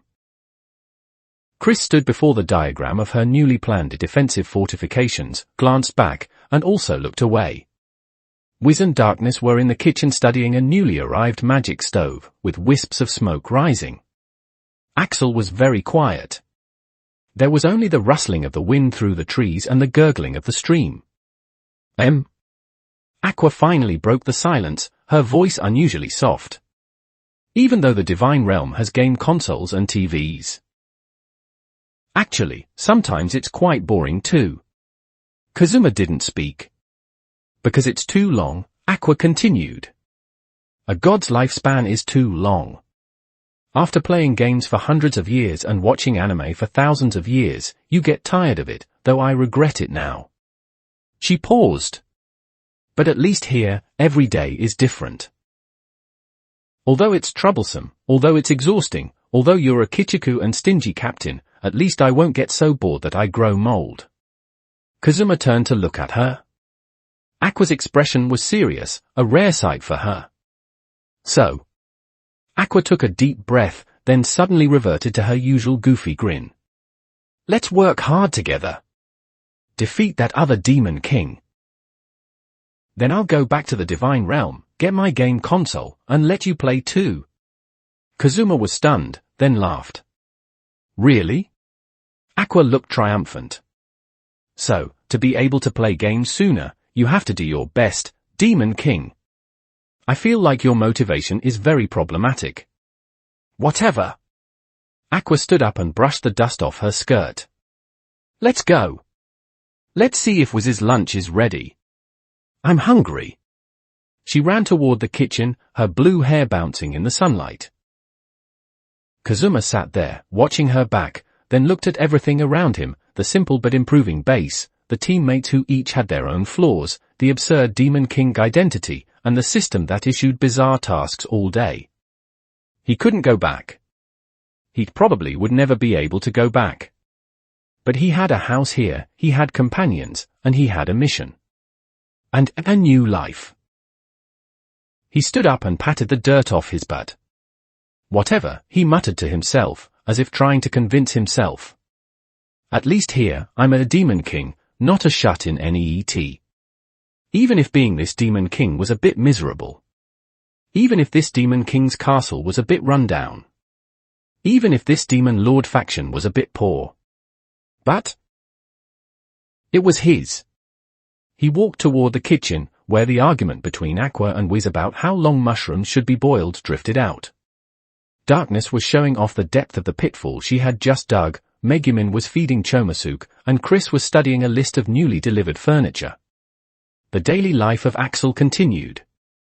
Homesickness was still in his heart, but at least for this moment, he had a reason to keep moving forward. Even if it was just so a certain bird-brained goddess could play games sooner. Even if it was such an absurd reason. Probably, this was his isekai life. Absurd, troublesome, but not too bad. Within the system space that no one noticed, the system panel suddenly flickered a few times. Chapter 19, The Evil Slimes and Aqua. So, there are plenty of herbs in that forest to the west, we can gather some for backup. There's a river to the north with good water quality, but there are aquatic monsters in it, so be careful when drawing water. To the east is a cliff with a great view, perfect for setting up a lookout post. To the south is the direction we came from, leading back to Axel. The afternoon sun slanted across the clearing of Axel, where Chris was spreading out a hand-drawn map and explaining the surrounding terrain to everyone. This was the result of their half-day of exploration, though during the process, Aqua almost fell into a pit she dug herself. Megumin was stopped by Chris because she wanted to use explosion magic to blast fish. Wiz's detection magic item exploded once halfway through. But at least they had a basic understanding of the area around the base. Good, Kazuma nodded with satisfaction. This way we can plan out fortifications and resource collection points. Once the furniture arrives, this place will really feel like a base. His words came to an abrupt halt. Because the sight before him was truly shocking. Surrounding their 10 newly renovated matchbox houses were swarms of slimes. Not one or two, not a dozen or 20, but dozens of them. Transparent, jelly-like slimes of various sizes squirmed like a nightmare, occupying every inch of open ground, even crawling up the walls, roofs, and windows. Under the sunlight, these slimy creatures reflected an eerie luster, making disgusting pooji-pooji squelching sounds. The air froze. This is. Megumin's mouth hung open. Slimes, so many slimes. Wiz's voice trembled. Even though she was a lick, she was naturally afraid of soft-bodied creatures. What a quantity! Darkness's breathing quickened. If they all swarm over, my body will surely be soaked in slime, guhehe. Is now the time for that? Kazuma roared, then turned to Chris. Didn't you say the surroundings were safe? I really didn't see any when I was scouting. Chris was also bewildered. Slimes don't usually gather in such large numbers unless what? Unless there's something here they like residual magic, or... Chris looked at the slimes. They seemed particularly fond of sticking to the houses. The new paint? Or the adhesive? Kazuma remembered. To reinforce the houses, the renovation workers had used a lot of magic adhesive. To slimes, that stuff was probably as attractive as honey is to a bear. What do we do now? Aqua hugged her staff tightly. With so many slimes, even my purification magic won't be enough to clear them all. Kazuma looked at those slimy creatures crawling all over the houses he had spent 150 million to renovate, and fury instantly rushed to his head. You bastards! He gritted his teeth. How dare you touch my houses? How dare you touch the houses I spent so much money to renovate? He pulled out the Ziku driver and buckled it to his waist, then pulled out the ZO ride watch. Kazuma, calm down. Chris tried to dissuade him. Slimes have very high physical and magic resistance, normal attacks. I don't care how high it is. Kazuma roared. If they dare touch my houses, I'll cut down even a demon king. ZO. The ride watch was inserted, and the driver rotated. Rider time. Kamen Rider ZO. Silver and pink armor covered his body, and the time limit sword gleamed in his hand. Kazuma, Kamen Rider ZO, raised his long sword high and charged into the slime army. Die! You slimy bastards! The first sword strike fell. The time limit sword hacked into a large slime, making a dull poochith sound. The blade sank about a third of the way into the slime's body, and then, it got stuck. What? Kazuma pulled hard on the sword, but the slime's body held onto the blade like superglue, refusing to let go. The surrounding slime squirmed closer, extending slimy tentacles to try and entangle him. Get lost! Kazuma kicked away the nearest one, but more slimes swarmed up. Their bodies had incredible elasticity, and physical attacks had little effect. Although the time limit sword was sharp, hacking into a slime was like hacking into rubber, even pulling it out was difficult. High physical resistance, huh? Kazuma shifted his thinking. Then I'll use magic, no, an energy attack. He pressed the button on the hilt. Finish time. Power lit up on the blade, and energy converged. Time break. An energy slash struck out, blasting several slimes in front into pieces. But more slimes filled the gap, and they seemed provoked, starting to spray acid. Ooh-wah. Kazuma dodged frantically. The acid splashed onto the ground, corroding small pits.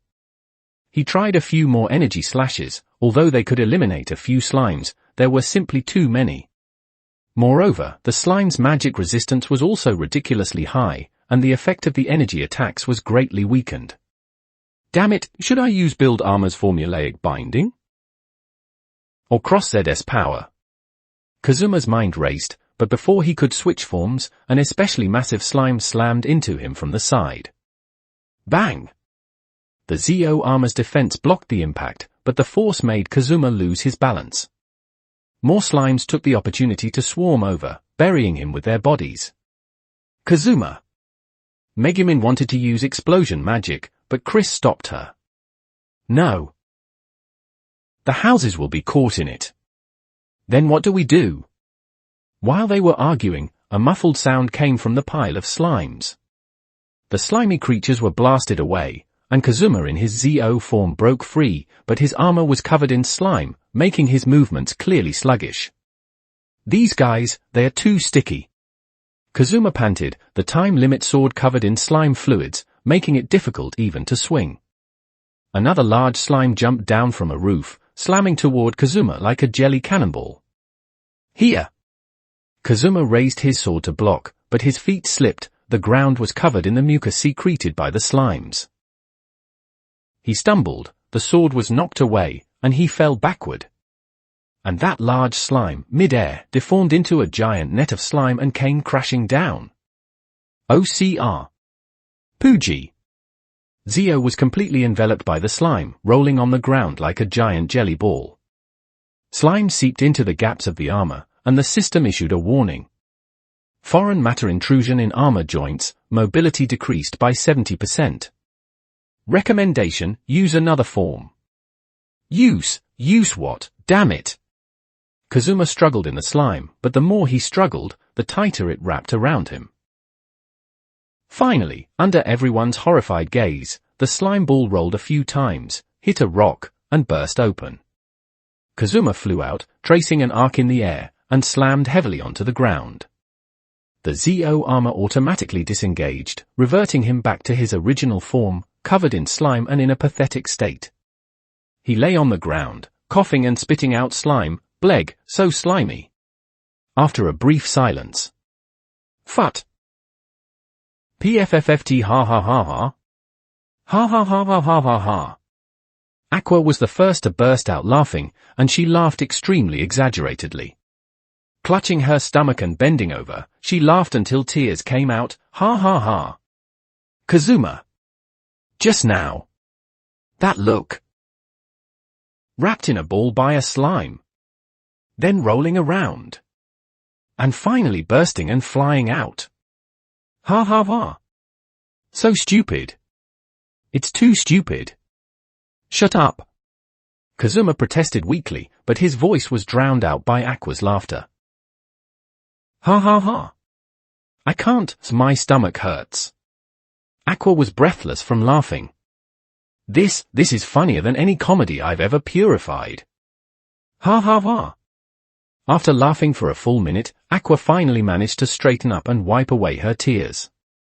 All right, she took a few deep breaths, trying to make herself look serious. What's this goddess clean up the mess? She raised her staff, its silver body topped with a large, unopened pink flower bud.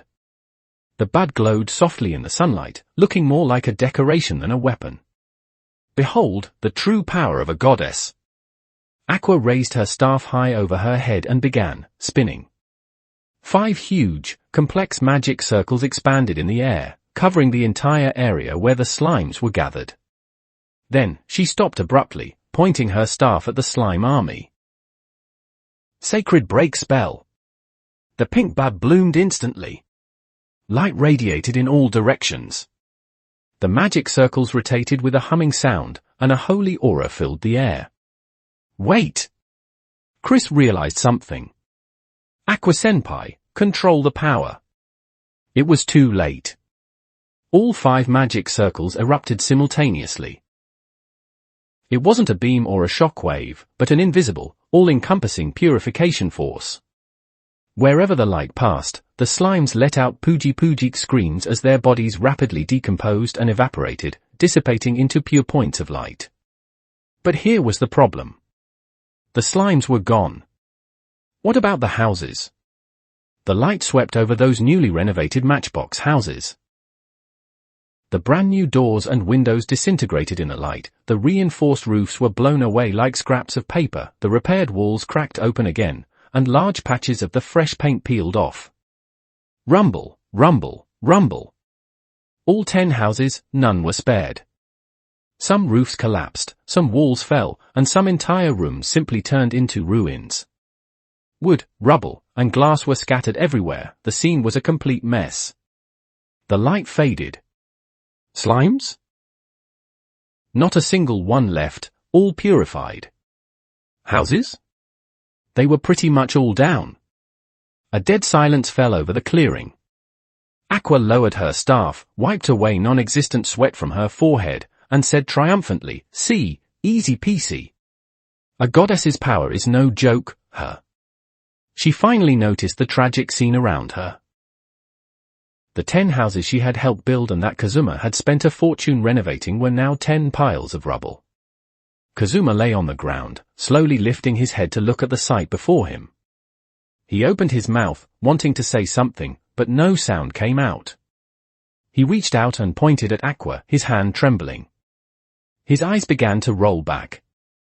Kazuma?" Aqua asked cautiously. "Are you okay?" Kazuma didn't answer.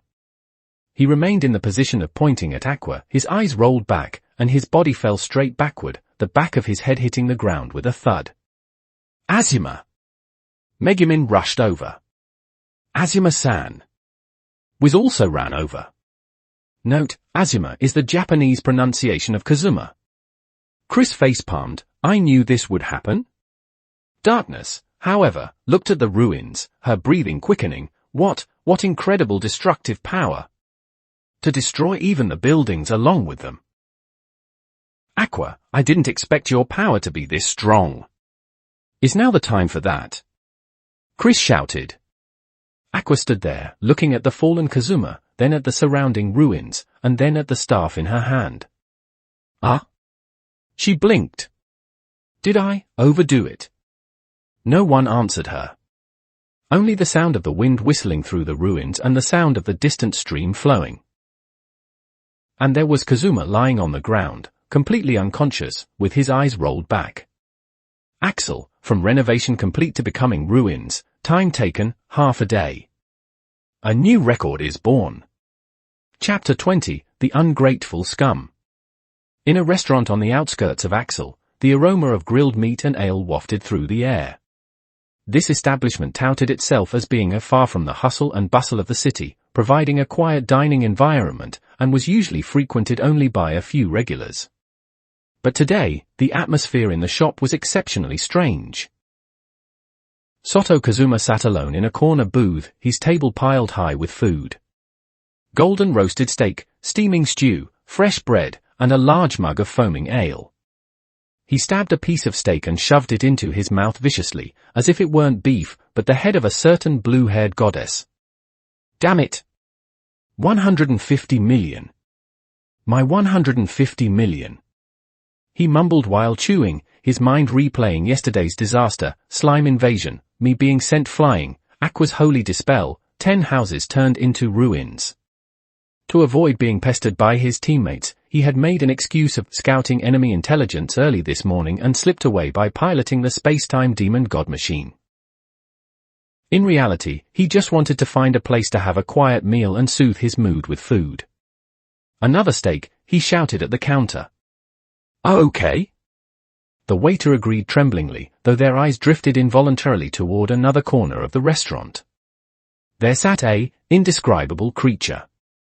It had sparse body hair, facial features closer to an ape than a human, yet it wore neat human clothing and its movements were quite refined. It was cutting the meat on its plate with a knife and fork, its movements as standard as those of an etiquette teacher for nobility. Kazuma also noticed the creature. He frowned, but didn't think much of it. It was another world. After all, there were all sorts of strange races.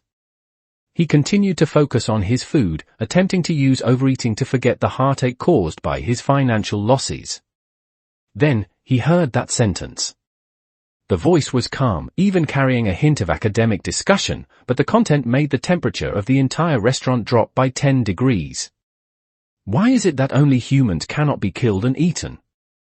The fork in Kazuma's hand dropped onto the plate with a clatter. He slowly turned his head to look at the source of the voice. The strange creature, whom Kazuma would later learn was named Charlie, was looking at the meat on its plate, its expression puzzled, as if contemplating a philosophical question. "What did you say?" an adventurers at the next table asked in disbelief. "I am pondering," Charlie put down the knife and fork, scanning the restaurant with eyes similar to a human's but with smaller pupils. All other animals can be hunted, raised, slaughtered, and eaten. Why not humans? From a biological perspective, humans are also a type of animal. From an ecological perspective, there are too many humans, and appropriate predation helps maintain balance. From a nutritional perspective, human muscle should be rich in protein. Are you fucking crazy? The adventurer stood up, slamming the table. Charlie tilted its head, a motion that reminded Kazuma of primates on Earth. I am not crazy. I am simply posing a reasonable question. If humans can eat pigs, cows, and sheep, why cannot humans be eaten? Is it because of morality? Morality is merely a fictional concept of human self-restraint. Is it because of intelligence? Pigs are also quite intelligent. Is it because? How did your mother raise you? Kazuma couldn't help but roar. He was already in a terrible mood, and now, hearing such anti-human rhetoric, his anger broke through the valves of reason. Charlie turned to Kazuma, its expression still calm. My biological mother was a chimpanzee. She had no intelligence and did not teach me anything. I am merely analyzing objectively. It paused, then added, also, judging by your expression, you seem very angry. Why? Is it because I stated a fact you are unwilling to face? Humans are essentially. Enough. Kazuma stood up, his chair scraping against the floor with a harsh sound. I don't care if you are an experimental subject or whatever the hell you are. Eat humans? Who the hell do you think you are? He walked toward Charlie, his fists clenching and cracking. Today he was going to teach this arrogant bastard a lesson. Wait! Customer! The waiter rushed over, pulling Kazuma back tightly. Please don't be impulsive. That! Mr. Charlie is a special experimental subject of the kingdom. Touching him is challenging the authority of the kingdom. You will be executed. Kazuma was stunned. Kingdom? Experimental subject. Why yes, the waiter lowered their voice. I heard it's a project called Intelligent Hybrid Creature Research. The kingdom permits him to operate in human society to observe reactions. In any case, never provoke him. Charlie heard the conversation and looked at Kazuma. For the first time, emotion appeared in its eyes, in not anger, not fear, but a kind of condescending contempt.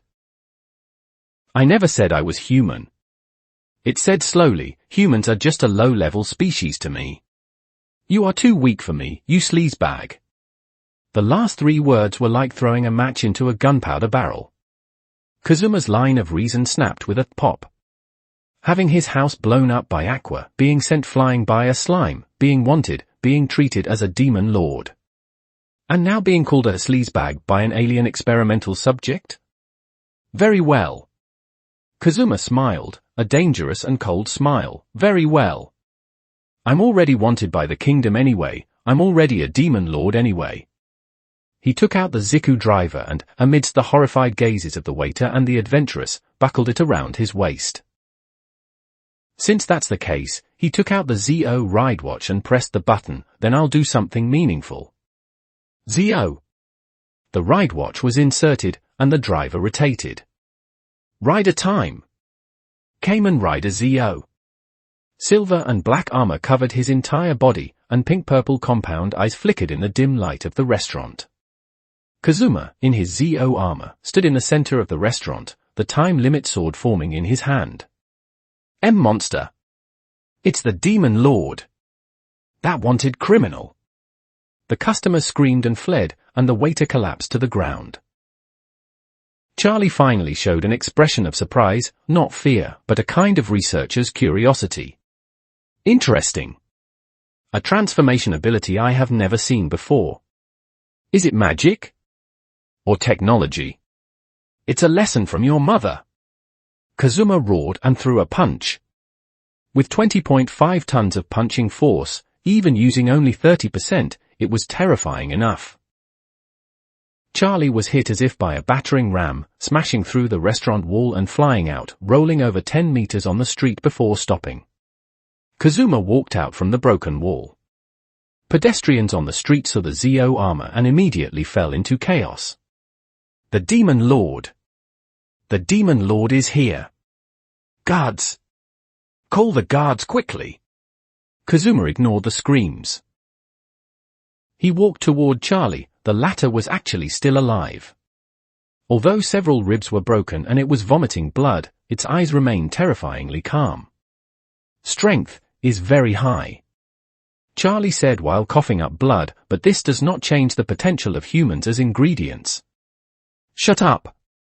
Kazuma stepped on its chest, controlling the force just enough not to kill it, but enough to cause pain. Eat humans? What are you? An experimental subject created by humans, and you want to bite the hand that feeds you. Even an ungrateful wretch is better than you. Charlie laughed, the smile with blood flowing from the corners of its mouth being eerie and terrifying. Creator? No, they are researchers. I am the product. Why can't the product turn against the researcher? This is a natural law. Kazuma raised the time limit sword, the tip pointing at Charlie's throat. Just then, the system's voice sounded in his mind. Ding! Hidden task triggered, the Demon Lord's justice. Content, the host has finally done something like a Demon Lord. As the most benevolent Demon Lord, how can you tolerate the provocation of an ungrateful wretch who eats and drinks off humans? Task, declare in the posture of a Demon Lord, from now on, if such an anti-human scum that eats and drinks off humans appears, I, Soto Kazuma, will not leave a single one. And end Charlie's life here. Reward, system upgrade time, 24 hours. Penalty, none, because the host is already doing it. Kazuma was stunned for a moment. System upgrade? Sounds good. Although the title Most Benevolent Demon Lord is a bit subtle. He looked down at Charlie. There was no fear in those eyes, only calmness. Kazuma was silent for a few seconds. Then, he picked up the sword and switched it to gun mode. You're wrong. He said calmly, I'm not killing you because of morality. He raised the gun, aiming at Charlie's forehead. I'm doing it because of anger. Because you insulted my race. Because you reminded me of those ungrateful bastards who bite the hand that feeds them. Humans do have many problems, greed, selfishness, stupidity. But humans also have love, courage, and a spirit of sacrifice. Humans protect their companions, raise their offspring, create art, and pursue ideals. And you? A monster created, unable to think about anything except the rationality of eating humans. Charlie's smile vanished. For the first time, emotional fluctuations appeared in its eyes, not fear, but confusion. I don't understand. It murmured. You don't need to understand. Kazuma pulled the trigger. In your next life, if you really have a chance to be a person, remember to learn what gratitude is. Time charge! The energy bullet shot out, accurately piercing Charlie's forehead. No explosion, no gore, just a flash of light, and life was gone. Charlie's body went limp, its eyes still open at the end, filled with unresolved confusion. Kazuma deactivated his transformation, the armor dissipating into light particles. He stood in the center of the street, surrounded by terrified citizens and the arriving guards. He took a deep breath and shouted at the top of his lungs. Listen up! I am Soto Kazuma, the leader of the new Demon Lord faction. The guards raised their weapons but dared not step forward. From today on, I declare, Kazuma scanned the surroundings, his gaze sweeping over every frightened face, any bastard who dares to use humans as food, views humans as livestock, and ungratefully bites the hand that feeds them, no matter what experimental subject, what monster, or what race it is. He pointed to Charlie's corpse on the ground. I, Soto Kazuma, will kill every last one of them. This is the law of the Demon Lord.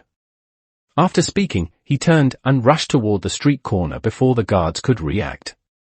The space-time demon god machine was already waiting there. A beam of light descended, teleporting him inside. The silver-gray aircraft shot up into the sky and disappeared into the clouds. On the street, only a lifeless corpse and a group of panicked citizens remained. The captain of the guards looked at the sky, then at the corpse, and muttered to himself, "The demon lord, declaring to protect humans. What has this world come to?" Inside the demon god machine, Kazuma leaned against the pilot seat, panting heavily. His hands were still shaking. Not from fear, but from the aftershocks of anger. Task completed. System upgrade started, expected to be completed in 24 hours. All functions suspended during this period. The system's voice sounded. Kazuma didn't respond. He looked at his hands, thinking about that shot just now. I killed someone. No, that doesn't count as a person. But? He shook his head, started the demon god machine, and flew toward Axel. Screw it. At least today, he did something he didn't regret. Although the method was very demon lord-like. Although the motivation was very personal. But at least, that anti-human bastard would never say, "Why can't humans be eaten?" ever again.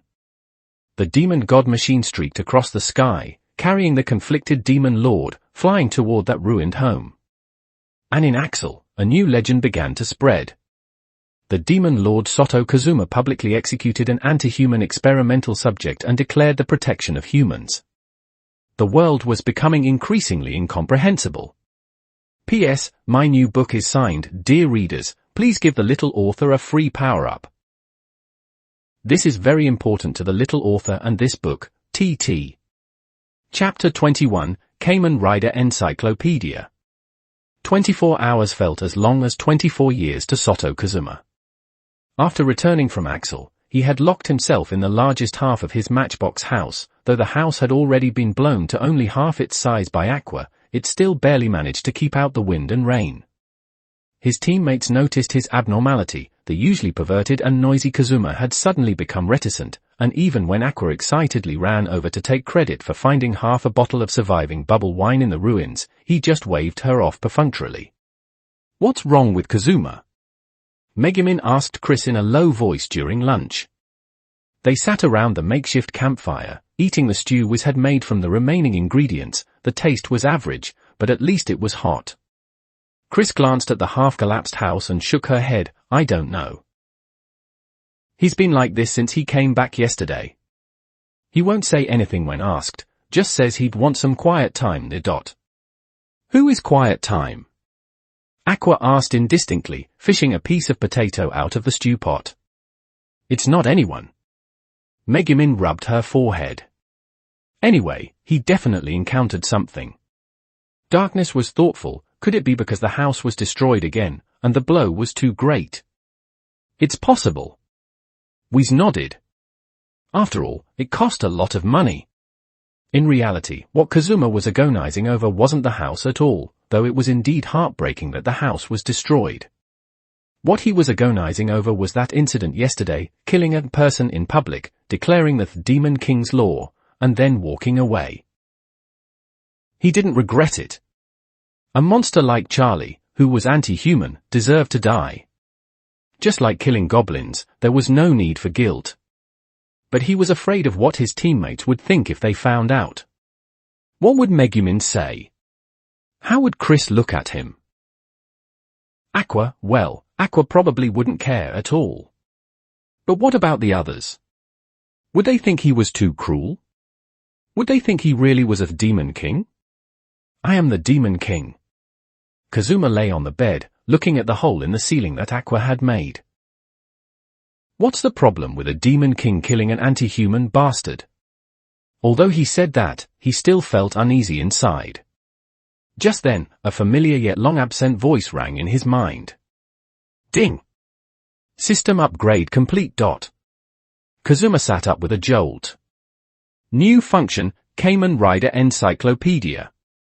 Function description. The host can select a location in the Demon King's Castle Plaza and press the ZO Ride Watch button at that location to generate a Kamen Rider platform and obtain a ZO statue. Thereafter, for every Kamen Rider Ride Watch, limited to primary rider ride watches, used to press the button in front of the platform, the corresponding rider statue will be unlocked, and a Demon King's castle architectural function will be activated. Note, the ride watch does not need to be embedded, a single press of the button unlocks it permanently. Warning, it is strictly forbidden to disclose the existence of the system to anyone. Violators will have all items and abilities granted by the system revoked. Kazuma blinked, digesting this information. Kamen Rider Encyclopedia? Statues? Architectural functions? He looked into the system space. The ZO Ride Watch, Build Ride Watch, and Cross Z Watch were floating quietly. Does this mean I can use these ride watches to add buildings to Axel? He muttered to himself, his eyes gradually brightening. The Build Ride Watch corresponds to the Sky Wall. Isn't the Sky Wall that huge wall that divided Japan into 3 parts? If I can summon it to use as a city wall. He jumped off the bed and rushed out of the room. Outside, everyone was still eating lunch. Seeing Kazuma suddenly rush out, they were all stunned. Kazuma? Are you okay? Megumin asked. I'm fine. Better than ever. Kazuma's eyes shone. Everyone. I have a great plan. Building another house. Aqua was alert. Let's get this straight, I'm not mixing cement again. It's not building a house. It's building our Demon King's castle. Kazuma gestured wildly. Follow me. He took the lead and ran toward the center of the open space. The others looked at each other, but still followed. Kazuma circled the open space a few times and finally selected a relatively flat area, about 50 meters square, located in the center of the 10 half-destroyed houses. This is it. He took out the ZO ride watch and held it high under everyone's puzzled gaze. Kazuma, are you going to transform? Chris frowned. There are no enemies here. Not transforming. Kazuma took a deep breath and pressed the ride watch button. ZO. The ride watch made a sound effect, but Kazuma did not insert it into a driver. He just pointed the ride watch at the selected open space, as if turning on some kind of switch. The next second, the earth shook. It wasn't a violent earthquake, but a steady, rhythmic vibration. The ground began to glow, and silver-white light spread from under Kazuma's feet, quickly outlining a huge circular pattern. What kind of magic is this? Wiz exclaimed. I don't know. But it's amazing. Aqua's eyes shone. The circular pattern gradually bulged, rising from the ground to form a circular platform 30 meters in diameter and about half a meter high. The surface of the platform was smooth white stone, with a metallic silver border inlaid on the edge, and a raised pedestal in the center. It wasn't over yet. On the pedestal, light gathered and gradually condensed into shape, a 3-meter-tall stone statue, and yes, it was indeed ZO this is. Megumin widened her eyes. The way you look when you transform, Kazuma. That's right. Kazuma grinned. Kamen Rider ZO, my initial form. The statue was completely formed and stood steadily on the pedestal. Sunlight shone on the stone statue, reflecting a metallic luster. Although it was just carved stone, it inexplicably had a sense of majesty. Everyone was stunned. How was this done? Chris walked to the edge of the platform and reached out to touch the base of the stone statue. It felt cold to the touch and was indeed stone, but the carving craftsmanship was incredibly exquisite, and even the seams of the armor were clearly visible. It's the power of the Demon King. Kazuma casually bluffed. As the Demon King, I have to have some style. This is called a Kamen Rider Land, and more statues will be added in the future. He took out the Build Ride Watch. Next, the second one. He walked to the ZO statue, aimed the Build Ride Watch at the platform, and pressed the button. Build! The ride watch sound effect played. The next second, a sudden change occurred. A new statue appeared. It was indeed the statue of Kamen Rider Build, and suddenly the distant skyline began to distort. From the boundary of the Demon King's castle, the earth cracked, and a black metal wall rose from the cracks. It wasn't built bit by bit, but directly generated. The wall rose rapidly, 10 meters, 20 meters, 30 meters. Finally stopping at a height of about 50 meters, forming a complete, huge circular wall that surrounded the entire axle area. The wall was pitch black, its surface smooth as a mirror, but in the sunlight, one could see red light faintly flowing inside the wall, like magma surging in the darkness. The most amazing thing was that this wall was not static. It was slowly, almost imperceptibly, moving and reorganizing, and the red light on the wall changed with the movement, as if it had a life of its own. The sky wall. Kazuma muttered to himself. He had watched Kamen Rider build and knew what the sky wall was, a mysterious, huge wall that divided Japan into 3 parts, one of the core settings of the story. And now, this wall had become the city wall of his Demon King's castle. What exactly is this? Darkness looked up at the black wall that towered into the clouds, her voice full of shock. What grandeur! What a defensive fortification! City wall, an automatically generated city wall. Megumin was already speechless. Aqua opened her mouth wide, completely unaware that the spoon in her hand had fallen to the ground. Wiz's legs went weak, and she sat on the ground. This scale of magic? No, this is no longer magic, it's a miracle. Chris stared fixedly at the wall. Her goddess instinct made her feel the power contained in this wall that transcended the laws of this world. It wasn't magic, it wasn't divine power, but some kind of creation at the level of rules. Kazuma was also shocked. He knew the system would give rewards, but he didn't expect it to be of this level. Directly generating the sky wall as a city wall. This was 10,000 times better than them building a wall themselves. He tentatively raised the build ride watch and silently thought, shrink. An amazing scene occurred. The sky wall surrounding the entire area began to shrink as a whole. It wasn't collapsing, but shrinking proportionally, just like a model being resized. Within a few seconds, the 50-meter-high giant wall shrank to 30 meters, then 20 meters, and finally stopped at a height of 10 meters. Although it was still tall, at least it wouldn't give people a suffocating sense of oppression. It can even control size.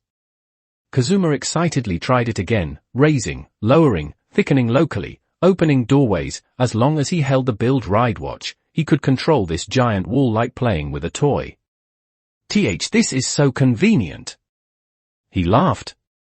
As high as I want. As thick as I want.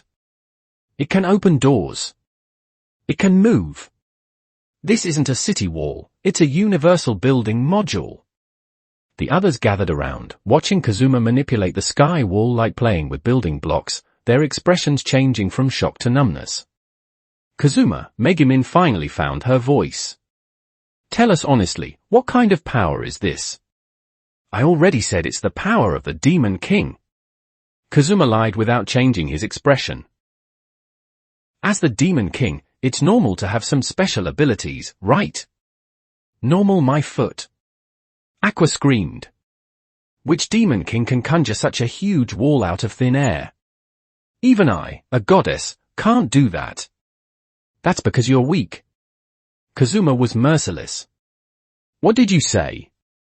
Seeing that the two were about to argue again, Chris interrupted them. Let's leave that aside for now. Kazuma, is this wall safe? What is that red light? It's safe. Absolutely safe. Kazuma patted his chest to guarantee. This is that sky wall, it will only protect us, not harm us. He wasn't actually sure, but since it was given by the system, it should be no problem, right? Darkness had already excitedly run to the wall and patted the black metal with her hand, so hard. Harder than refined steel. And this texture, what sturdiness. With this wall, even if the Kingdom Knight Order comes to attack, they won't be able to break through easily. Wiz looked worriedly at the red light flowing inside the wall. This light. I always feel it has very strong energy. It won't explode, will it? No. Kazuma quickly said. This is just decoration. Yes, decoration.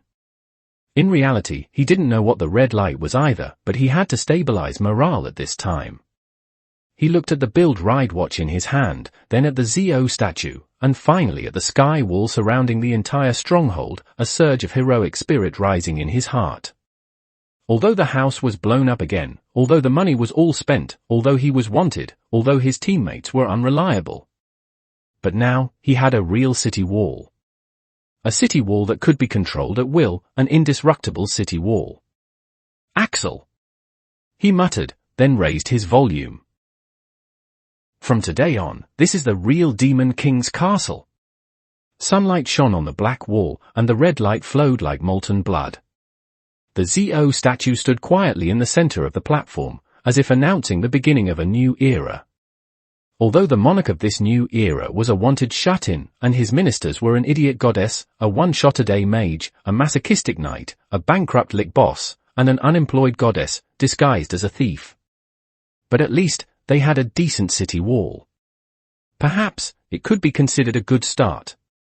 Chapter 22, The Kingdom's Decision. Axel City, the Royal Palace's Supreme Conference Room. Around a long mahogany conference table sat the most powerful figures of the Kingdom of Belzerg. At the head of the table sat King Belzerg, who was over 50 but still exuded majesty. His brow was furrowed, and his fingers tapped rhythmically on the tabletop. To his left were various ministers led by the conservative old nobles, while to his right were military generals and representatives of the Magic Advisory Group. At the far end of the table sat Princess Alice quietly, her pale gold hair tied neatly behind her head, her blue eyes filled with worry. To summarize, concluded a white-haired old minister wearing a monocle, according to the latest intelligence from our scouts, the self-proclaimed Demon King Soto Kazuma and his accomplices have established a base about 30 kilometers south of Axel City, named Axel Zadot. Even more serious is that yesterday, a black metal wall about 10 meters high suddenly appeared around the base, with an unknown red light flowing within it, suspected to be some kind of unknown magic or technology. Whispers broke out in the conference room. Several military generals exchanged glances, their expressions grave. A metal wall? Overnight, a general in armor asked in a low voice. Other scouts sure they didn't see wrong. Confirmed, the intelligence officer nodded. It wasn't there yesterday morning, but it appeared during the patrol this morning. The wall completely surrounds the base, the material is unknown and exceptionally hard, and it possesses self-adjusting capabilities. Scouts observed the wall's height change at one point, and even door openings appeared.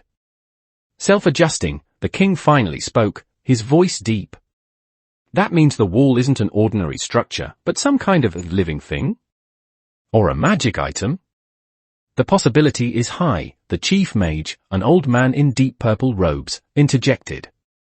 But based on the description, a creation of that scale and precision is almost impossible to achieve with current magical theory. Unless what? The king asked. Unless it's lost ancient technology, or the technology of the Demon King's army. The mage said slowly, lest everyone forgets, Kazuma's party once subjugated 3 Demon King executives. These words were like a stone cast into a calm lake, stirring up ripples. Exactly, an excited minister stood up. That is precisely the point I want to make. Everyone, we have all underestimated this Soto Kazuma before. He looked around the room. At first, we all thought he was just an all-talk lunatic. Self-proclaimed Demon King? History is full of people like that. They either end up arrested by the Night Order or disappear after making a fool of themselves. But Kazuma is different. He actually went and did it. First, he publicly crashed a wedding, snatching the lady of the Dustinus family from the noble old up, and even transformed into a silver demon in public. This is an open provocation to the laws of the kingdom. Then, in the center of Axel City, he publicly killed the kingdom-licensed experimental subject Charlie and announced that laws of the Demon King, this is a direct challenge to the kingdom's authority. Now, he has established a base and summoned a technological creation we cannot comprehend as a city wall. This isn't just talk anymore, he is tangibly building his power. Another minister added, and think about it, everyone. His previous acts of subjugating Demon King executives now seem very likely to have been clearing out competitors to pave the way for his own rise.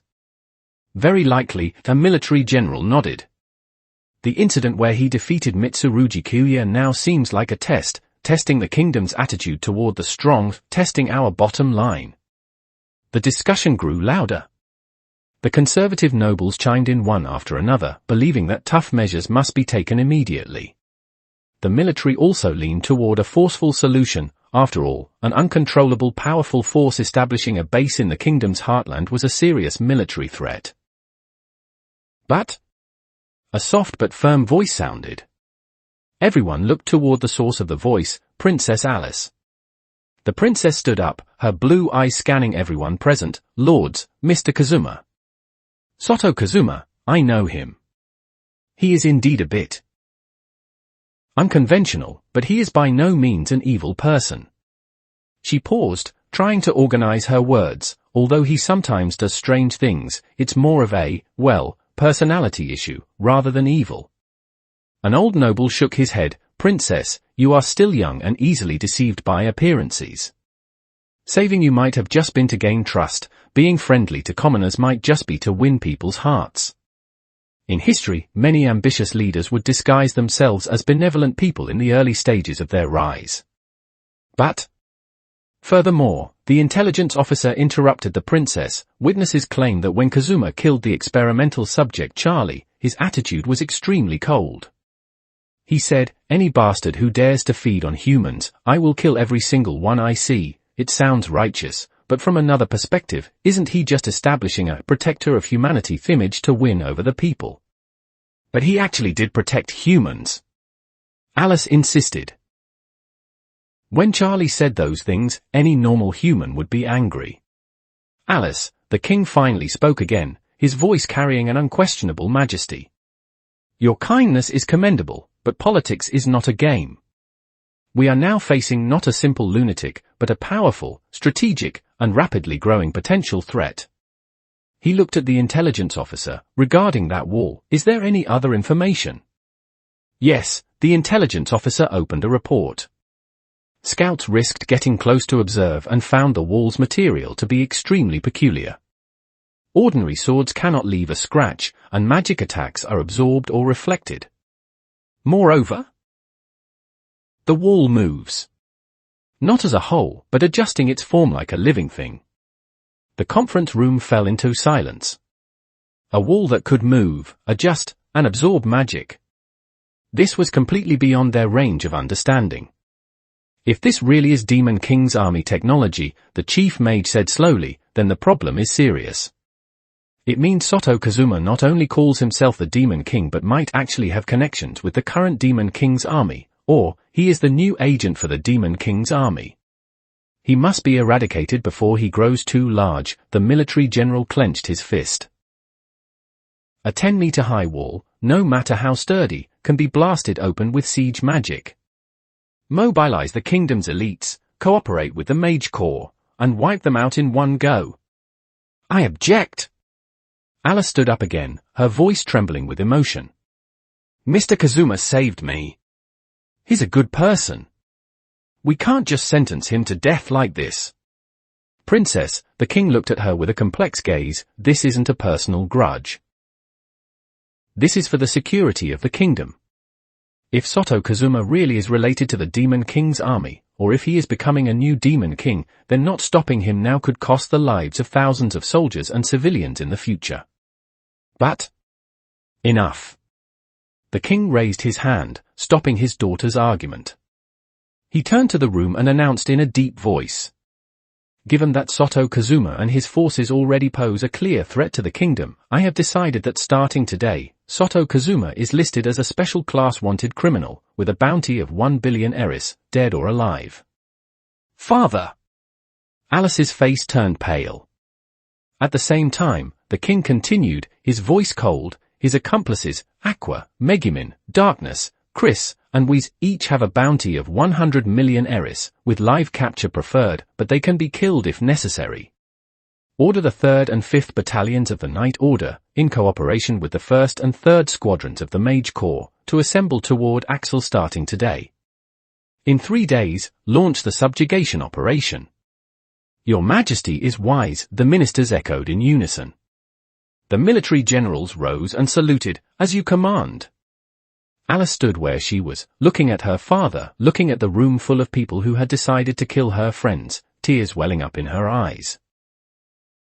She wanted to say something, but her throat felt blocked, and she couldn't make a sound. Alice, the king looked at his daughter, his tone softening slightly, I know this is hard for you to accept. But this is the responsibility of the royal family. Sometimes, for the sake of the big picture, painful decisions must be made.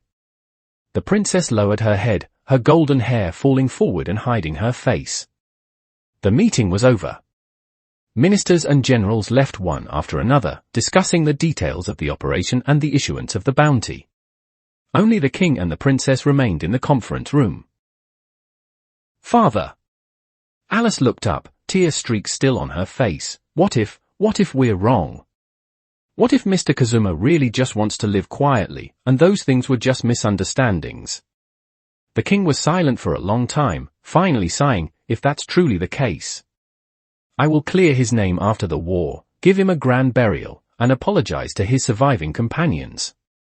But once a war begins, there is no turning back. He stood up, walked to the window, and looked south, toward Axel. I hope he is wrong. I hope we are wrong too.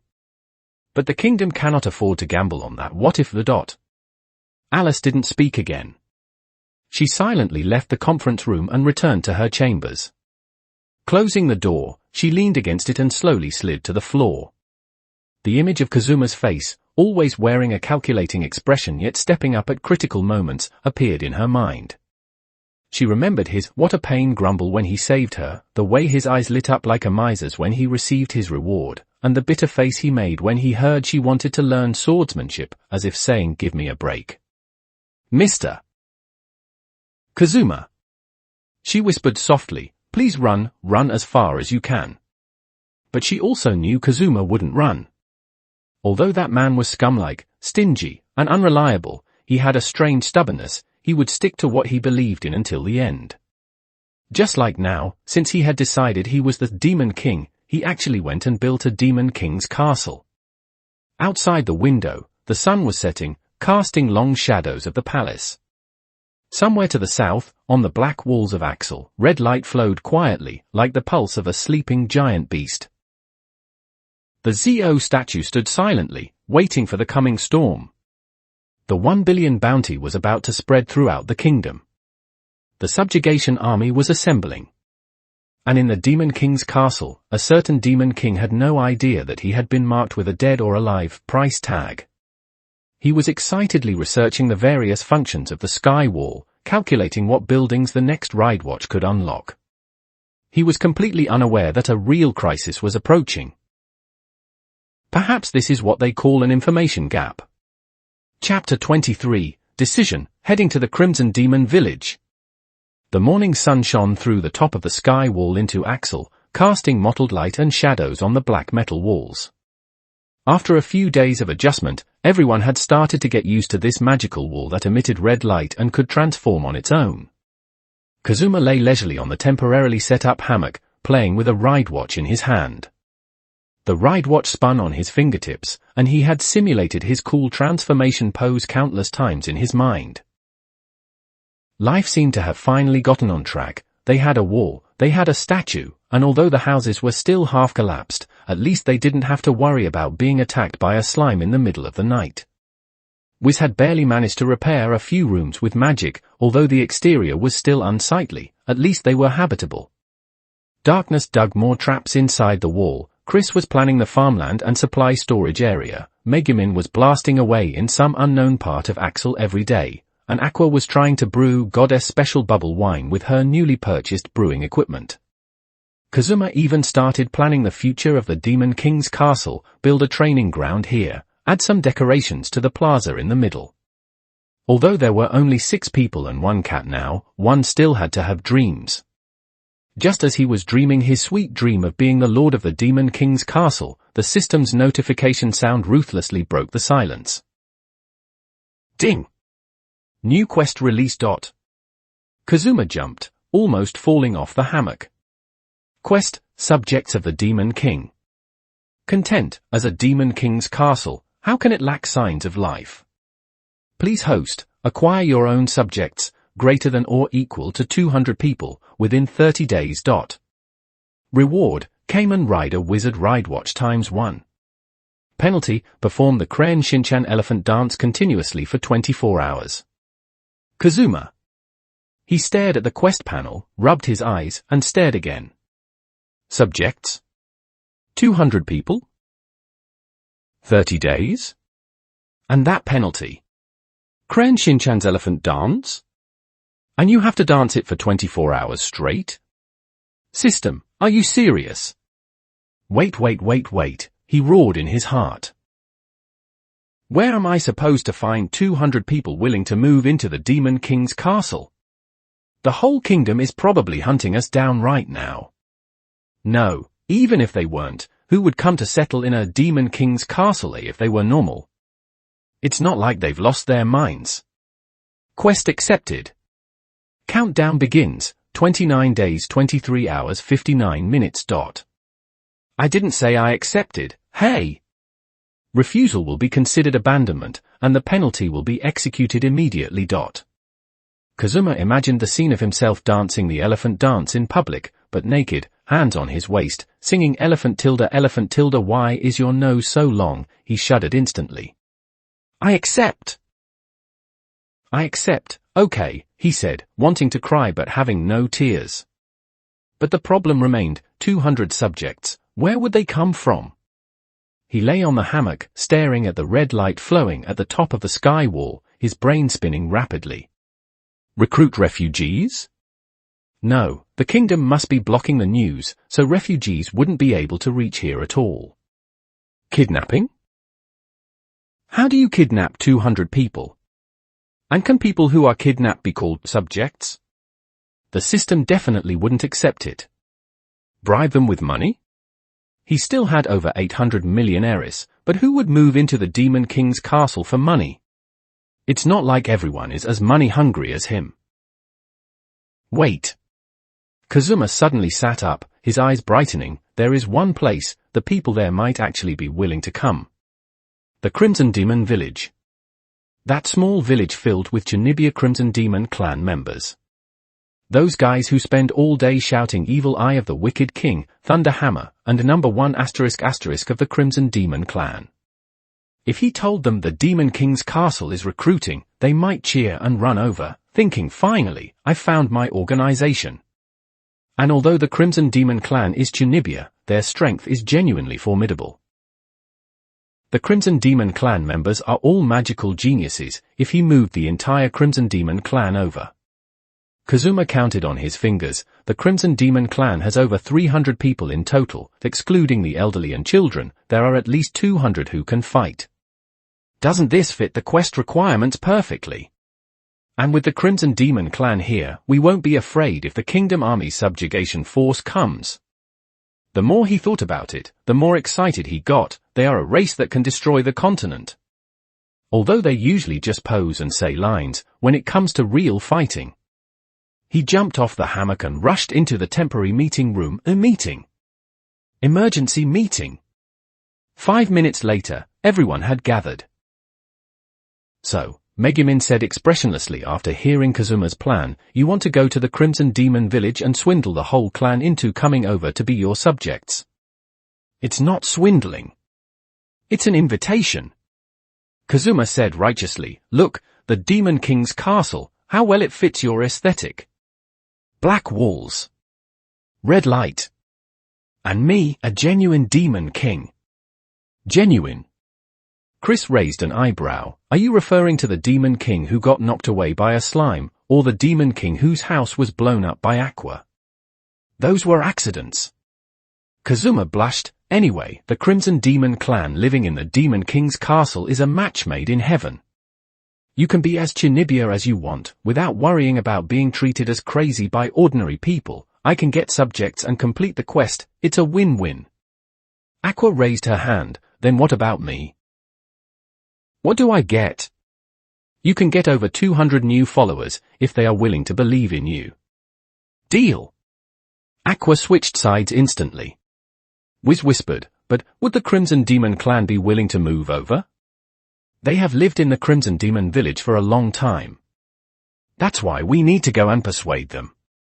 Kazuma clenched his fist. Megumin, as a member of the Crimson Demon clan, you should be able to speak for us, right? Megumin sighed. Whether I can speak for you is one thing, but are you sure you want to recruit the Crimson Demon clan? They are very troublesome. More troublesome than Aqua. Aqua, hey! What's that supposed to mean? Megumin was choked up. Chris pondered for a moment. The Crimson Demon clan is indeed powerful. If we can win them over, it will be a great help to our defense. And they might indeed be interested in the Demon King's castle. Look, even the goddess agrees. Then it's settled. Kazuma decided, we leave tomorrow morning, heading to the Crimson Demon village. Wait. Megumin raised her hand. There's a problem. If we all leave, what about Axel? What if the Kingdom Army attacks while we're not here? Kazuma was taken aback. That's right, the Kingdom's wanted order hasn't been withdrawn yet, although there hasn't been any movement these past few days. That doesn't mean they've given up. He looked out the window at the towering sky wall, a smile curling at the corner of his mouth. That's easy to handle. He took out the build ride watch, walked to the wall, and pressed the button. The black wall emitted a low rumble and began to rise slowly.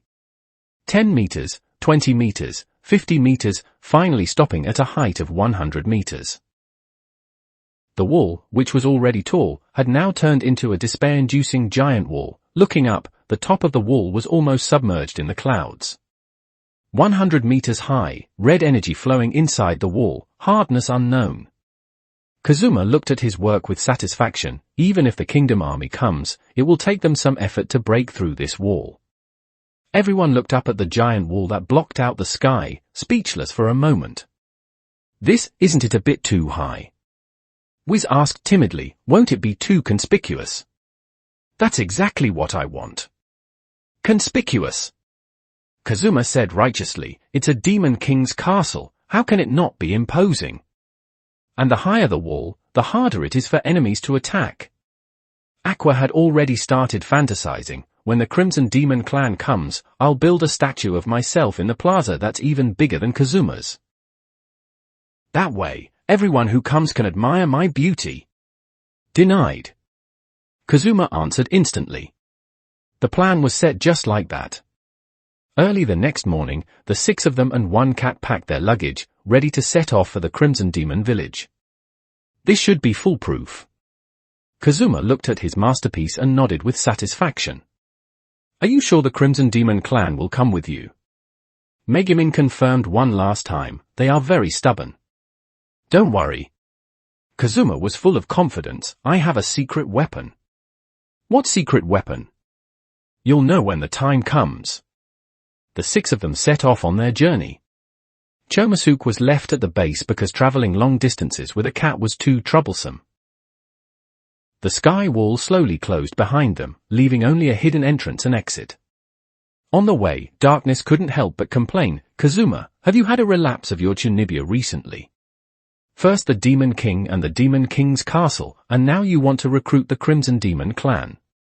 This isn't Chunibyo. Kazuma retorted, this is strategy. It's hegemony. It's the path a Demon King must take. That's what people in the late stages of Chunibyo say. Megumin added, delivering the final blow. Hey! Chris looked at her bickering teammates, then turned back to look at the towering black wall that reached into the clouds. A 100-meter high wall, this was no longer something that could be described as conspicuous. It was practically announcing to the whole world, I am here, come and hit me. She sighed. I hope this time we don't cause any more trouble. But looking at Kazuma's eager expression, she knew trouble was probably already on its way. Meanwhile, in the city of Axel, the Kingdom Army subjugation force was gathering. The 1 billion bounty order had already been posted on bulletin boards everywhere, and the Adventurers Guild was packed with eager adventurers. A storm was brewing. It's just that Kazuma didn't know yet that his Demon King's castle had become the kingdom's #1 target. He was still dreaming his sweet dream of recruiting 200 subjects, getting the wizard ride watch, and living a happy Demon King life from then on. Chapter 24 Chomosuke, Meow Meow, is that all? 30 kilometers south of Axel, a massive army was assembling. Over 3,000 regular Kingdom Army soldiers, 500 Night Order elites, 200 mags, and dozens of siege engines, catapults, battering rams, and ballistae were all present.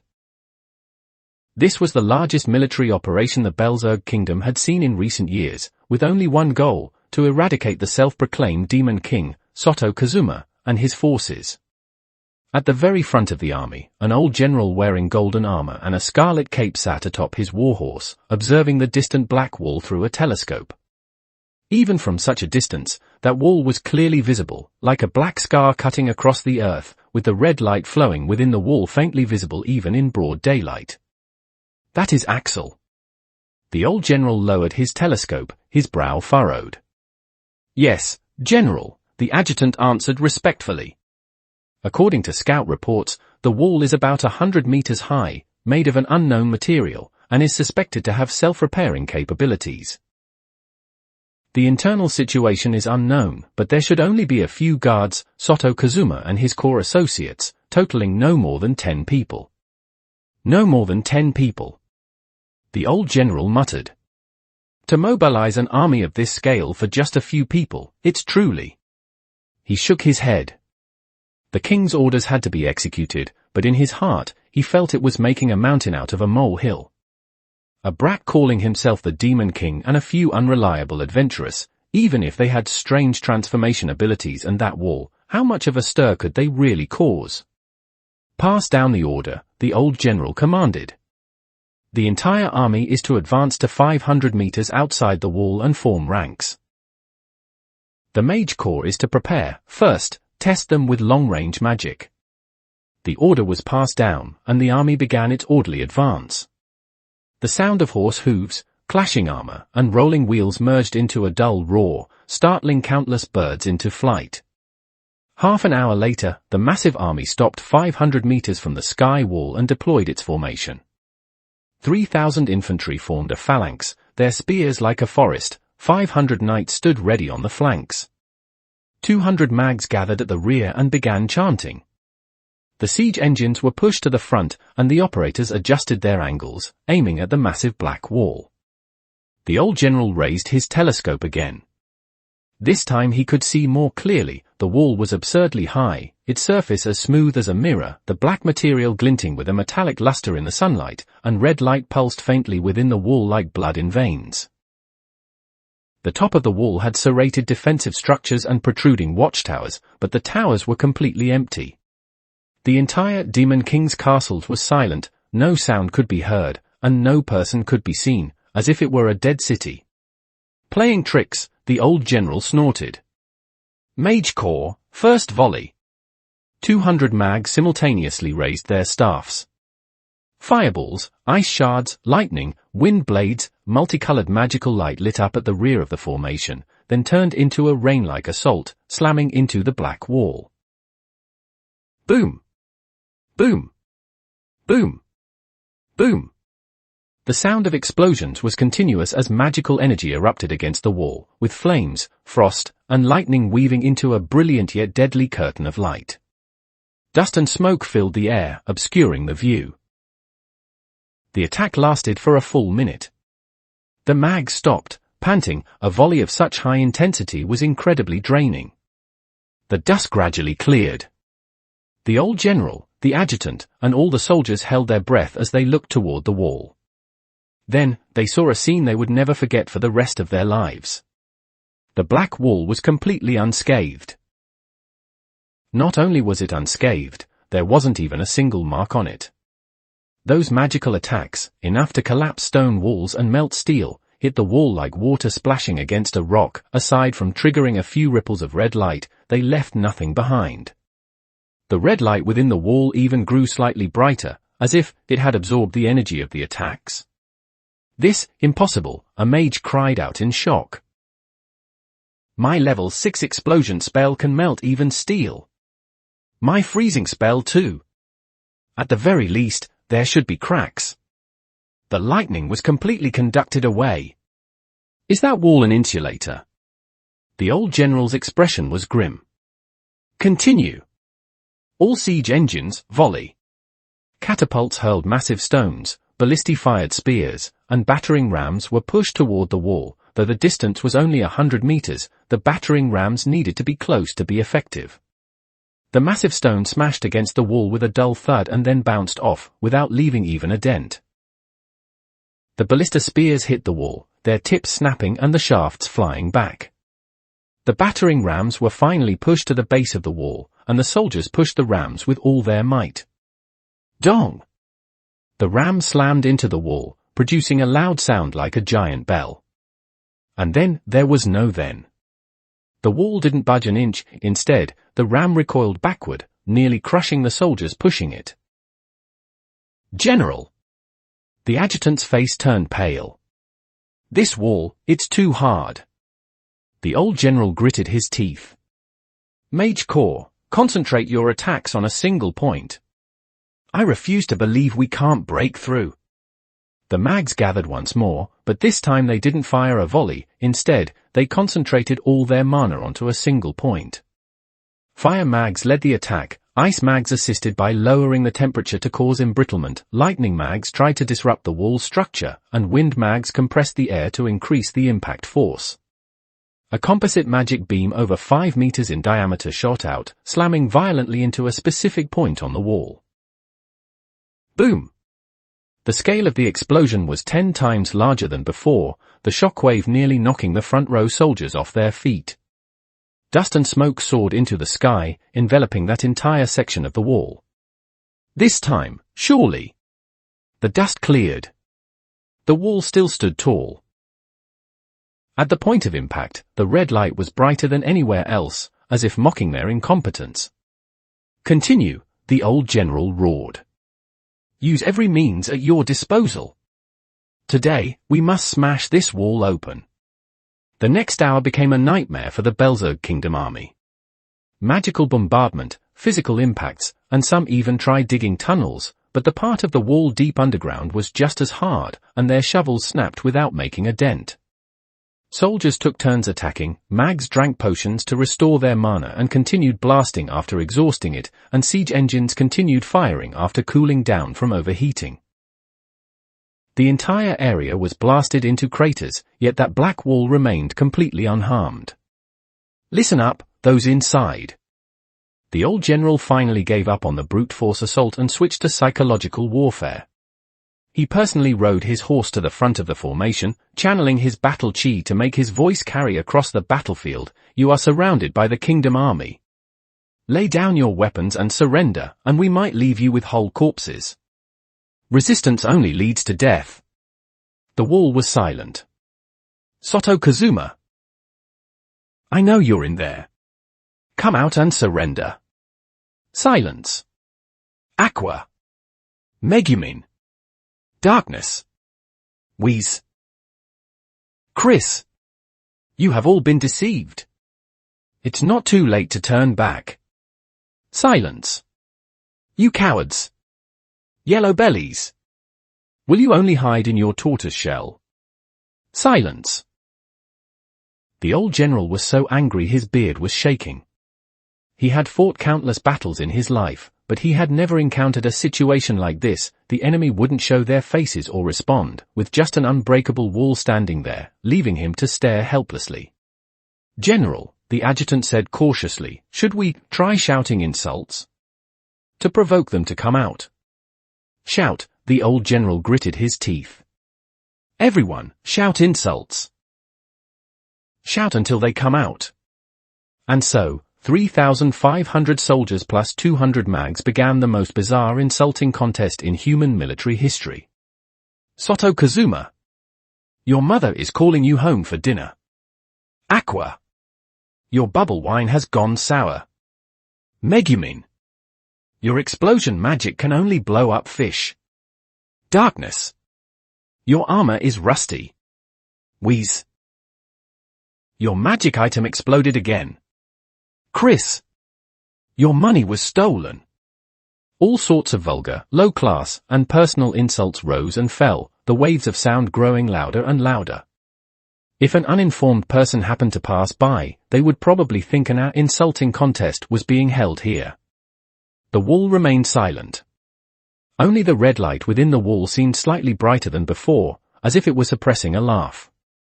After shouting for a full half hour, the soldiers' voices were hoarse, yet there was still no movement from within the wall. General! The adjutant's voice was raspy. Could it be they aren't inside at all? The old general's face was livid. He had the same suspicion, but the scouts clearly reported seeing them enter the city, and they hadn't been seen leaving since. One last try. He gritted his teeth. All firepower, concentrate on one point, continuous attack. I refuse to believe this wall is truly invincible. The entire army assembled for one final time. The mags drank the last of their mana potions, the siege engines were adjusted to their maximum power, and the soldiers' hands trembled as they gripped their weapons. Attack! The final madness began. Magic beams, massive stones, ballista spears, and even the soldiers' battle chi slashes all slammed into the same point on the wall. The explosions were deafening, the dust and smoke blotted out the sun, and the very earth trembled. 1 minute passed. 5 minutes passed. 10 minutes passed. Finally, just as everyone's mana, stamina, and ammunition were about to be exhausted. Crack! A faint sound of fracturing. Amidst the dust, a crack appeared at the point on the wall being attacked. We did it, the soldiers cheered. The crack expanded rapidly, spreading like a spiderweb, until finally, with a boom, a large hole about 2 meters in diameter was blasted into the wall. Charge in, the old general drew his sword and shouted. Whoever captures Soto Kazuma alive will receive an additional 500 million bounty. The soldiers surged toward the breach like a tide. The knights at the very front could already see the scene inside the wall, an empty lot, a few simple houses, and a black cat? Chomasuk crouched not far from the breach, tilting its head as it watched the soldiers surging in, then let out a meow and turned to run away. The knights were stunned for a second, but eager for glory, they continued their charge. Then they saw a scene that filled them with despair. At the breach, the black wall began to writhe. It wasn't a metaphor, it was actually writhing. Just like a living creature's wound healing, black tentacle-like matter extended from the edges of the broken wall, intertwining and fusing together. The crack shrank at a speed visible to the naked eye, and the edges of the breach contracted inward. Quick! Charge! The knights accelerated.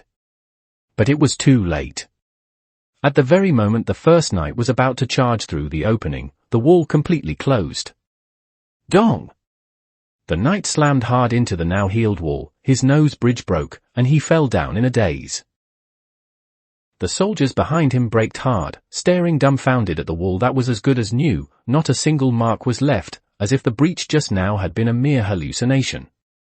The wall was silent. Chomasuk poked its head out from the roof of a distant house and let out another meow, as if saying, "Is that all?" The old general stood before the formation, looking at that immovable black wall, his hand gripping his sword trembling. It wasn't fear, it was anger, a powerless anger. Over 3,000 soldiers, 200 mags, and dozens of siege engines had bombarded it for over an hour and shouted insults for half an hour, yet the breach they had finally managed to blast open healed in 3 seconds. How the hell are we supposed to fight this? General.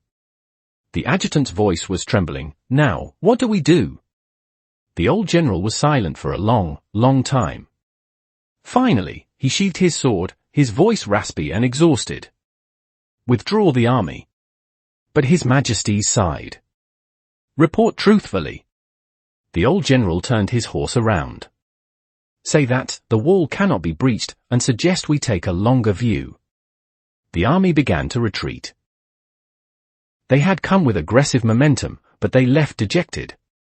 The soldiers looked back every few steps at that black wall which emitted red light as if mocking them, their hearts filled with mixed emotions. Inside the wall, Konosuba jumped down from the roof, walked slowly to the wall, and patted it with a paw. The wall rippled with red light, as if in response. Konosuba let out a satisfied meow and turned back to the house to sleep. Meanwhile, dozens of kilometers away, Kazuma, who was laboriously traveling, suddenly sneezed. Achoo! Who's bad-mouthing me? It must be the Kingdom Army cursing you, Megumin said crossly. With the wall set so high, they must be stomping their feet outside right now. That's fine then. Kazuma rubbed his nose. Let them curse, they can't break it anyway. Once we bring the Crimson Demon clan back, heh. Imagining the grand sight of Axel after the Crimson Demon clan joined, he couldn't help but laugh out loud. He had no idea what kind of siege his Demon King's castle had just endured. Nor did he know just how absurd that sky wall really was. He didn't even know that the Kingdom Army had already listed him as the #1 threat that must be eliminated at all costs. He was still dreaming of recruiting subjects. And the sky wall silently guarded the empty Demon King's castle, its red light flowing as if waiting for its master's return. Perhaps this is what they mean by one man can hold the pass against 10,000. Even though the one guarding the pass was only a cat. Chapter 25, Arriving at the Crimson Demon Village. On the road leading to the Crimson Demon Village, the atmosphere among the 6-person party was so heavy it felt like it could be wrung out like water. I say. How much longer do we have to walk? Aqua complained for the nth time. She was carrying a pack larger than herself, wobbling with every step. According to the map, at least 2 more days. Chris wiped the sweat from her forehead. Although she was a goddess, her physical stamina in her disguised state was only slightly better than an average person's. 2 days. Megumin looked at the winding mountain road ahead in despair. My legs don't belong to me anymore. Darkness, on the other hand, was full of energy, hiking through the wilderness. What a trial. My muscles are cheering. Your muscles are cheering, but my feet are protesting. Kazuma sat down on a rock by the roadside, took off his boots, and poured out a pile of sand. What kind of hellish road is this? It's all gravel. Whiz said cautiously, actually. I have teleportation magic. The air suddenly went silent. 5 pairs of eyes snapped toward her simultaneously. Aqua was the first to explode. You have teleportation magic. Then why didn't you say so sooner? We've been walking for 3 days. 3 days. I've got blisters on my feet. Because? We shrank her neck. My teleportation magic isn't very stable, sometimes it sends us to strange places. Like? Kazuma had an ominous premonition. Like, last time I tried to teleport, I ended up in the territory of the orcs. Wiz's voice grew smaller and smaller. I was almost that. The group recalled that unbearable memory, a group of female orcs in heat chasing them for half a day. That was an accident. Wiz quickly explained, I can control it much better now. At least, there's a high probability of landing in the right place. How high is a high probability? Chris asked. Say 60%. Only 60%. Aqua wailed, then where does the other 40% go? Maybe a volcanic crater, maybe the deep sea, maybe the Demon King's castle. Wiz's voice lost confidence as she spoke. Kazuma held his forehead. He remembered now, Wiz's teleportation magic was indeed unreliable, which was why they'd preferred walking over letting her use it. But after walking for 3 days, he had to admit, even a 40% failure rate was better than continuing on foot. Use it, he sighed. It's better than walking until our legs break. Are you sure? Megumin looked at him skeptically. What if we end up in a volcanic crater? Then we'll have Aqua cool us down. Kazuma said expressionlessly. Hey! Ultimately, between dying of exhaustion from walking and possibly ending up somewhere strange but saving effort, the group chose the latter. But just to be safe, Kazuma pulled out his Ziku driver. I'll transform first. If we land somewhere dangerous, at least I can hold them off for a bit. Zo. Armor covered his entire body. Kazuma, in Zo form, nodded to Whis. Begin. Whis took a deep breath, raised her hands, and began chanting the incantation. Her long brown hair fluttered without wind, and magic power gathered around her, forming a purple magic circle. The circle continued to expand, enveloping the 6 of them. Targeting. Crimson Demon Village. Teleport. A flash of purple light. The world spun. When their vision cleared, the 6 found themselves standing in ruins. Dilapidated buildings, collapsed walls, charred trees, and a faint smell of burning in the air. Is this the Crimson Demon Village? Chris looked around. How did it end up like this? Megumin, it was Sylvia back then. A few months ago, the Demon King's army executive Sylvia attacked the Crimson Demon Village. Although she was eventually repelled by them, more than half the village was destroyed. They had left in a hurry afterward and hadn't expected it to still be unrepaired. It seems the teleportation was a success. Whis breathed a sigh of relief. At least we didn't end up in a volcano. Kazuma deactivated his transformation, and the armor dissipated into points of light. Just as he was about to say, "And we're finally here," he heard a commotion nearby. From every corner of the ruins, a crowd of people emerged. No, not ordinary people, they were members of the Crimson Demon clan. Signature red eyes, Tunibia outfits, and those familiar, cringe-worthy lines. "O Apostles of Darkness, what is your intent in stepping into my domain? Under the gaze of thunder, all conspiracies shall be laid bare. My evil eye of the wicked king has already seen through your fates." Kazuma facepalmed. Here we go again. But this time, the Crimson Demon clan's line seemed a bit different. Their gazes locked onto Kazuma's party, and the look in their eyes wasn't hostility, but excitement? "Found them! Chief! We found them," a Crimson Demon youth shouted toward the depths of the ruins.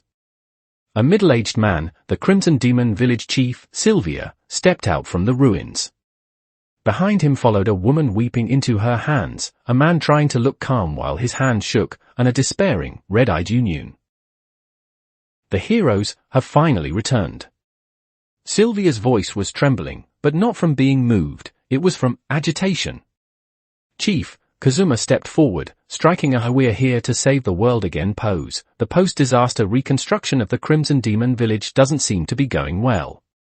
Do you need us to seize them?" Sylvia suddenly shouted. "Who?" Before Kazuma could react, he was surrounded by a group of Crimson Demon mags. They weren't attacking, but grabbing his arms. "Eh? Wait? What's going on?" Kazuma was dazed. "Chief, we have the money to repair the village now," the Crimson Demon youth holding him said excitedly to Sylvia. "Money? What money?" Chris gripped her dagger warily, but she too was friendly, grabbed by 2 Crimson Demon girls. "Let go of me. You insolent fools." Darkness tried to struggle, but the Crimson Demon clan's strength was unexpectedly high, and they seemed very skilled at dealing with people who struggled, pinning her down in no time. Aqua wasn't grabbed, as she was busy fixing her messy hair. "Hey! Don't touch me. I'm a goddess." Whis was already scared witless, standing frozen in place as she was escorted to the side by 2 Crimson Demon boys. Megumin tried to explain, "Father. Mother. Chief Sylvia. You've misunderstood. We aren't." "Megumin." Yui rushed up and hugged her daughter tightly, crying heart-wrenchingly, "My poor daughter. How could you fall into depravity with them? I should never have handed you over to Mr. Kazuma. Look at you now. You've become a Demon King executive." "Wah. Mother, it's not like that." Megumin tried to push her away, but Yui held on too tight. Pilosaburo walked up to Kazuma with a complex expression. "Mr. Kazuma, no, Mr. Demon King. While we are very grateful for you saving the Crimson Demon village before, business is business. The village was destroyed like this, and repairs require a massive amount of funding. So you're targeting me? Kazuma finally understood. You want me to pay to fix the village. To be precise, it's compensation. Sylvia cleared his throat. When Sylvia attacked, although you repelled her, the damage caused by the battle, a large part of it was due to your magic's collateral damage. Especially Megumin's explosion magic, which blew up a third of the village. Kazuma looked at Megumin, who guiltily shifted her gaze away. And Aqua, Sylvia continued, stole a bunch of our bubble wine before leaving. Aqua looked up at the sky and started whistling. Therefore, Sylvia summarized, given that you all seem to be in a good financial situation currently, we have decided to ask you to sponsor the village's reconstruction. It's not much, about 500 million Eris. 500 million. Kazuma screamed, why don't you just rob us? We are robbing you, a Crimson Demon boy said honestly. Union finally couldn't take it anymore. She walked up to Megumin, tears welling in her eyes. Megumin, Mr. Kazuma, and everyone. Have you really fallen? Have you become the new Demon King's army? Union, let me explain. Megumin tried to say something, but her mother covered her mouth. No need for explanations. Sylvia waved his hand grandly. First, invite them to the reception room. We need to properly discuss the compensation matters. Wait. I can explain. We aren't the Demon King. I only called myself the Demon King. No, I was forced. No, that's not it. Kazuma was incoherent, but the Crimson Demon clan members didn't listen at all. They were enthusiastically grabbed and carried through the ruins toward the only building in the village that was still mostly intact, the chief's house and reception room. On the way, the Crimson Demon clan members were still heatedly discussing. Is 500 million too little? That Demon King looks pretty rich. Then 600 million. 700 million. Let's round it up. 800 million. It's a lucky number. Kazuma broke into a cold sweat listening to them. He turned to look at his teammates. Aqua was still fixing her hair. Megumin was being hugged and cried over by her mother. Darkness had a look of excitement that said, how stimulating to be kidnapped. Wiz was muttering I'm sorry, over and over. Chris was trying to communicate with him through her eyes. It's over? Kazuma murmured to himself, never mind recruiting them as subjects, it's a question of whether we can even leave alive. Chapter 26, The Soul of Chunibyo. The atmosphere in the tribal chief's reception room, or rather, the only building in the Crimson Demon village that was still somewhat intact, was eerie. Kazuma was invited to sit on a dilapidated wooden chair, surrounded by a circle of the Crimson Demon clan. Chief Sylvia sat opposite him, hands clasped on the table, expression solemn. Yui was still sobbing quietly. Pio Saburo stood behind his wife with a hand on her shoulder, and the heartless Mimi was wondering when to ask Kazuma for a steamed bun.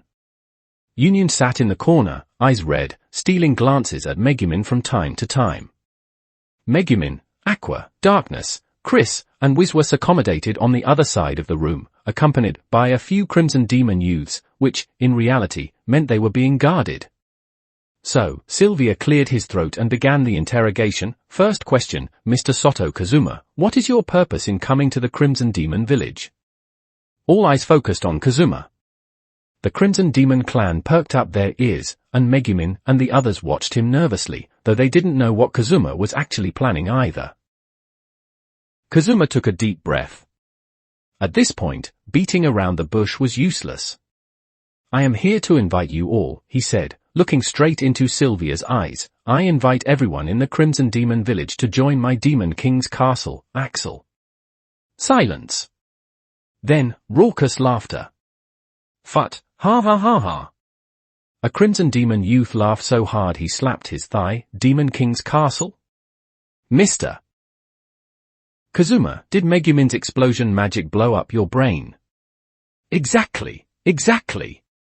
Another girl chimed in, although we, the Crimson Demon clan, do pursue darkness and power, joining a demon king's castle. That's just two. Two Chunibyo? Kazuma finished the sentence. The laughter stopped abruptly. The Crimson Demon clan looked at each other. Chunibyo? They were familiar with that word. They were the definition of Chunibyo. But having it said so bluntly by an outsider was still a bit embarrassing.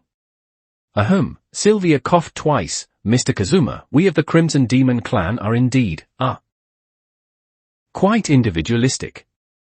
But joining a demon king's castle is a different matter. We might be Chunibyo, but we aren't bad people. Who says a demon king must be a bad person? Kazuma countered. Everyone was stunned again.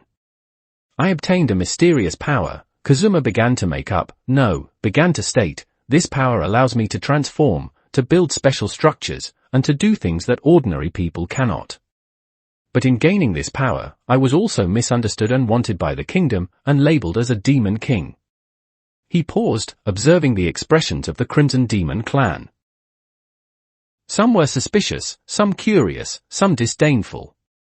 But I have never done anything bad, Kazuma continued, his voice carrying a sincerity he didn't even realize. I stopped the wedding because darkness was forced to marry a jerk. I killed the experimental subject Charlie because he was an anti-human ingrate. I built the Demon King's castle because I needed a place to stay, a place where I wouldn't be hunted by the kingdom and could live in peace. Then why do you call yourself a Demon King? P.O. Saburo asked, if you haven't done anything bad, why use this title that leads to misunderstandings? This question hit the nail on the head. Kazuma's brain raced. He couldn't talk about the system, couldn't talk about quests, couldn't talk about rewards and punishments, so how should he explain it? His face began to turn red. 5 pairs of eyes were fixed on him, and the Crimson Demon clan were also waiting for his answer. Finally, when his face was almost the color of a pig's liver, Kazuma blurted out. Because, it's cool. The air froze. Aqua's mouth hung open. The staff in Megumin's hand dropped to the floor. Darkness stopped breathing. Chris covered her face. Wiz turned to stone. The Crimson Demon clan was also stunned. See cool. Sylvia repeated. Yes. Cool. Kazuma decided to go all out and let himself go, think about it. Demon King. Ruler of darkness. Symbol of power. Cool transformations. Domineering castle. Isn't that cool? He became more and more excited as he spoke, standing up and waving his arms. After I got the power, I thought, since the kingdom insists on calling me a demon king, I might as well be one. But I won't do bad things. I want to be a different kind of demon king. A cool, domineering, but innocent-loving demon king. He pointed at himself, that's why I built Axel. To give a home to those who are hunted. To give a refuge to those with nowhere to go. Although there are only a few of us now, in the future, I want Axel to be a safe haven for all those who are misunderstood and unaccepted. He looked at the Crimson Demon clan, just like you.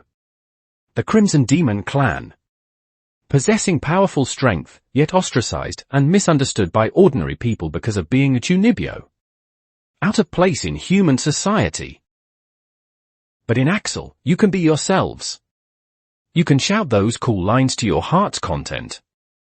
You can use your power to protect those you want to protect. Isn't that better than staying in ruins, waiting for others to give you charity for repairs? The Crimson Demon clan fell silent. They exchanged glances, and in each other's eyes, they saw temptation. Indeed, because of their personality and style, the Crimson Demon clan were often treated as freaks in human society. Although they enjoyed it themselves, they occasionally felt lonely. If there was a place where they could be Chunibyo to their heart's content without being ridiculed. And Kazuma struck while the iron was hot, my Demon King's castle already has a super cool wall. It's all black, 100 meters high, with red light flowing on the surface, and it can even change its shape. Isn't that cool? The eyes of several young Crimson Demon clan members lit up. And that's just the beginning. Kazuma added more fuel to the fire. As my power unlocks, there will be even more cool buildings. Like the Demon King's tower that reaches into the clouds. Like the lava palace burning with hellfire. Like the magic fortress floating in the sky. The Crimson Demon clan's breathing quickened. And Kazuma brought out his trump card. I currently have 800 million eris in savings. As long as you join, I will cover all the costs for repairing the new Crimson Demon village. And I will give a relocation allowance to everyone who joins. There's a monthly salary too. Room and board provided. The job is just, being the Demon King subjects. It's very easy.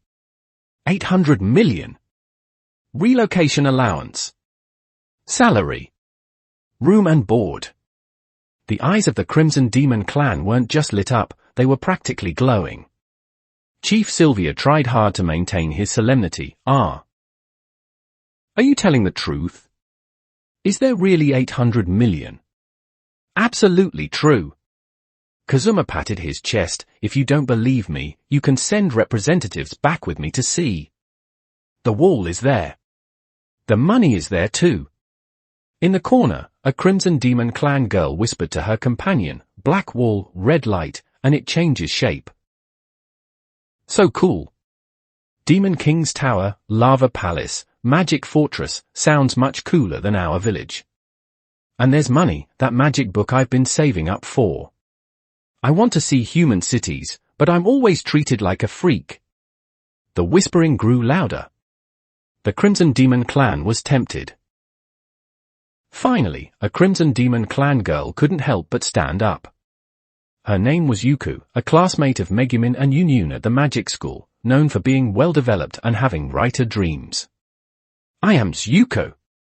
She struck an exaggerated pose, hand on her chest, the most well-developed of the Crimson Demon clan and the one who will eventually become a writer.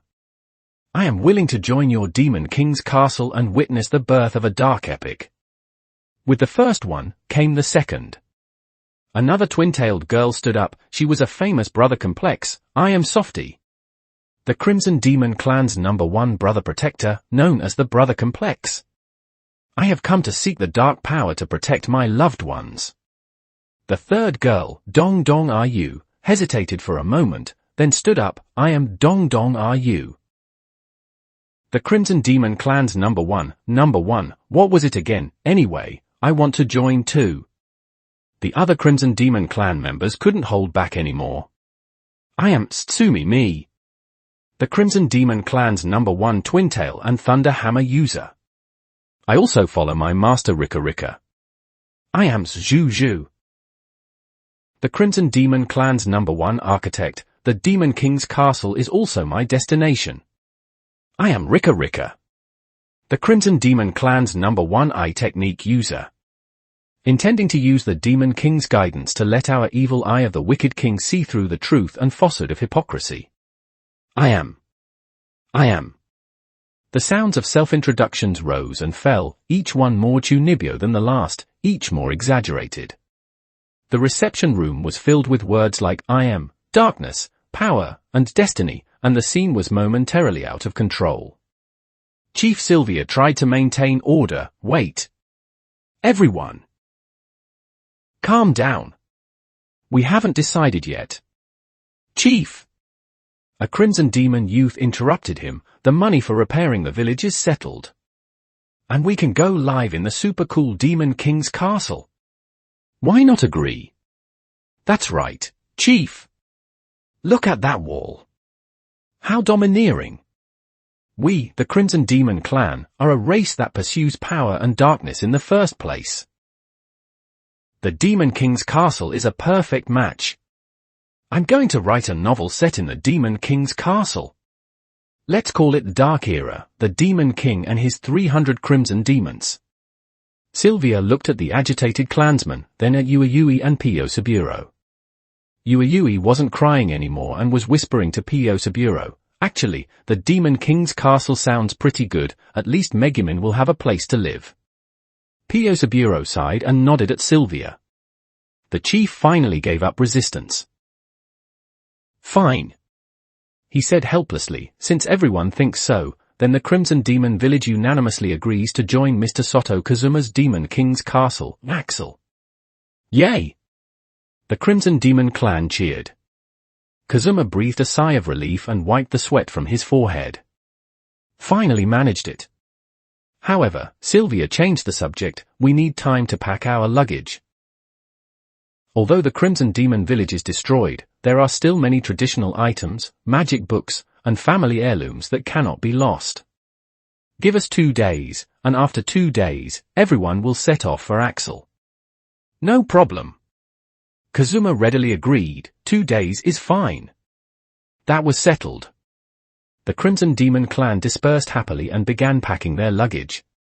Megumin was pulled away by her mother for a private conversation, and Union finally had a chance to be alone. Aqua was surrounded by a few Crimson Demon clan girls, asking what is your position in the Demon King's castle. Because she always called herself a goddess, they treated her as one of their own. Darkness was showing her armor to the Crimson Demon youths. Whis was dragged away to help identify magic items. Kazuma was left behind by Sylvia. Mr. Kazuma, the chief lowered his voice, there's something I must tell you. We have a few, families in the Crimson Demon clan who pay attention to current events, and they subscribe to the kingdom's newspapers. Kazuma's heart tightened. Yesterday's newspaper said, Sylvia looked into his eyes, the kingdom sent a punitive force to attack a place called Axel, but returned empty-handed. The wall is 100 meters high, indestructible, and self-repairing. The old general leading the army was so angry he vomited blood and is still lying in bed. Kazuma. So, Sylvia patted his shoulder, we already know about your super cool wall. It's impressive, really. But you must be careful, the kingdom will not let this rest. I understand. Kazuma nodded, thank you for the warning, chief. After Sylvia left, Kazuma sat alone in the reception room, feeling conflicted. On one hand, the plan to recruit the Crimson Demon clan succeeded, 200 subjects and henchmen were about to be acquired, and the wizard Ridewatch was beckoning to him. On the other hand, the kingdom had already started taking action. Although the wall blocked the first attack, what about the next time? And the time after that? Whatever, he shook his head, I'll deal with it when it comes. Anyway, with the Crimson Demon clan joining, I won't be afraid if a real fight breaks out.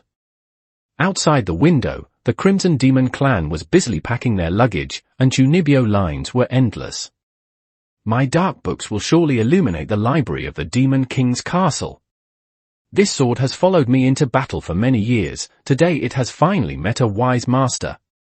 My pet spider, Shadow Weaver, will also join me in the great dark cause. Hearing these lines, Kazuma couldn't help but laugh. This group was very Chunibyo, very troublesome, and also very good at causing trouble. Chapter 27, Ambush. 2 days later, in front of the ruins of the Crimson Demon Village, a strange group had assembled. 327 members of the Crimson Demon clan, men and women, young and old, tall and short, thin and fat, each carried a bulging parcel on their back. The parcels did not contain ordinary luggage, but all sorts of bizarre heirlooms, the supersized gun that dealt the fatal blow to Sylvia, a 2D cat girl statue, a Crimson Demon clan birth stele inscribed with Japanese, a glowing mushroom bonsai, a singing skull, a blank book that turned its own pages. Kazuma looked at this group with mixed feelings. On one hand, the recruitment plan was a success, and 200 subjects were about to be obtained.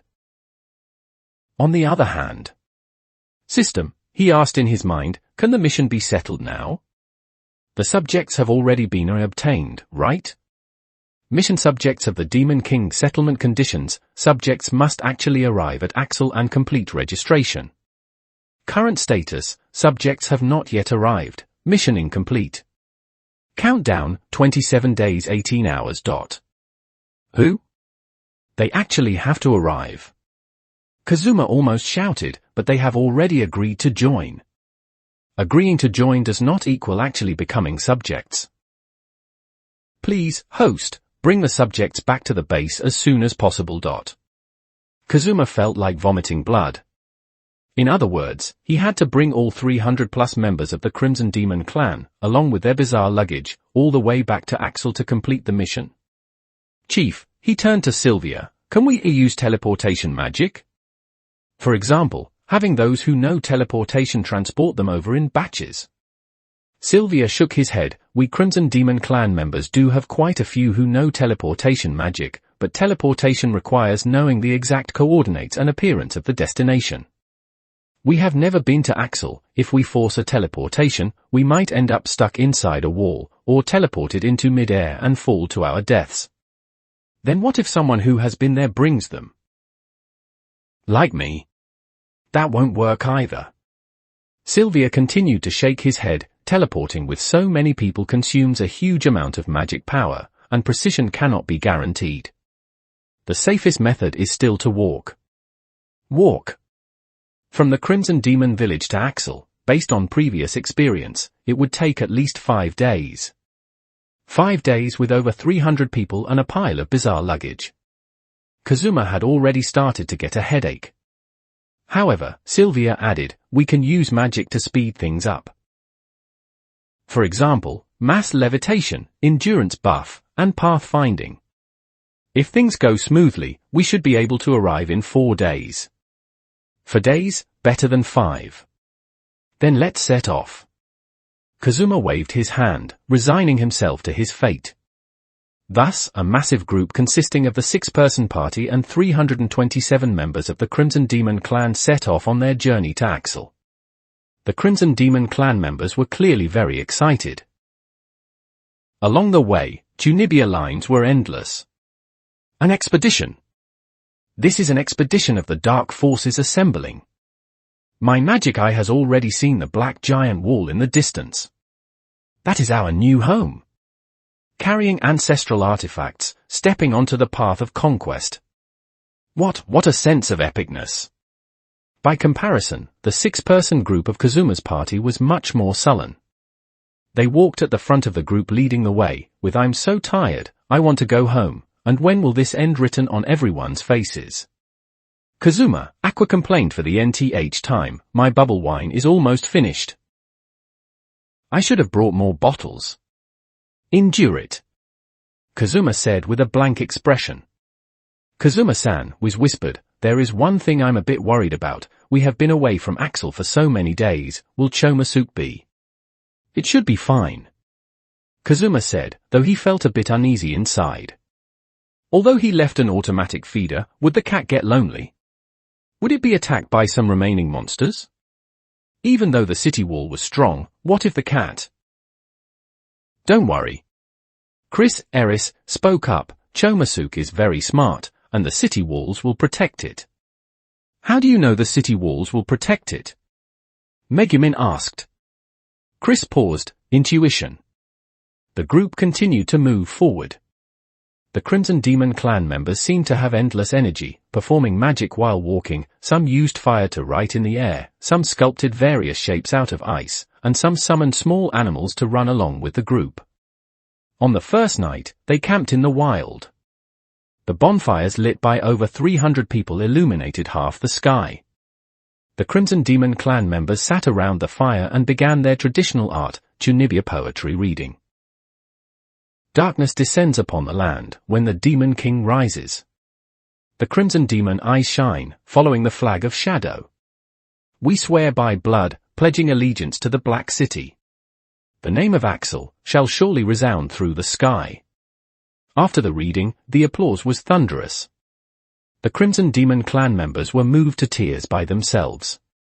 Kazuma sat by a distant campfire, listening to those verses that were so embarrassing they made his toes curl, his expression numb. I think, he said to Chris beside him, recruiting them might have been a mistake. It's too late to regret it now. Chris calmly gnawed on her dried rations. The second day, the third day, the group continued to move forward. As they got closer and closer to Axel, the Crimson Demon clan members became more and more excited.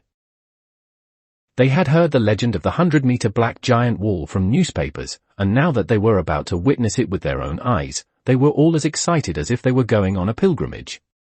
I heard that wall can move by itself. And it glows. Red light. It must be very powerful dark magic. Maybe it's an artifact left behind by an ancient demon god. Kazuma listened to these discussions and could only smile bitterly. What dark magic? It could at most be considered something brought by an artifact. On the 5th day at noon, they were only half a day's journey away from Axel. Kazuma could already see that familiar patch of black on the distant horizon. Even from such a distance, it was still striking. "We're almost there," he called back to the group. "Push a little harder." The Crimson Demon clan members cheered. However, just as they were passing through a dense forest, an accident happened. Deep in the forest, in the shadows, countless eyes were staring at this massive group. Not monsters, not wild beasts, but goblins. But not ordinary goblins. These goblins wore simple leather armor, held crude weapons in their hands, their eyes were bloodshot, and their expressions were ferocious. Even more bizarrely, they all had a piece of rag tied around them, with a crooked silhouette of a woman drawn on it. That was a sketch of Sylvia. Lady Sylvia. Lady Sylvia. A goblin that looked like a leader muttered in a low voice, its fingers stroking the rag on its chest. "Those bastards, the bastards who killed Lady Sylvia." It looked at the humans at the very front of the group, Soto Kazuma, that scumbag who used despicable means, a honey trap. Deceiving Lady Sylvia, and then succeeding with a sneak attack. And those Crimson Demon clan members, Lady Sylvia died under their siege. Revenge. The goblin leader gripped the stone axe in its hand. "Even if we can't beat them, we must at least peel off a layer of their skin." It turned back and growled at the dense crowd of goblins behind it. "Prepare, wait until they all enter the ambush zone." In the forest, the intent to kill was hidden. And at the very front of the group, Kazuma was still completely unaware of the danger. He was calculating things to do after returning to Axel. First settle the Crimson Demon clan members, settle the mission to get the Wizard Ride Watch, then use the remaining money to buy some furniture and food, and then repair the house that was blown up by Aqua. Right, he remembered something and said to Sylvia, "Chief, after we arrive, I have to register you all first. Everyone report your names, ages, specialties, etc., for easier management. Register." Sylvia raised his eyebrow. "Sounds very formal. Should we classify by bloodline, magic power level, and Chunibya level? Sorting by the first letter of the surname will do." Just at this moment, a Crimson Demon clan girl walking on the flank of the group suddenly stopped, her red eyes slightly glowing. "There is killing intent," she whispered. Almost at the same time, Chris also felt it. The goddess's intuition told her that there was malice nearby. "Stop," she raised her hand to signal. The group stopped. Although the Crimson Demon clan members were Chunibya, their combat skills were not bad, and they immediately entered a state of alert. The Crimson Demon clan members raised their staves, their eyes glowing with red light, exuding the aura of major villains. The forest was silent. Too quiet. There wasn't even the sound of birds. "Come out!" Kazuma shouted towards the depths of the forest, hiding and sneaking around. "What kind of hero is that?" There was no response. But the next second, a sharp whistle sounded from the forest. Then, countless goblins poured out from behind trees, from the grass, and from underground holes. They screamed, brandishing their weapons, like a green tide, rushing towards the group. "Enemy attack!" Sylvia shouted, "Defensive formation!" The Crimson Demon clan members reacted quickly. The mags immediately opened shields, and the warriors moved to the front row. Although the goblins were numerous, the Crimson Demon clan members were all combat elites, so dealing with such low-level monsters should not be a problem. But the goblins were clearly not here for a direct head-on confrontation. Their goal was clear. They didn't seek to fight Kazuma's party and the Crimson Demon clan head-on. They only sought to cause chaos, killing one if they could, injuring one if they could. They threw stones, shot handmade arrows, and tossed crude explosives. Although the power was not great, the sheer number caused trouble for the group. What on earth is wrong with these goblins? We've blasted 5 goblins away with an ice ball, the number is too high. They have Sylvia's mark on them. Chris had sharp eyes and saw the rag on the goblins' chests, it's Sylvia's remnants. Kazuma suddenly realized. So that's it, they came for revenge. Protect the non-combatants, he shouted, while taking out the Ziku driver. Although the goblins were not strong, there were too many of them, and he had to clear the field as soon as possible. ZIO. Just as he was preparing to transform, a goblin suddenly broke through the defense line, jumped in front of him, and screamed in stiff human language. Scumbag! Playing with Lady Sylvia's heart. Go to hell! The stone axe swung down. Kazuma dodged to the side and kicked the goblin away. I am not, he wanted to explain, but more goblins swarmed up. The battle broke out in full force. The Crimson Demon clan members displayed amazing combat power, magic rained down, and every strike could clear an area. However, the number of goblins was really too high, and they were completely fearless of death, rushing up one after another. Gradually, the group began to be scattered, non-combatants were surrounded in the middle, and the situation was critical. That way! Chris pointed in one direction, there are fewer goblins over there, that must be where their command post is. Kazuma nodded, everyone. Charge in that direction. Cut a path out. The Crimson Demon clan members began to concentrate their firepower and push in the direction Chris pointed. The goblin leader stood on a distant dirt slope, watching the defense line that was gradually being broken through, its eyes turning even redder. Lady Sylvia. I'm sorry, we are too weak. It raised its stone axe, preparing to join the battle personally. And just at this moment, it saw someone in the group, Union. A hint of malice flashed in the goblin leader's eyes. If they couldn't beat the main force, then they would kill the kindest one. It quietly circled to the side, raised a poisoned stone spear, and aimed at Union's back. The spear tip shimmered with a cold light in the sunlight. And Union was fully focused on healing the injured clansman, completely unaware of the danger behind her. Crisis, imminent. Chapter 28, Poisoned. Chapter 28, The Price of Luck and the Crimson Demon's Wrath. Time seemed to freeze at that moment. The crude poisoned spear sliced through the air, carrying all the hatred and strength of the goblin leader, thrusting straight toward the center of Union's back. The dark green venom smeared on the spearhead shimmered with an ominous luster under the sunlight. It was a neurotoxin extracted by goblins from giant poison marsh frogs, lethal upon contact with blood. Union was crouching beside an injured Crimson Demon youth, her palms glowing with a healing green light, fully concentrated. She heard the sound of breaking air behind her, but there was no time to turn around, no time to dodge, not even time to scream. Then, a hand appeared out of thin air and grabbed the spearhead. It wasn't a weapon parry, nor a magic defense, it was simply a bare hand catching the spearhead the instant before it could pierce Union's back. The spearhead stopped just an inch away from Union's back. The owner of that hand, Soto Kazuma, didn't even twitch a brow, as if he hadn't caught a lethally poisoned spear, but a mere tree branch. The goblin leader was stunned. Its full-strength strike, a blow powerful enough to pierce iron armor, had actually been caught barehanded by a human. Kazuma was also stunned. He actually hadn't thought that much, he just saw Union was in danger, and his body moved faster than his brain, reaching out to grab it.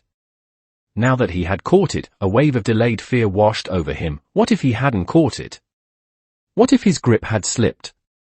But luck, that attribute forcibly dragged down by Aqua during his reincarnation, showed its bizarre side at this moment. Against all odds, he had made the catch. He had grabbed the one place he shouldn't have, the venom-coated spearhead.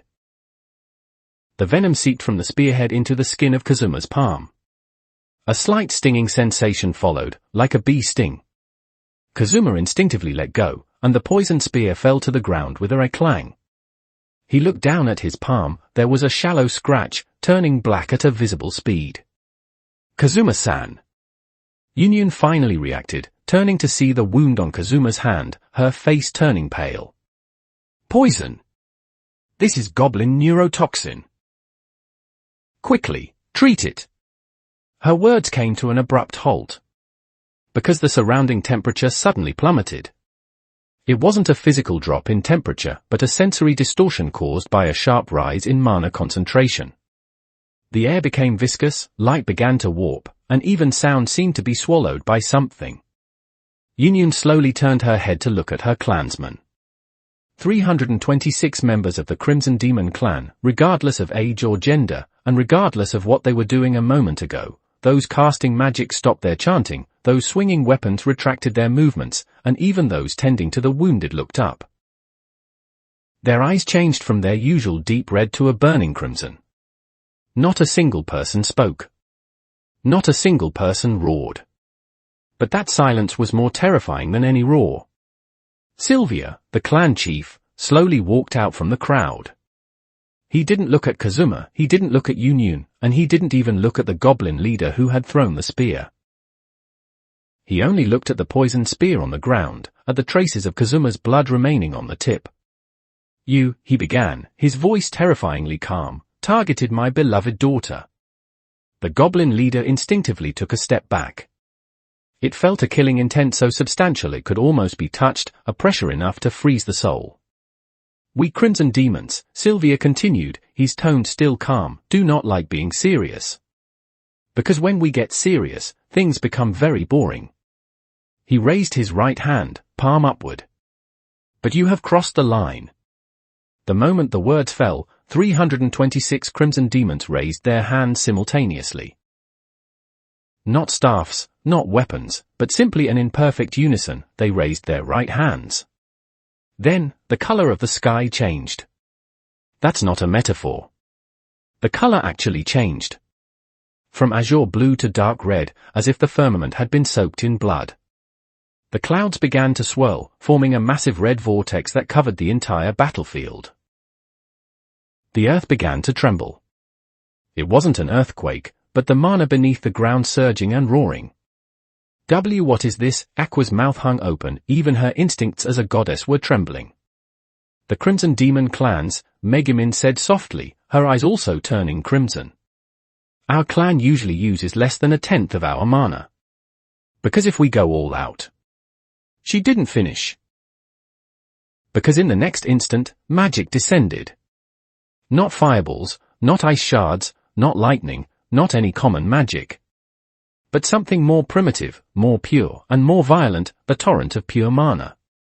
326 pillars of mana soared into the sky, converging into the red vortex above. The vortex spun even faster, and then, it poured downward. It was a red pillar of light over 100 meters in diameter. No, not a pillar of light, but a torrent of energy, a tsunami of mana.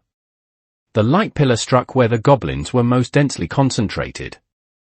There was no sound.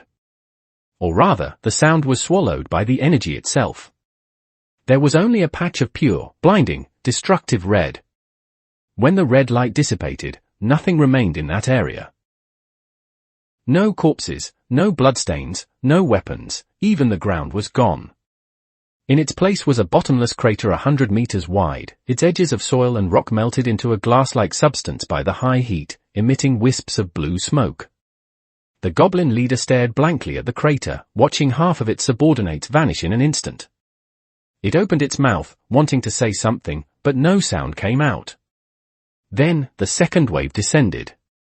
This time it wasn't a pillar of light, but 326 individual mana rays. Each one accurately locked onto a goblin, no matter where they hid. Behind trees, in the grass, or inside burrows, all were pierced by the rays. There were no screams, for death came too quickly.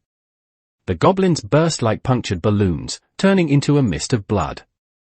The third wave was a magical barrage. Fireballs, ice shards, lightning, wind blades, rock spikes, poison mists, light arrows, shadow waves.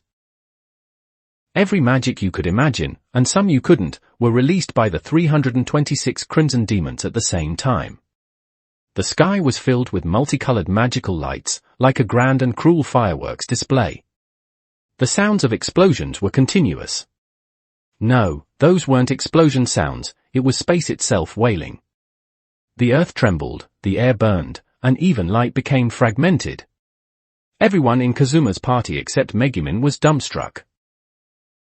Aqua crouched on the ground, holding her head, too violent. This is more violent than my sacred break spell.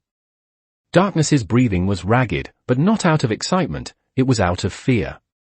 True fear in the face of absolute power. Chris's face was pale. Wiz also watched this terrifying scene. Only Megumin remained relatively calm because she was also a Crimson Demon, though she usually only used explosion magic, she had seen this serious mode before. When she was very young, the Crimson Demon clan had used this move to seal many things away. 10 seconds. From the moment the Crimson Demons raised their hands to the cessation of magic, only 10 seconds had passed. 10 seconds later, the forest returned to silence. No, not silence, it was the silence of the dead. The once lush forest had now turned into a scorched wasteland. Trees were uprooted, the ground was turned upside down, and lava pits and vitrified ground were everywhere. The air was thick with the smell of ozone and char goblins. Not a single one remained. Not even a scrap was left. The Crimson Demons lowered their hands, the crimson in their eyes fading back to their usual deep red. They looked at each other, and then. HMPH, boring. Were these small fry even worth getting serious for? I only used 30% of my mana. Next time we should use flashier magic. That composite magic circle just now, the third node could be optimized. They began to discuss their magical coordination, mana output efficiency, and formation optimization, as if that world-ending magical bombardment had just been a routine practice drill. Kazuma stood where he was, motionless. It wasn't that he was scared witless, but he felt something wasn't right. Dizziness. Blurred vision. His palm was burning. The blackness from where the poisoned spear had scratched him had already spread to his wrist. Kazuma-san. Union was the first to notice his abnormality. Your hand. Kazuma looked down at his hand. The entire palm had turned a purplish black, with veins bulging as if something alive were squirming under the skin. The venom was spreading. Poison, he murmured, I've been poisoned. Before he could finish his sentence, his legs gave out and he collapsed forward. Kazuma. Chris rushed over to support him. Quick! Purification! Aqua also reacted, her hands glowing with healing light. But purification magic had limited effect on neurotoxins. The toxin had already entered his bloodstream and was spreading up his arm toward his heart. Back to Axel. Sylvia decided immediately. There are magical protections there that can buy us time. But it's still half a day away, Megumin said anxiously. Use teleport. Sylvia looked at several clansmen skilled in spatial magic. Gather everyone's mana and force a teleport. Target, Axel. But we haven't been there, the coordinates are uncertain. There's no time for that. If we delay any longer, he'll die. The Crimson Demons assembled once more. This time it wasn't for an attack, but for support. All the Crimson Demons held hands, channeling their mana into the spatial mags. The mags bit their fingers and used blood to draw complex teleportation circles in the air. Using the blood of the Crimson Demons as a guide, and mana as a bridge, opened the path to the Dark City. The teleportation circle lit up with a blinding light, enveloping everyone. The next second, the world spun. When their vision returned, they were standing in an open clearing. Ahead was that towering black wall, the sky wall. We are here. Sylvia breathed a sigh of relief. Quickly, into the city. The city wall sensed Kazuma's presence and automatically opened a gate. The group rushed in, seeing the familiar sights, half-collapsed houses, newly planted vegetable patches, and Chomasuk running out from a house. Meow? The black cat tilted its head, looking at the large group of people that had suddenly appeared. Medical room. No, just find a place for him to lie down first, Chris commanded. Aqua was already kneeling by Kazuma's side, exerting her full strength in purification magic. Green light enveloped Kazuma's arm, but the blackness was still slowly spreading. The toxin is too strong, sweat beaded on Aqua's forehead. My purification can only slow it down, it can't neutralize the poison. Use this. Union pulled a potion from her robe. The Crimson Demon Clan's universal antidote. It might not be perfectly effective, but it can buy us time. The potion was poured into Kazuma's mouth. His complexion improved slightly, but the blackness on his palm continued to spread. We must find a specific cure, Chris grit her teeth. This neurotoxin needs a corresponding antidote. She didn't finish her sentence. Because Kazuma opened his eyes. It wasn't a normal waking up, his pupils were dilated and his gaze was vacant. He stared at the ceiling, his lips moving as if he wanted to say something, but no sound came out. Then, his head lolled to the side, and he lost consciousness completely. The blackness on his palm had already spread to his elbow. Kazuma! Amidst the cries of the group, Chomasuke jumped onto the bed, patted Kazuma's face with a paw, and let out a meow. Axel, the Demon King's castle, had welcomed its first citizens. And on the same day, it welcomed its unconscious lord. Outside the sky wall, the setting sun dyed the black wall a dark red. And inside the wall, a race against the Reaper had only just begun. Chapter 29, The World is So Boring Without You. The largest house in Axel was packed to the brim with people at this moment. All 300+ members of the Crimson Demon clan were crowded outside, craning their necks to peer in. Inside, they surrounded Kazuma's bed, the atmosphere so heavy you could wring water from it. Kazuma lay on the bed, his face pale, his lips purple. His right hand, from the palm to the elbow, had completely turned a purplish black. The veins beneath the skin bulged like earthworms, and occasionally, a slow, dark peristalsis could be seen. Aqua knelt by the bed, her hands pressed against Kazuma's chest, unleashing her purification magic at full power. A water blue light enveloped Kazuma's body, clashing with the toxin's darkness. Sweat dripped from her forehead onto the sheets, but her expression was unusually relaxed. It's fine, she even had time to comfort the others. This guy Kazuma has a tough life.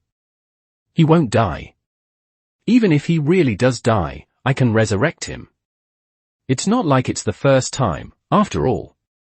She said it lightly, as if talking about reheating cold food.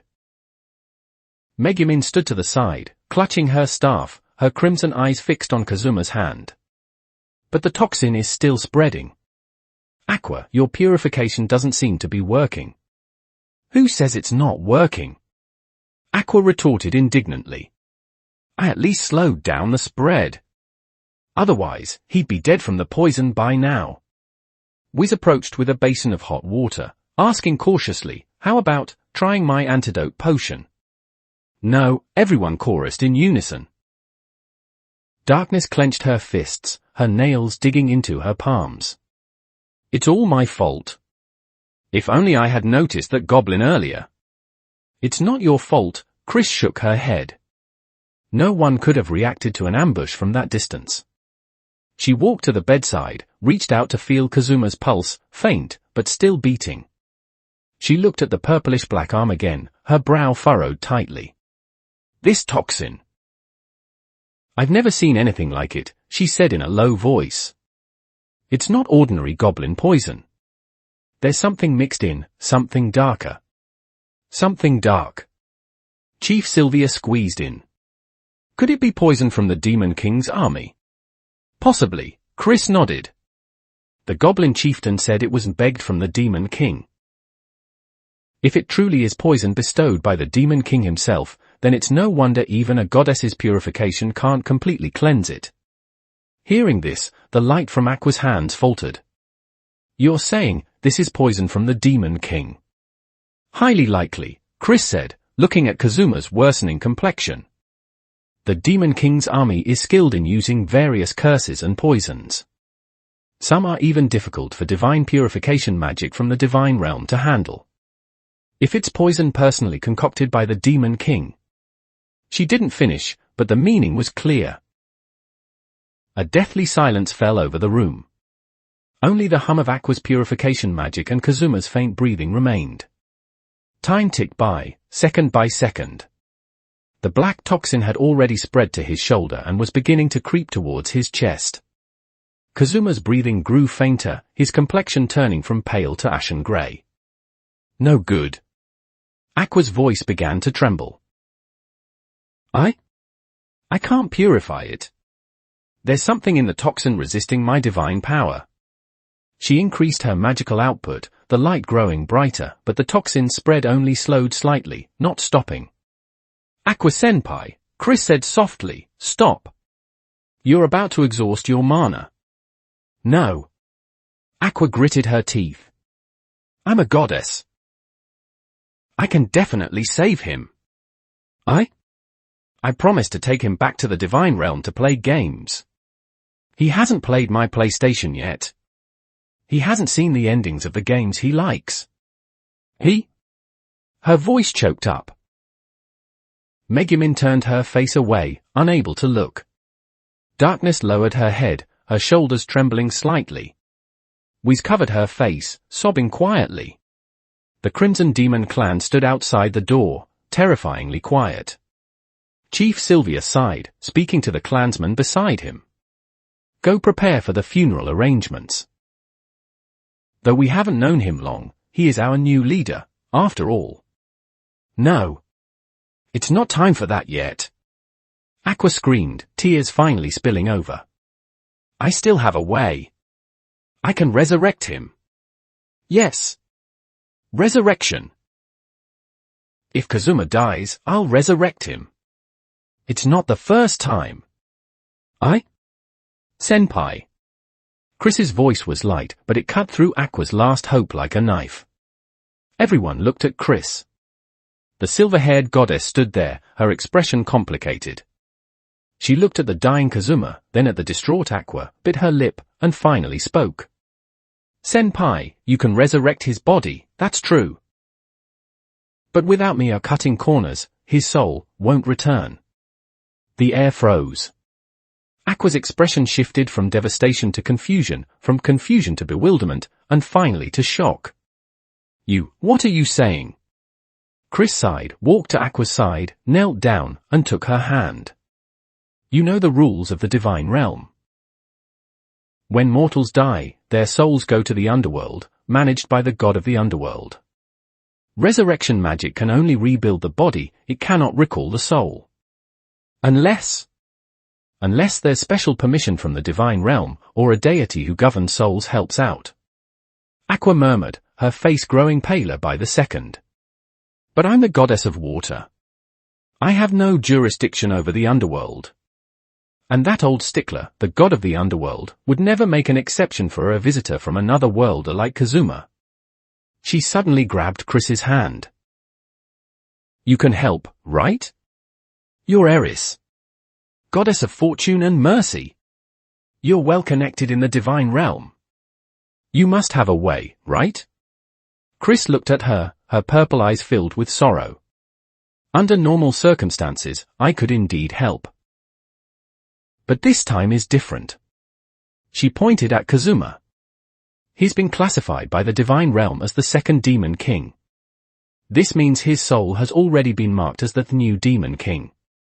Even if I used all my connections, even if I personally pleaded, the god of the underworld would absolutely not grant passage. Chris's voice dropped to almost a whisper. Because this is an ironclad law of the divine realm, the souls of the Demon King and those associated with him may not enter the cycle of reincarnation, nor may they be resurrected. A deathly silence filled the room. Aqua's hands slowly loosened their grip, and she slumped to the floor. She looked at Kazuma, dying on the bed, at the black arm that had spread to his chest. Her lips trembled, but no sound came out. Then, she threw herself onto Kazuma, hugged him tightly, and burst into loud sobs. No. The cry was heart-wrenching, completely devoid of her usual airheaded goddess persona. She cried like a child who had lost the most important thing. Kazuma! Don't die! I don't want you to die! Who will drink with me if you die? Who will listen to my complaints? Who will I tease? Who will be my teammate? Tears soaked Kazuma's clothes. Aqua cried, gasping for breath, her face a mess of snot and tears, completely disregarding her goddess image. I was wrong. I shouldn't always call you a NEET, shouldn't always steal your money, shouldn't cast holy light when you're bathing, shouldn't. She babbled through her tears, crying harder with each sentence. Megumin turned her face away, but her shoulders shook. Darkness bit her lip so hard a trace of blood appeared at the corner. Whis was already crying audibly. Outside the door, many of the female Crimson Demon clan members also had red-rimmed eyes. Chris stood in place, watching the weeping Aqua, the dying Kazuma, the grieving crowd. Her fists were clenched tightly. She was also a goddess. She also had a merciful heart. She also didn't want to watch Kazuma die. But she was powerless.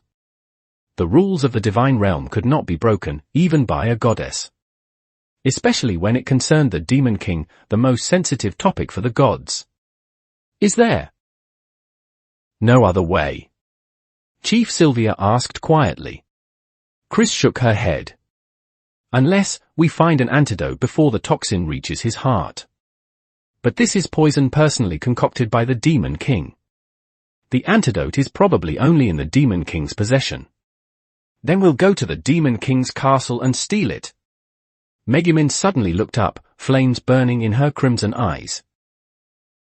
We'll storm the Demon King's castle and force the Demon King to hand over the antidote. Don't talk nonsense, Chris said with a bitter smile. We don't even know where the Demon King's castle is. Even if we did, how could a few of us break in within such a short time? Then we just watch him die. Megumin's voice cracked with a sob. No one answered. Because the answer was yes. Aqua was still crying, her sobs gradually softening into despairing whimpers. She held Kazuma, her face buried in his chest, her shoulders heaving. Kazuma's breathing grew even fainter. The black toxin had spread to his chest, slowly creeping towards his heart. Once the toxin invaded his heart, not even a god could save him. I'm sorry. Aqua whispered, her voice hoarse. I'm sorry, Kazuma. I can't save you. I'm a useless goddess. I can't even save my teammate. She lifted her head, looked at Kazuma's pale face, and suddenly remembered many things. Remembering their first meeting, him pointing at her nose and calling her an airheaded goddess. Remembering how he desperately saved money to rescue darkness. Remembering his disheveled appearance covered in cement dust while building the house. Remembering the funny scene of him being sent flying by a slime. Remembering his expression when threatening Chris, that I'm bad but I have no choice look. Remembering his back view as he stood before the city wall, declaring, this is the Demon King's law. Kazuma. She gently stroked his face. If you die, I'll go to the underworld to find you. I'll turn the underworld upside down. Even if I get stripped of my godhood, it doesn't matter. Anyway, a world without you is so boring. She lay on top of him, no longer speaking, just silently crying. The room was left with only the stifled sound of sobs and Kazuma's increasingly faint breathing. Outside the window, the red light of the sky wall flowed silently, as if seeing its master off. Chomasuke jumped onto the bed, rubbed against Kazuma's face, and meowed once, as if saying goodbye. Time ticked by, second by second. The toxin was only an inch from his heart. Everyone closed their eyes, unable to bear watching. Aqua tightened her grip on Kazuma's hand, preparing for the final moment. Then, ding! Detected host's vital signs reaching critical point. Emergency protocol activated. A cold, mechanical, emotionless voice sounded in Kazuma's mind. Barely conscious, Kazuma faintly caught the sound. System? Analyzing toxin. Analysis complete. Toxin type, Demon King class neurotoxin abyssal bone corrosion. Searching for antidote solutions. Search complete. Solution 1, Demon King personally administers antidote. Solution 2, Divine grade purification magic. Aqua's divine power is diminished due to being in the mortal world, hence unable to reach that level. Solution 3, Utilize system emergency repair function. Solution 1 not feasible. Solution 2 not feasible. Executing Solution 3. Initiating emergency repair. Cost, all obtained ride watches temporarily frozen or suspended for 72 hours. Confirm. Kazuma wanted to confirm, but he couldn't speak, couldn't even move a finger. No response from host. Interpreting as default. Initiating emergency repair. The next second, Kazuma felt a warm current surge from his chest, not from outside, but from deep within his own body. The warm current rapidly spread, flowing towards his limbs, towards that purplish black arm. The black toxin seemed to meet its nemesis. It began to struggle and creepy violently, but the warm current mercilessly enveloped, break down, and consumed it. The blackness on his arm faded at a visible rate. The purplish black returned to normal skin tone, the bulging veins flattened, the burning sensation on his skin vanished. Kazuma's breathing gradually steadied, color returning to his face. Aqua was the first to notice the change. She lifted her head and, through tear-blurred eyes, saw Kazuma's arm returning to normal. This, what's? The others noticed too. Megumin rushed over. Darkness, Chris, and Whis all crowded around the bed.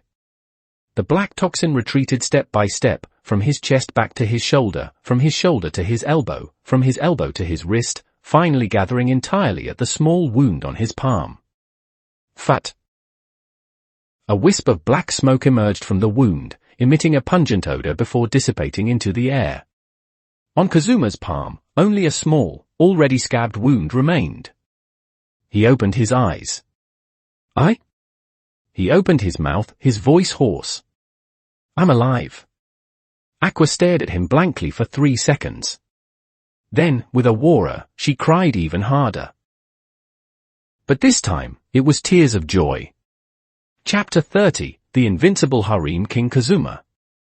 The first thing Soto Kazuma felt when he opened his eyes was heavy. Why was it so? Extremely heavy. It felt like something was pressing on his chest, making it hard for him to breathe. He struggled to move his eyes and saw a mass of water blue hair. Aqua had her entire face buried in his chest, crying uncontrollably, smearing snot and tears all over him. Wah, Kazuma, you're still alive. Thank goodness. I thought you were really going to die. If you had died, I would have gone to the underworld to drag you back and kill you again. Wah. The crying was deafening, accompanied by the pop-pop sounds of snot bubbles bursting. Kazuma struggled to raise his hand, wanting to push Aqua away, but his arm felt limp and lacked the strength. Hey! Aqua, you're so heavy. You're the heavy one. Your whole family is heavy. Aqua lifted her head, her eyes were swollen like peaches, but she was still acting tough. Looking at Kazuma's pale face, tears fell again. Dummy. Idiot. Why didn't you dodge? Why did you use your hand to grab the poisoned spear? Do you think you're a hero? You're just a shut-in with a bit of good luck. As she scolded him, she collapsed back down, hugging Kazuma. Don't you ever do that again. Do you hear me? If you dare to act recklessly again, I'll force-feed you holy water. I hear you, I hear you. Kazuma replied weakly, his gaze drifting past Aqua's shoulder to see the others gathered around the bed. Megumin's eyes were red, but she tried to act like she didn't care. You're awake? I thought you were going to sleep until tomorrow. Darkness bit her lip, her voice choking up. How reckless, but also, how heroic, my heart can barely take it. Whis was wiping away tears. Thank goodness. It's so good that Kazuma is okay? Chris stood a little further away with her arms crossed, but the worry in her eyes was obvious. She opened her mouth, seemingly wanting to say something, but in the end, she didn't make a sound. Union squeezed in, looking at Kazuma with teary eyes. Kazuma, you did this to save me, thank you. Really, thank you. It's nothing. Kazuma managed to force a smile. I couldn't just watch you die. Before he could finish, Aqua punched him in the chest again. You're still smiling. You almost died, you know that. If it weren't for. Aqua started crying again as she spoke. Anyway, no more of this in the future. Kazuma felt helpless and could only let her hug him and cry. After a while, Aqua finally calmed down and let go of him with a sob, but her hand still gripped the corner of his clothes, as if she were afraid he would run away. How long was I unconscious? Kazuma asked. About 3 hours, Chris answered. The toxins were cleared very suddenly, we don't know what happened either. But in any case, you survived. 3 hours? Kazuma recalled the system notification he heard before losing consciousness. Emergency repair, consuming all wizard ride watch to temporarily freeze for 72 hours. In other words, he wouldn't be able to transform for the next 3 days. That was fine, he didn't need it for the time being anyway. Outside. He heard noisy sounds. Other people from the Crimson Demon clan still there? They're all still there. Megumin walked to the window and took a look. Over 300 of them, surrounding the house completely. The chief said they would wait until you woke up and confirmed you were okay before leaving. Kazuma sighed. He knew the Crimson Demon clan valued loyalty, but this was too exaggerated. Help me up, he said to Aqua. No way. You just woke up. You need to lie down and rest. Aqua immediately objected. Lie down, my foot. If I keep lying here, the people outside are going to storm in. Kazuma struggled to sit up. Although his head was still a bit dizzy, his body had basically recovered. Help me out, I need to let them know I'm safe. In the end, with the support of the girls, Kazuma stumbled out of the house. The sunlight outside was blinding. He squinted his eyes and then saw a scene that shocked him. More than 300 members of the Crimson Demon clan stood neatly in the open space. When they saw him come out, they all knelt on one knee in unison. Welcome back, Demon King. The voice was loud and clear, echoing through the sky. Kazuma's legs went weak, and he almost fainted again. Demon King? What kind of embarrassing title is that? Don't call me that. He waved his hand weakly. Just call me by my name. Kazuma, just call me Kazuma. How can that be? Chief Sylvia stood up, looking serious. You are our leader, the Demon King we have sworn allegiance to. Propriety cannot be abandoned. Abandon it. You must abandon it. Kazuma insisted. When you call me Demon King, I get goosebumps all over. Just call me Kazuma. That is an order. The Crimson Demon clan members looked at each other, and finally, under Sylvia's signal, they changed their tune, yes. Lord Kazuma. Remove a Lord too. Yes. Kazuma. That's more like it. Kazuma breathed a sigh of relief and looked around at this group of newly joined subjects. Although the process was winding and he had almost lost his life, at least the mission was completed. 327 members of the Crimson Demon clan, far exceeding the 200 required by the system. Once the system recovered, the wizard ride watch would be his. Thinking of this, his mood improved quite a bit, and even his body felt a bit lighter. Chief, he said to Sylvia. Since everyone has decided to join Axel, there are some things that need to be arranged. First, the housing problem. He pointed to the 10 half-collapsed matchbox houses. As you can see, our living conditions are a bit simple. Before, because there were few people, we could manage. But now that there are over 300 more people, we must expand. Sylvia nodded. Indeed. Although the Crimson Demon clan can endure hardship, we cannot sleep in the open forever. So I plan to. Kazuma took a deep breath, invest 800 million eras for the construction of Axel. 800 million. Not just the Crimson Demon clan, but even Aqua and the others were stunned. Where did you get so much money? Megumin widened her eyes. This, in any case, I have it. Kazuma glossed over it vaguely. But this 800 million cannot be spent recklessly. Last time we renovated the house, we spent 700 million on luxury materials, but ended up not knowing how to use them and wasted it all. This time we must learn our lesson. He looked at Chris and Wheeze. Chris, you are in charge of procurement, and Wheeze will assist. Buy affordable and durable building materials, don't buy those flashy but impractical ones. Wood, stone, tools, daily necessities, make a list and compare prices. Chris nodded. Understood. We said softly. I will help with bargaining. Then, Kazuma looked at the Crimson Demon clan again. Among you, who understands construction? Who understands planning? Who understands execution? A large group of people immediately raised their hands. I understand. I have used magic to build a 30-meter-high magic tower. I understand. The defensive fortifications I designed cannot even be breached by the Dark Dragon. I understand. I have unique insights into spatial planning. Looking at this group of people raising their hands, Kazuma suddenly had a bad premonition. The understand of the Crimson Demon clan might be a bit different from what he understood. In that case, he rubbed his temples. Chief, you select the 20 most reliable ones to form the Axel construction committees to be responsible for planning and construction. The others will help out.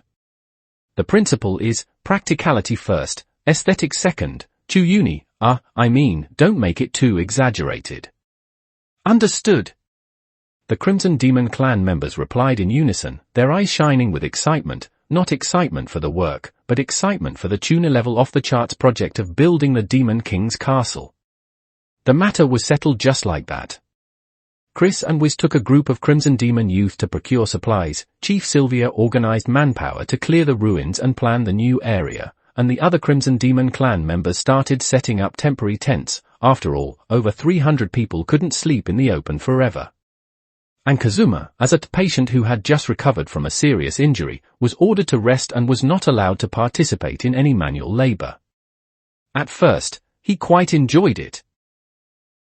Lying on the temporarily set-up bed, Aqua served tea, Megumin brought water, Darkness peeled fruit, was massaged, though her technique was clumsy. Chris was responsible for supervising no getting out of bed, and Union sat by the bed chatting with him. Kazuma, are you really okay? Union asked for the 100th time. Does your hand still hurt?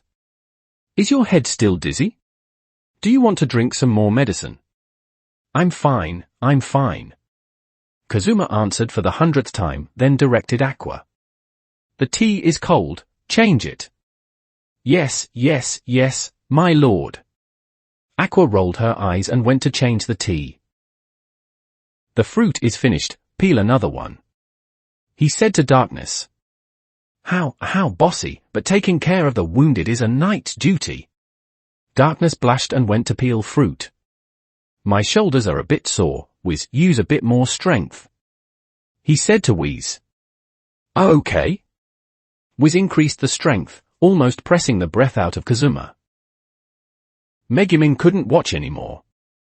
Kazuma, your hand is injured, not paralyzed. Can you stop ordering people around like this? I am a patient. Kazuma said righteously. Patients have privileges. Privilege my foot. Megumin tapped him on the head with her staff. Hurry up and get better so you can work. There are so many Crimson Demon clan members waiting for your command. Exactly, exactly. Aqua came back with hot tea. Do you think we are your maids? Serving tea and water is one thing, but yesterday you made me wash your feet. I am a goddess. A goddess. So what if you're a goddess? Can't a goddess take care of her teammates? Kazuma took the tea and took a sip. The temperature is just right. Aqua was so angry her teeth itched, but she couldn't get angry at a seriously injured person, so she could only grind her teeth and go wash the towel. This scene was seen by Yuku not far away. This Crimson Demon Clan girl's eyes lit up, and she took out her notebook and started writing furiously. The bastard harem King Kazuma. She muttered to herself, her pen flying.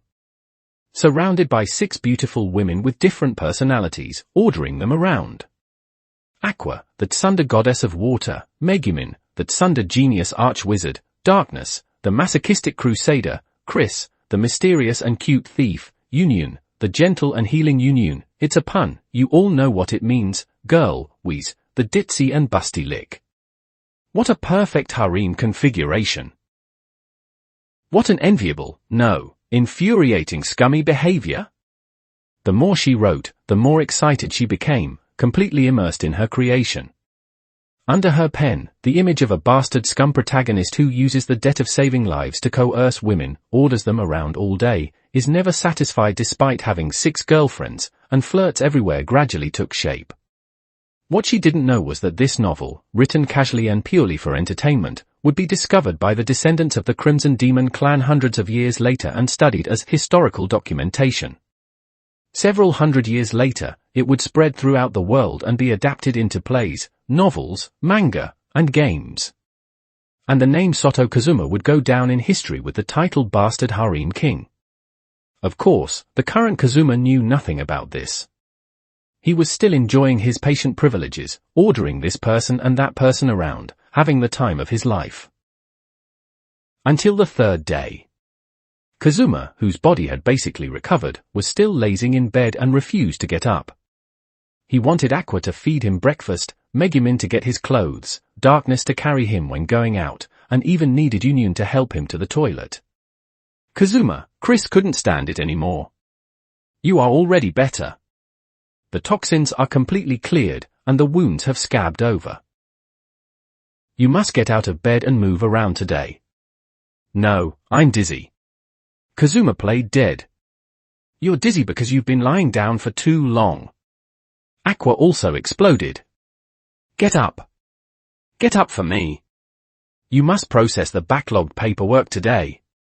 The Crimson Demon Clan's procurement list. The construction progress report. And the pocket money you promised me. Pocket money? When did I promise? You promised when you were unconscious.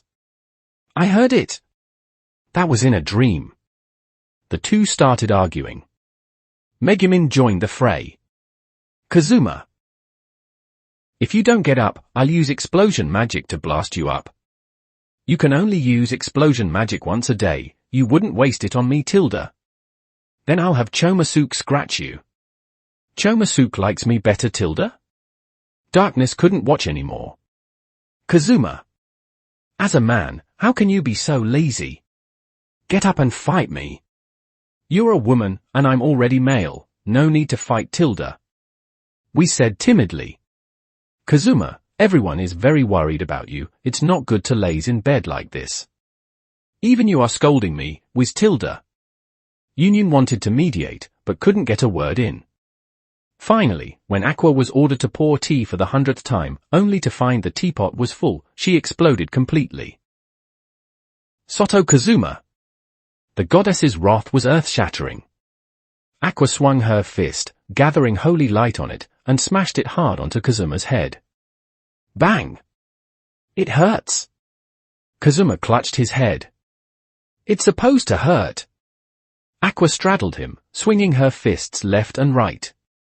Ordering me around. Faking illness. Not working. I am the dignified goddess of water, and you make me serve tea, pour water, and wash your feet every day. I've put up with you for a long time. Wait. I'm a wounded patient. A patient. Patient my foot. The wounds have scabbed over. Get up and work. Megumin also joined the fray, poking him with her staff. "Get up! Process the paperwork!" Darkness grabbed his feet and dragged him out. How lazy! "You must wash your soul with sweat," Wiz advised from the side. Don't fight. Kazuma has just recovered." Union tried to break up the fight. "Everyone, calm down." Chris put her hand to her forehead, giving up on trying to fix the situation. In the end, Kazuma was dragged off the bed by the 6 girls and thrown in front of the temporarily set up office. "If you don't finish processing these today, you aren't allowed to eat," Aqua announced with her hands on her hips. Kazuma looked at the mountain of paperwork on the table, wanting to cry but having no tears. His life as a patient ended right there. Outside the window, the construction by the Crimson Demon clan was in full swing. The foundations for the new houses had been laid, materials were being transported one after another, and with both magic and physical strength being used, the efficiency was astonishing. Axel, this former Matchbox Demon King's castle, was turning into a real city at a speed visible to the naked eye. Although the city lord was a bastard harem king who had been beaten black and blue by women. But at least, he was working. Well, actually he wasn't working, all he was thinking about was the Wizard Ride Watch. Chapter 31, Donuts. 10 days. For a full 10 days, Soto Kazuma was immersed in a sea of paperwork and construction supervision. The Crimson Demon clan's efficiency was indeed high, with over 300 mags acting as construction workers simultaneously. The scene was like a simulation building game set to 100 times speed. But high efficiency also brought high problems. These Crimson Demon clan members, in the late stages of 8th grader syndrome, were surprisingly persistent about the Demon King's castle decoration style. "Kazuma-sama, I suggest painting the city walls blood red. It symbolizes the majesty and slaughter of the Demon King." "No. It should be painted pure black. The Dark Knight is the Demon King's domain. I believe we should carve skull and demon reliefs. 1 every 10 meters. Too tacky. We should carve ancient magic runes. 1 set every 5 meters.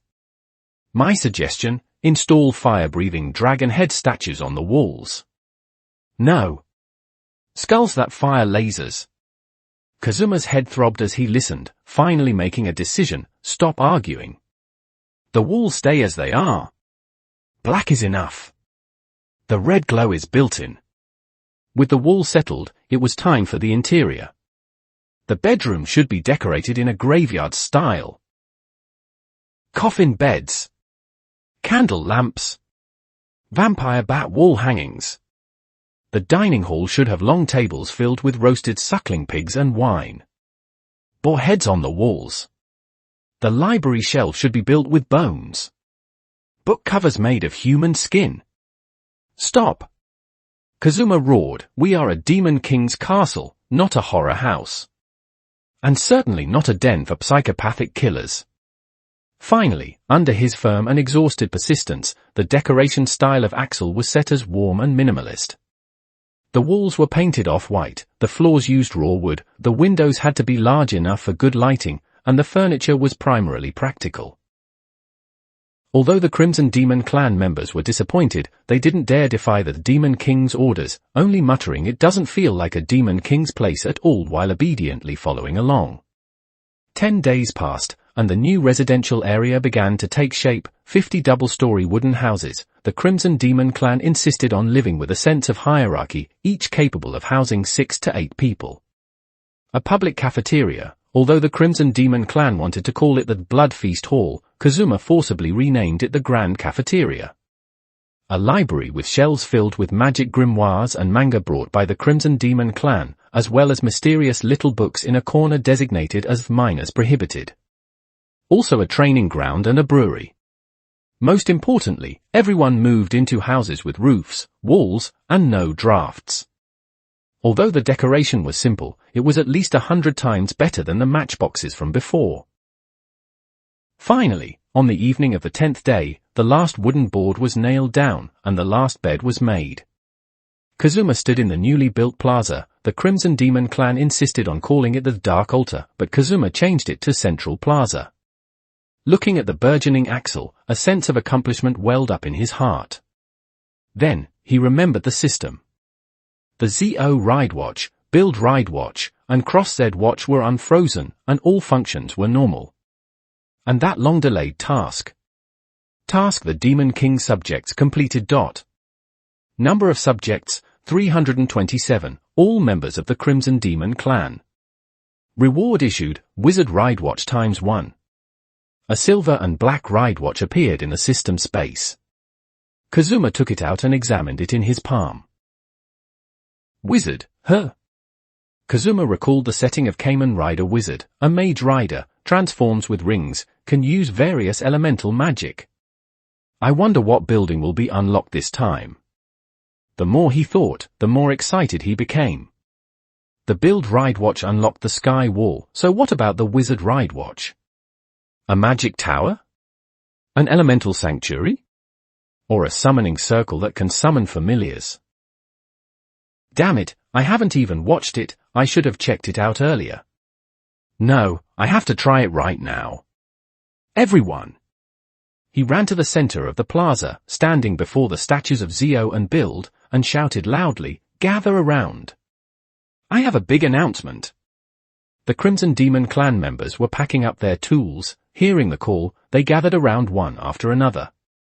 Aqua, Megumin, Darkness, Chris, Wheeze, and Union also rushed over from their respective posts. Soon, over 300 people gathered in the plaza, looking at Kazuma curiously. Everyone! Kazuma held the Wizard Ride Watch high, his voice trembling slightly with excitement. Thank you for your hard work over these past 10 days. Our home, Axel, has already begun to take shape.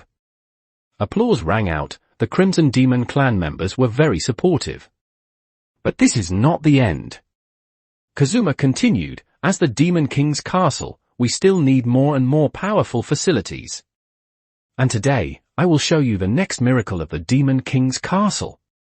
He walked to the ZO statue and aimed the Wizard Ride Watch at the statue's base. The ride watch reflected a silver-black luster in the sunlight, and the magic circle pattern in the center seemed to be rotating. Everyone, watch closely! Kazuma took a deep breath and pressed the ride watch button. Wizard! The ride watch emitted a sound effect, and the magic circle pattern lit up with a red light. Then, nothing happened. Kazuma was stunned for a moment and pressed it again. Wizard! Still no reaction. Ah? Kazuma was a bit embarrassed. Maybe it needs some time. Just then, the statue base suddenly began to vibrate, and the statue belonging to Kamen Rider Wizard appeared. Here it comes, here it comes. Kazuma stepped back a few paces in excitement. Then, beside it, a magic circle expanded to about 10 meters in diameter, then suddenly erupted upward with a dazzling red light. The light was so strong that everyone closed their eyes. So bright! Is this the power of the Demon King? My magic eyes! I cannot look directly at it. The red light lasted for about 5 seconds before gradually fading away. Everyone slowly opened their eyes and looked at the center of the magic circle. Then, they all froze. The magic circle had disappeared. In its place was a vehicle.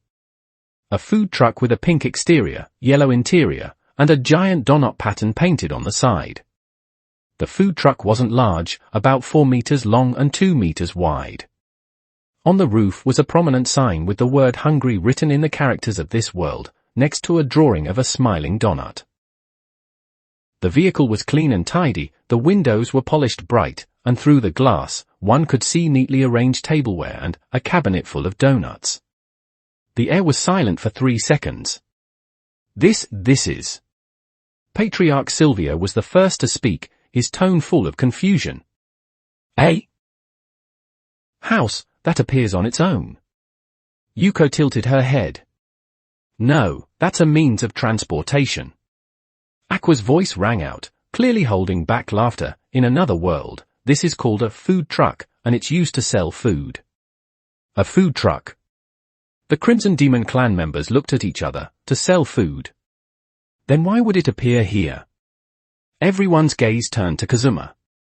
Kazuma stood in place, still holding the wizard ride watch, the expression on his face shifting from excitement to blankness, from blankness to shock, from shock to collapse. A donut food truck, he muttered to himself. What the wizard ride watch unlocked was a donut food truck. He hadn't watched Kamen ride a wizard. But he knew the protagonist, Haruto Soma, frequently visited donut shops. However, he never imagined that the building given by the system would actually be this shop. Where was the promised magic tower? The elemental castle? The summoning circle? Why is it a donut food truck? Fut. PFFFT ha ha ha? Ha ha ha ha ha ha. Aqua finally couldn't hold it in anymore. She pointed at Kazuma, laughing so hard she was doubled over, tears streaming down her face. Kazuma. You spent all that time summoning. Only to summon a truck that sells donuts. Ha ha ha. This is what you call the miracle of the Demon King's castle. Ha ha ha ha. She laughed while pounding the ground. I thought it was going to be something amazing. Turns out it's a food truck. And it's pink. Ha ha ha ha. Megumin could no longer contain her curiosity and began to inspect the food truck. Darkness had a look of confusion, clearly not understanding where the punchline was. Chris's mouth twitched as she tried to maintain her expression. Whis curiously circled the food truck. This? How do you use it? The Crimson Demon clan members were all looking bewildered. They had never seen a car, let alone a food truck. To them, this pink iron box that appeared out of thin air with strange patterns painted on it was certainly mysterious, but it didn't seem to fit the miracle of the Demon King's castle. Maybe there's powerful magic hidden inside. Funifura guessed. Or it's a war machine disguised as a vehicle. Dodonko's imagination ran wild.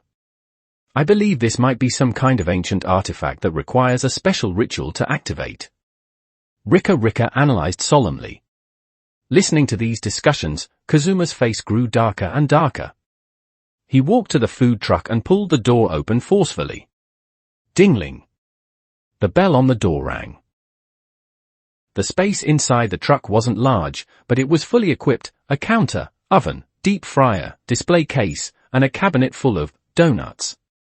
Plain donuts, chocolate donuts, strawberry donuts, powdered sugar ones, glazed ones, cream-filled ones, all sorts, a dazzling array, and they looked freshly baked, emitting an inviting sweet aroma.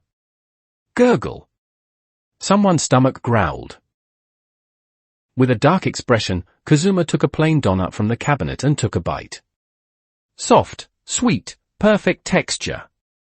It's actually quite delicious, he muttered under his breath. Really? Aqua leaned in and also took a chocolate-flavored 1mm. Delicious. It's even better than that dessert shop in Axel. The others couldn't hold back either. Megumin took a strawberry one, Darkness took one with powdered sugar, Chris took a plain one, Wiz took a cream one, and Union took a filled one. Seeing this, the Crimson Demon clan members also gathered around. Give me one. I want that glazed one. That one with jam looks good. A long line quickly formed in front of the food truck. Kazuma stood behind the counter, subconsciously starting to distribute donuts. Wait, why am I handing out donuts? I'm the Demon King. The Demon King. But seeing the Crimson Demon clan members eating with such relish, he swallowed his scolding words. Whatever? He sighed and raised his voice. From today on, this hungry food truck officially becomes a public facility of Axel. Unlimited donuts will be supplied every day. Line up and take them yourselves, no wasting. Oh, the Crimson Demon clan members cheered. Long live the Demon King. Long live donuts. Darkness and sweets go together.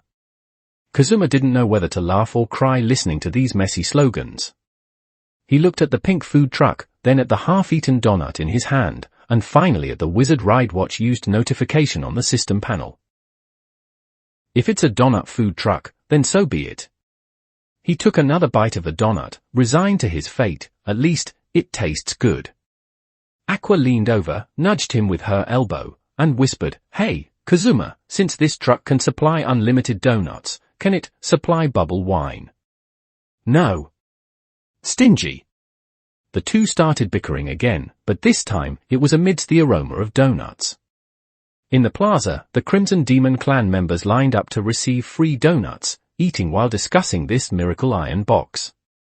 The statues of the Cayman riders stood quietly, with a pink food truck beside them, creating a scene that was both bizarre and harmonious. The first restaurant in Axel thus opened for business. Even if it sold donuts. Even if the owner was a reluctant demon king. But at least, it was very sweet.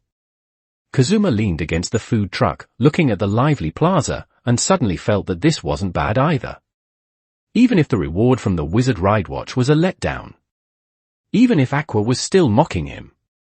Even if the Crimson Demon clan had already started planning a donut-themed dark festival. But at least, everyone was happy. He took the last bite of the donut, the sweetness melting in his mouth. "Forget it," he said to himself, "donuts it is. At least it's better than the elephant dance." Thinking of this, he felt relieved. Then he began to wonder, what would the next ride watch unlock? Hopefully, it won't be another food-related one. Chapter 32, Varney returns from Hell. At the boundary between Hell and the human world, space twisted, and a rift silently opened. Stepping out from it was a man in a well-fitted suit, Varney, one of the Archduke of Demons, whose hobby was observing the amusements of humans, and whose side job was as a partner in a magic item shop. Tilda finally done. Varney stretched his limbs. Although demons don't need to stretch, he enjoyed imitating human actions. That guy Maxwell, even though he could have returned to Hell by himself, insisted on me escorting him. It's just getting lost 3 times, falling into lava twice, and being chased by a 3-headed dog for 5 streets. Is there any need to be so depressed? He adjusted his bow tie and set off on the road back to Axel. He hadn't been back in a few months. He wondered what kind of state that girl, the shop owner, had run the shop into. Could she have stocked up on a bunch of weird magic items that wouldn't sell again? Or worse, had she finally run the shop into the ground? Thinking of this, Varney quickened his pace. Although he always said, losing everything is just fine, the fun will be even greater, but if he really let Wiz end up homeless, that seemed quite interesting too. No, that would make it impossible to continue observing the joy brought by her failed magic items. Half an hour later, Varney stood on the familiar street. Then, he froze. The shop in front of him, it was indeed the magic item shop he ran in partnership with Wiz. The sign was the same familiar sign, the door was the same paint-chipped wooden door, and the window was the same glass that was never clean. But on the door, it was covered in seal strips. Not just 1 or 2, but over a dozen, laid on top of each other, sealing the door tightly. The seal strips were stamped with the kingdom's seal, bearing words like seized and no entry. Varney pushed up his monocle, thinking he had seen wrong. He looked left and right, confirming that this was the most remote street in Axel, and confirming that this was his shop. That girl, the shop owner. He muttered to himself, did she finally get the shop seized by the kingdom? What kind of contraband did she sell this time? Exploding itching powder? Or fake alcohol that turns you into a frog after drinking it? He reached out and touched the seal strips. The magic seal on the strips glowed faintly. It was a low-level warning magic, effective against ordinary people, but to an Archduke of Demons, it was no different from paper. Varney gave a light tear, and the seal strip silently turned to ash. He pushed the door open, the hinges emitting a harsh creaking sound as dust fell in flurries. The inside of the shop was in shambles. Shelves were toppled, bottles and jars were smashed all over the floor, and various strangely shaped magic items were scattered in the corners, some still glowing faintly. The floor was covered in a thick layer of dust, leaving clear footprints when stepped on. The ledger on the counter was rummaged through, and ink was spilled everywhere.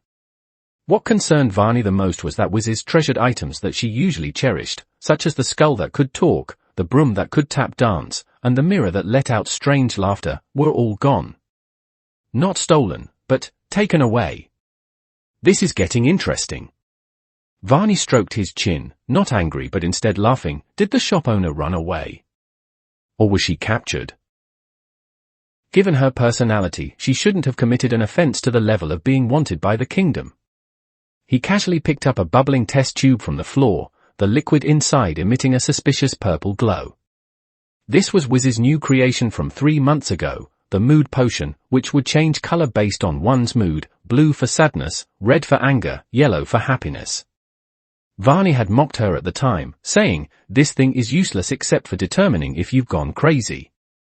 Now the test tube was broken, and the potion had spilled all over, staining the floor a rainbow color. It seems she left in quite a hurry. Varney judged. She didn't even have time to clean up. He walked out of the shop, reapplied the seal strips, and then headed toward the Adventurers Guild. If something had happened to Wiz, the guild should have news. The Adventurers Guild in Axel was still the same, noisy, chaotic, and reeking of alcohol. As soon as Varney walked in, he was bumped into by a few drunken adventurers. "Yo, isn't that the guy from the magic item shop?" And adventurers recognized him. "Long time no see." Varney smiled and avoided the other's alcoholic breath, temporarily closed. "Is the receptionist here?" "She's behind the counter." Varney walked toward the counter.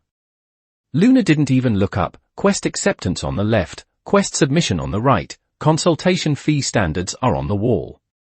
"It's me, miss," Varney said. Luna looked up, saw Varney, was stunned for a moment, and then sighed. "Mr. Varney, you finally returned. It seems quite a few things happened while I was away." Varney leaned on the counter, his smile unchanged. "My shop was seized, and my partner is missing. Can you tell me what's going on?" Luna put down her documents, looked around, and lowered her voice. "It's not convenient to talk here, follow me." She led Varney into a small room behind the guild, usually a place for confidential conversations. Closing the door, it shut out the noise from outside. "Miss Wiz is fine." Luna's first sentence made Varney breathe a sigh of relief, but she is not very convenient to return right now. "Oh." Varney raised an eyebrow. Did she owe high-interest loans? Or did she finally free some noble? Worse than that. Luna's expression became serious. She joined the Demon Lord faction. The room was silent for 3 seconds. Varney wore a speechless expression. "I'm not joking." Luna took out a document from the drawer and pushed it in front of Varney. "This is the wanted poster issued by the kingdom. Kazuma actually calls himself the Demon Lord and has a bounty of 1 billion eris on his head, dead or alive. His accomplices, including Aqua, Megumin, Darkness, Chris, and Wiz, each has a bounty of 100 million. Varney picked up the wanted poster. The portrait on it was drawn quite accurately. Wiz's timid face, brown long hair, an iconic plain dress. "The boy." Varney recited the name. "You should have met him," Luna said. "He's that brown-haired boy who always came to the shop to buy cheap magic items, then complained they were useless and insisted on returning them. He brings along a blue-haired dim-witted goddess, a Crimson Demon clan member who can only cast explosion magic once a day, and a masochistic knight. That boy who always brought a group of problem children, had a face of bad luck, but always managed to come back alive every time. He still remembered that he once predicted, this boy will cause big trouble sooner or later. Now it seemed the prediction had come true. So, Varney put down the wanted poster, his smile deepening. The shop owner was kidnapped by that boy, joined some Demon Lord faction, and then was wanted by the kingdom. Not just that. Luna continued, they also established a stronghold in the south called Axel. The kingdom's subjugation army went there once, but they were blocked by a black giant wall that repairs itself, and they returned without success. A black giant wall? It repairs itself. Varney became interested. That doesn't sound like her handiwork.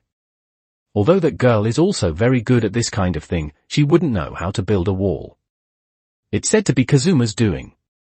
Luna lowered her voice, and it's not just the wall. Spies reported that he can transform into a silver-black demon in front of everyone and punch away the experimental subject Charlie. Varney was silent. He needed time to digest this information. Whis joined the Demon Lord faction. That unlucky boy called himself the Demon Lord. They built a city, and the city walls repair themselves. Phut. Varney finally couldn't hold it back and laughed out loud, ha ha ha ha. Interesting. Too interesting. Luna frowned. Mr. Varney, this is not funny. Miss Wiz is a good person, although she always loses money running the magic item shop. She has never hurt anyone. Now that she is involved in this kind of thing, what if the kingdom gets serious? Get serious. Varney stopped laughing and pushed his monocle. Miss, do you really think the shop owner cannot defeat them? But the wanted poster. But she usually clearly.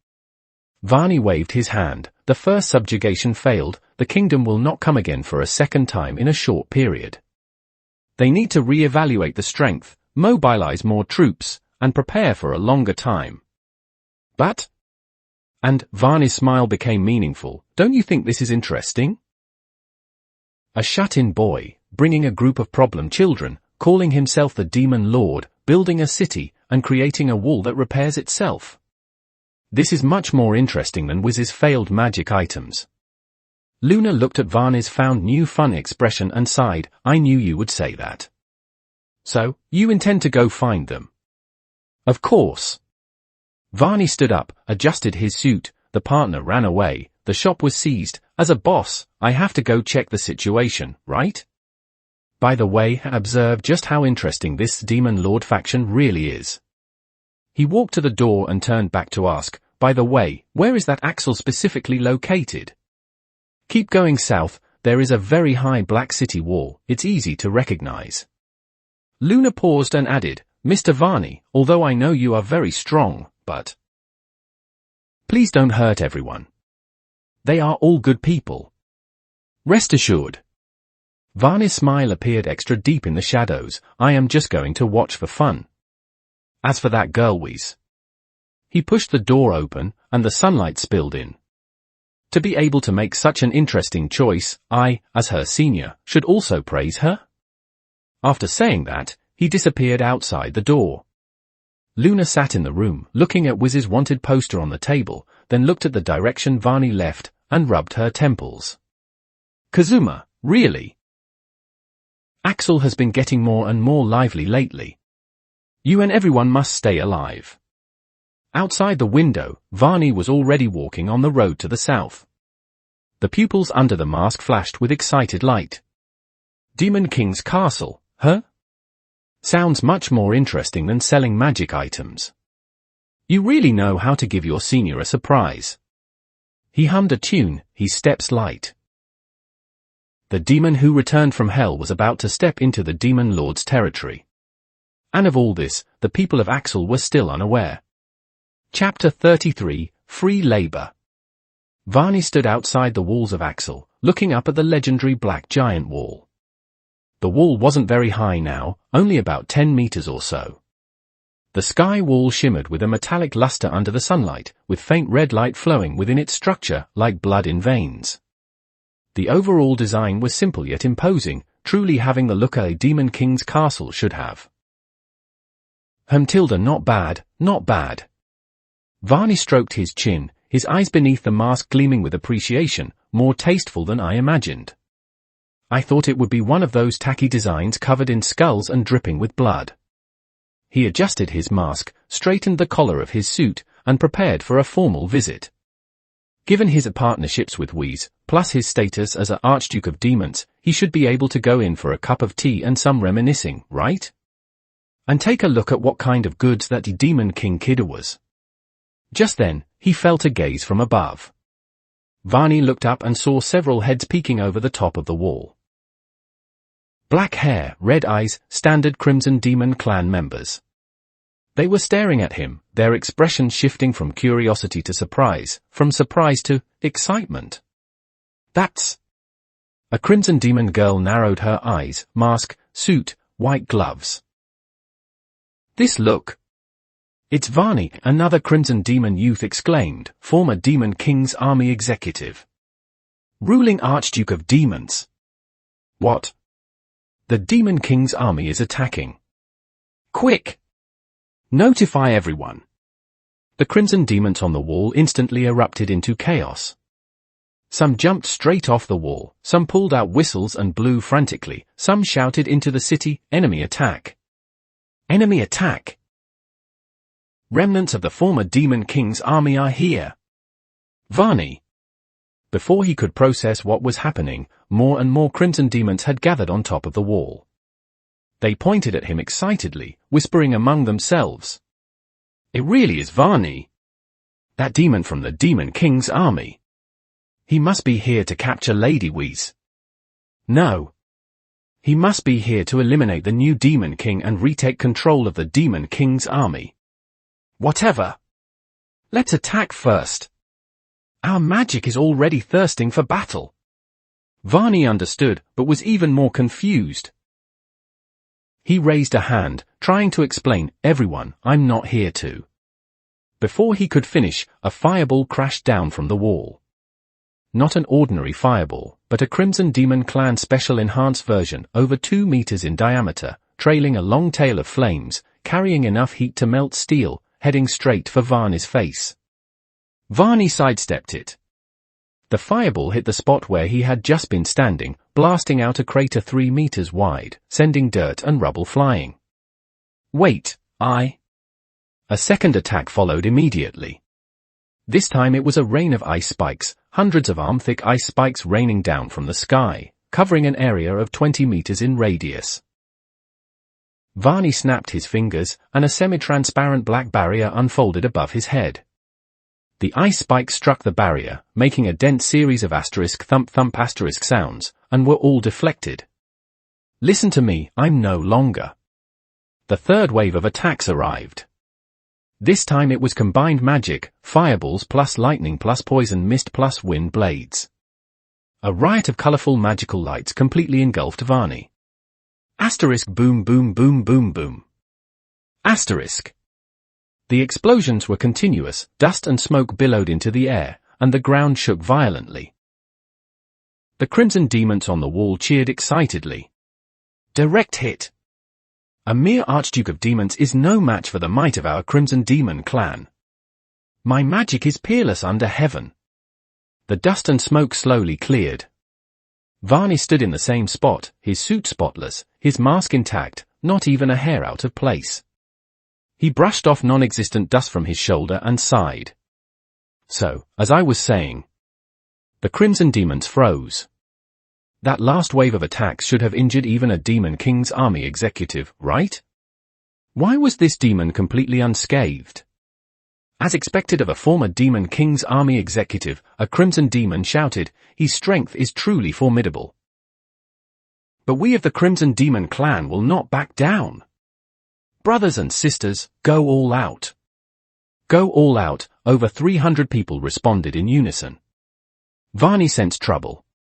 It wasn't that he feared the Crimson Demons, though these Chinibia were indeed strong, his body was made of clay, after all. The problem was, if they fought, the commotion would be huge. If he accidentally destroyed this interesting Demon King's castle, the fun would be over. Wait, he raised his voice, I'm not here to fight. I'm here to find. To challenge the new Demon King to a duel, right? A Crimson Demon youth cut him off, we understand. But if you want to see the Demon King, you must get past us first. No, I'm here to find. Lady Whis has turned over a new leaf. She won't go back with you. I'm not here to take her away. Then you're here to silence her. I knew it. Demons are all ungrateful scum. Varney gave up on explaining. Reasoning with the Crimson Demon clan was harder than explaining a sense of direction to Maxwell. Meanwhile, the Crimson Demons on the wall had finished their magical preparations. Over 300 people, divided into 6 formations, fire, ice, lightning, wind, earth, and the most troublesome, space. Chief Sylvia himself was commanding, let him witness the true power of the Crimson Demon clan when we get serious. The 6 formations began chanting simultaneously. The magical fluctuations were so intense the very air began to distort. 6 colored light gathered atop the wall, weaving into a huge, complex magic circle aimed at Varney. Varney adjusted his mask, finally taking things a bit more seriously. Interesting, but not enough. He raised his right hand and snapped his fingers. Then, his entire person vanished. Not invisibility, not teleportation, but disappearance on a conceptual level. Erased from presence, even magical fluctuations were undetectable. The Crimson Demon's magic circle lost its target, the light beginning to destabilize. Where did he go? Detection magic. Use detection magic, quick! Can't find him. He's completely vanished. As expected of an Archduke of Demons. To have mastered such a high-level concealment technique. While the Crimson Demons were thrown into disarray, Varney had already appeared inside the wall. He didn't climb over, he simply walked in through the gate. The wall would open upon sensing Kazuma's aura, but Varney used a little trick. He briefly mimicked Kazuma's magical signature, fooling the wall's recognition system. Standing inside the wall, he clapped his hands, shook his head as he looked at the Crimson Demons outside still searching for the vanished demon. Truly, excessively enthusiastic. Then, he heard a lazy voice from behind. So, you're the Demon King's army remnant who's got the Crimson Demons all riled up. Varney turned around. Soto Kazuma was standing not far away, wearing the same green outfit from his original world, still holding half a donut. Behind him were Aqua, Megumin, Darkness, Chris, Whis, and a group of Crimson Demon guards. Demon King Kid. Varney smiled, it was the nickname he'd given Kazuma, long time no see. Your welcome ceremony here is quite special. Kazuma took a bite of his donut and said indistinctly, Varney, where have you been all this time? The goddess of water is as vibrant as ever. Varney nodded to Aqua, still so energetic. Mr. Varney? Whis peeked out from behind Chris, timidly saying, I am glad you're all right. Girl, Varney looked at her, you found yourself an interesting employer. Kazuma finished the last bite of his donut, brushed the powdered sugar off his hands. So, what are you here for?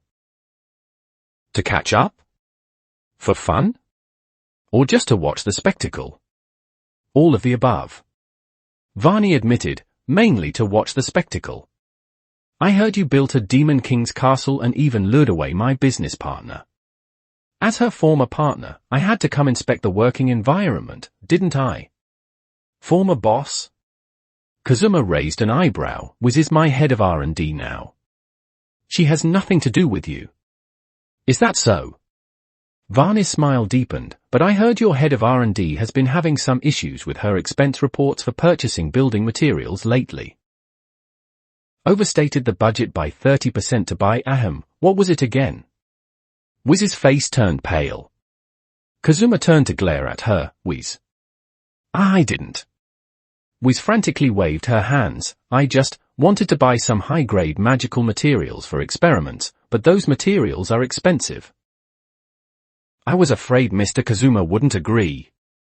So you falsified the budget? Kazuma facepalmed, whatever, it's not like we're short on money. Wait! That's all my hard-earned money. Hard-earned money?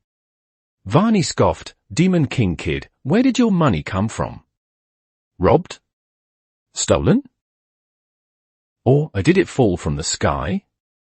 Kazuma's heart tightened. The system must never be exposed.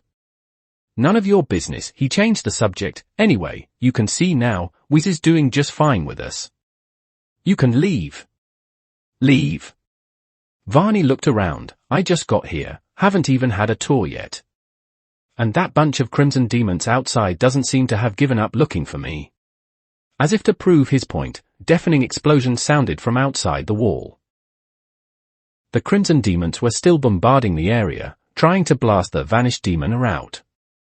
Kazuma sighed and said to the Crimson Demon guard beside him, go tell them he's already inside, they can stop bombing. The guard departed on his order. A few minutes later, the explosions outside finally ceased. Varney nodded in satisfaction. Well then, Demon King Kid, aren't you going to invite me in for a sit-down? After all, I am Wiz's former partner, sort of your technical consultant, former technical consultant. Kazuma stared at Varney for a few seconds, then finally shrugged. Fine. Since you're already here. But let's be clear, if you dare cause any trouble. Relax. Varney cut him off. I'm just here for the fun. This place of yours looks quite interesting. He looked towards the hungry food truck in the distance, its pink body particularly eye-catching under the sun. That's a donut truck. Kazuma said expressionlessly, don't ask. If you do, it's the power of the Demon King. Varney laughed, this time a genuine laugh. Interesting, too interesting. A Demon King's castle with a donut truck. Demon King Kid, your taste, I like it. He strode towards the city interior, completely ignoring the wary gazes of the surrounding crimson demons. Aqua whispered to Kazuma, hey, Kazuma, are you really letting him in? He's a demon. I know. Kazuma watched Varney's retreating back, but he's also my friend. And? He paused, a smirk curling at the corner of his mouth. Free labor, hair. Chapter 34, the Takeoff Video. Afternoon sunlight filtered through sparse clouds, lazily spilling over the streets of Axel. The newly paved stone road still held a hint of moisture, the remnants of the cleanse spell cast by the Crimson Demon clan mags. They insisted that the streets of the Demon King's castle must be spotless, even if it meant casting the cleaning spell dozens of times a day. Soto Kazuma walked slowly down the street with his hands in his pockets. On both sides were newly built wooden houses by the Crimson Demon clan, uniform in style, with strange decorations hanging in front of every door. Although these decorations were quite Chinibya, they were at least much better than the previous dark style covered in chains and spikes. Kazuma sighed, recalling the Crimson Demon clan's initial design plan to turn the entire street into a hell corridor style, which had nearly infuriated him to death. We are the Demon King's castle, not a torture museum. Kazuma had nearly flipped the table back then. Finally, under his insistence, the street maintained a relatively normal design, retaining some of the Crimson Demon clan's characteristics only in the details. At least it's livable. Kazuma consoled himself. He walked to the central plaza.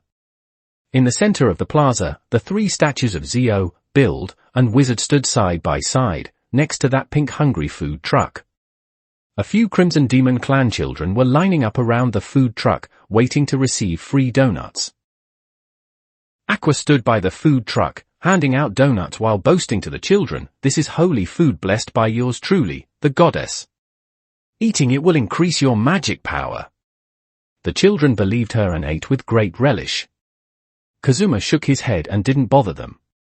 He continued walking forward, turned a corner, and saw a small figure in the corner of an alley. It was Mimi, Megumin's younger sister. She was squatting on the ground, holding a small wooden stick in her hand, boredly drawing circles on the ground. Her short black hair was tied into two little pigtails, which bobbed with her movements. Mimi. Kazuma walked over. Why are you here alone? Mimi looked up, and seeing it was Kazuma, her eyes lit up, but they quickly dimmed again. Brother Kazuma, so bored. Bored? Kazuma squatted down beside her. Aren't there many friends here? The Crimson Demon clan children have all moved over, you can play with them. Play what? Mimi pouted. Hide and seek? The houses here are all the same, you find them as soon as you look. Magic battles?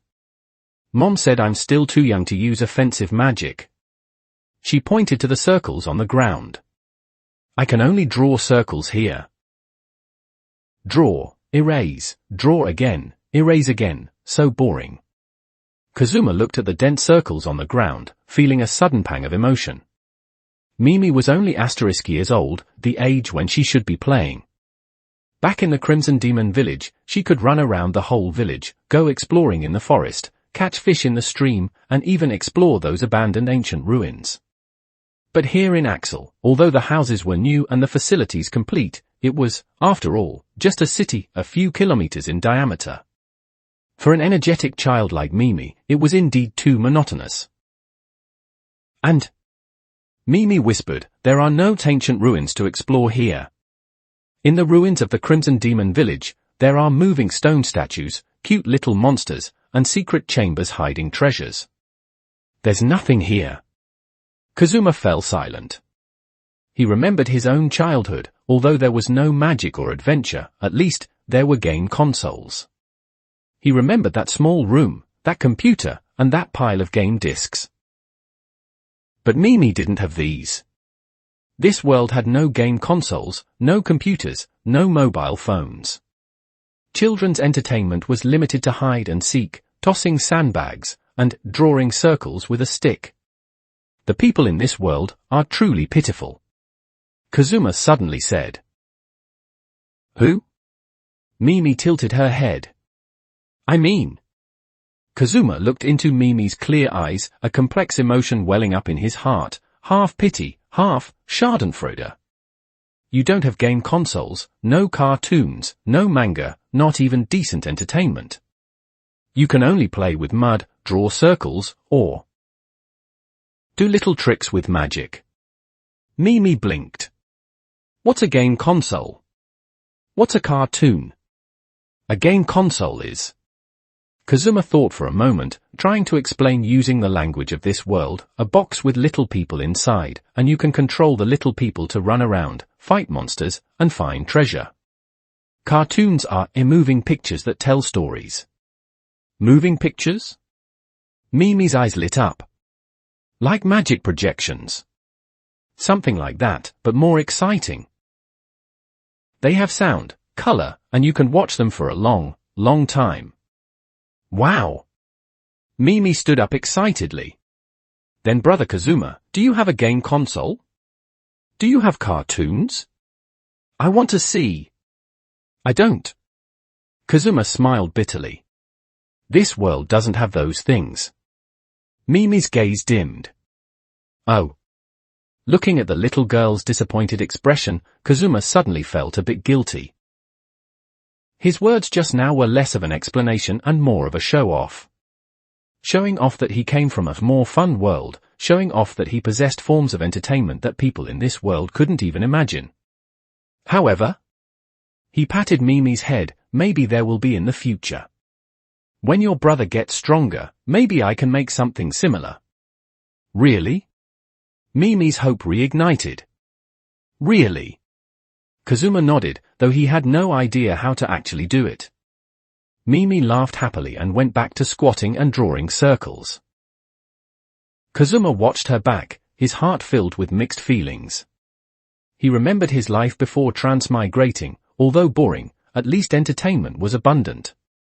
And the people in this world, even with magic, adventure, real battles, and friendship, seemed to lack something. Just then, a system notification sound rang in his mind. Ding! Detected that the host is extremely bored and feeling schadenfreude. Kazuma. Mission issued, the Demon King's bad taste. Content, as the Demon King, how can you not do some bad deeds? Please complete an act that only a villain would do, fully embodying the evil nature of the Demon King. Reward, projector, uses discs, ×1, complete Kamen Rider series discs ×1. Penalty, broadcast a video of the host secretly taking off at Aqua in the middle of the night when he first transmigrated to the entire city of Axel and the residents of Axel, high definition, uncensored version. Kazuma. He nearly choked on his breath. Take off video? That incident on his first night after transmigrating, when he was too excited and brazenly lustful, and took off while Aqua was asleep. How did the system record that? Didn't you not exist back then? And high definition and uncensored. System prompt, this system records all important moments of the host, including the past and future, including but not limited to battles, transformations, and interactions with the goddess. What kind of important moment is that, hey? That's my dark history. Dark history. System evaluation. This video fully demonstrates the host's instincts as a male, meeting the criteria for human nature observation recording. Human nature observation. My foot. Delete it. Immediately. Right now. Refused. Data has been backed up and cannot be deleted. Kazuma felt the world go black before his eyes. That video, if it were made public, he would be completely socially dead in Axel and Axel. Megumin would despise him. Darkness would give him that look reserved for scum. Chris would look down on him for the rest of her life. Wiz would be too scared to go near him. The Crimson Demon clan would write him into the Encyclopedia of the Demon King's dark history. Even Mimi would look at him with eyes that look at trash. No. Absolutely not. I accept the mission. Kazuma gritted his teeth. It's just doing bad deeds, right? I'll do it. Mission accepted. Please complete it within 24 hours. Kazuma took a deep breath, forcing himself to calm down. Doing bad deeds. Doing bad deeds. What kind of bad deed fits the evil nature of the Demon King, doesn't actually hurt anyone, and won't ruin his own reputation? Stealing? Too low class. Robbery? Too risky. Murder or arson? Absolutely not. Kidnapping?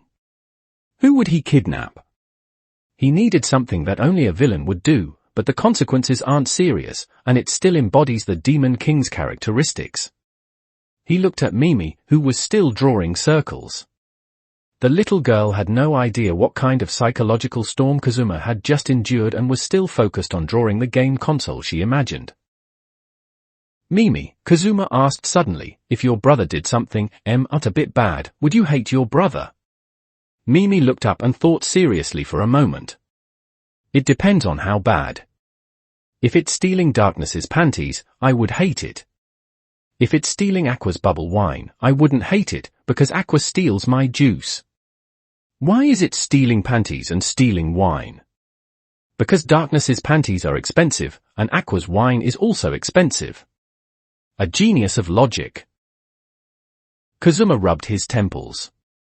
No, asking Mimi was useless, she was too young to understand that bad of an adult. He stood up, deciding to find someone with more villain experience to consult. Mimi, you play by yourself for a bit, your brother has something to do. Okay. Good luck, brother Kazuma. Make a game console. Kazuma smiled bitterly. Game console, now his mind was filled with that damned takeoff video. He walked out of the alley and began to wander aimlessly around Axel, looking for inspiration to do bad deeds. He passed the training ground, where Darkness was sparring with a few Crimson Demon youths. Darkness looked ecstatic, while the Crimson Demon youths looked helpless. No, Darkness will only think about things related to getting abused.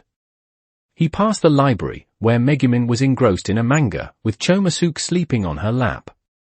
No, Megumin will only think about blowing things up and saying Chunibya words. He passed the brewery, where Aqua was giggling at a fermentation tank, the scent of bubble wine filling the air. No, Aqua will only think about drinking and spending money. He passed the magic workshop, where Wiz was worrying over a pot of liquid emitting purple smoke, with Chris guiding her nearby. No, Wiz will only think about blowing up the laboratory, and Chris is too serious. He passed, wait, where was Varney? Kazuma only now remembered that since the Archduke of Demons arrived, he seemed to have disappeared. Could he be causing some destruction? He quickly asked a passing Crimson Demon clan member, have you seen Varney? The demon wearing a mask. Lord Varney? The Crimson Demon youth looked adoring. He is in the Demon King's council chamber, discussing with the chief how to make the Demon King's castle more in line with demon aesthetics. Demon aesthetics. Kazuma's heart tightened. What kind of demon aesthetics? For example, hanging souls that wail in agony on the city walls, building a blood pool in the center of the plaza, placing cursed statues in front of every house. Stop! Kazuma ran towards the council chamber. He burst into the council chamber and indeed saw Vani and Chief Sylvia pointing at a map. On the map, the floor plan of Axel had been drawn beyond recognition, with marks of skulls, blood pools, and torture racks everywhere. I object! Kazuma rushed over and snatched the map. Absolutely not. This is not hell. Demon King Kid, Vani adjusted his mask. You've come just in time. The chief and I are discussing how to increase the level index of the Demon King's castle. The current plan is... There is no plan. Kazuma crumpled the map into a ball. This is my city. I have the final say. No hanging souls. No building blood pools. No placing cursed statues. What conservatism? Chief Sylvia was heartbroken. Demon King, how will you intimidate enemies like this? Intimidating enemies relies on strength, not these disgusting decorations. Kazuma roared. Besides, don't you think these things are very tacky? Tacky? Vani raised an eyebrow. Demon King Kid, your understanding of evil seems a bit too shallow. Shallow or not, so be it.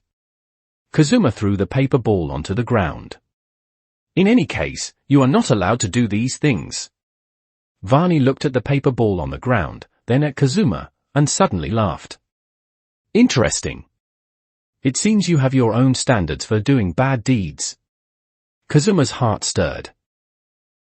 Vani was a demon, he should be very well versed in bad deeds. Vani, he lowered his voice, let me ask you a question. If you had to do a bad deed that fits the identity of the Demon King, but doesn't actually hurt anyone, isn't illegal, doesn't ruin your reputation, and is also, a bit creative. What would you do?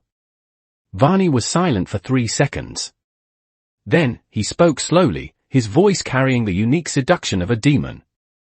Demon King Kid, have you heard of forcing the whole city to watch terrible plays?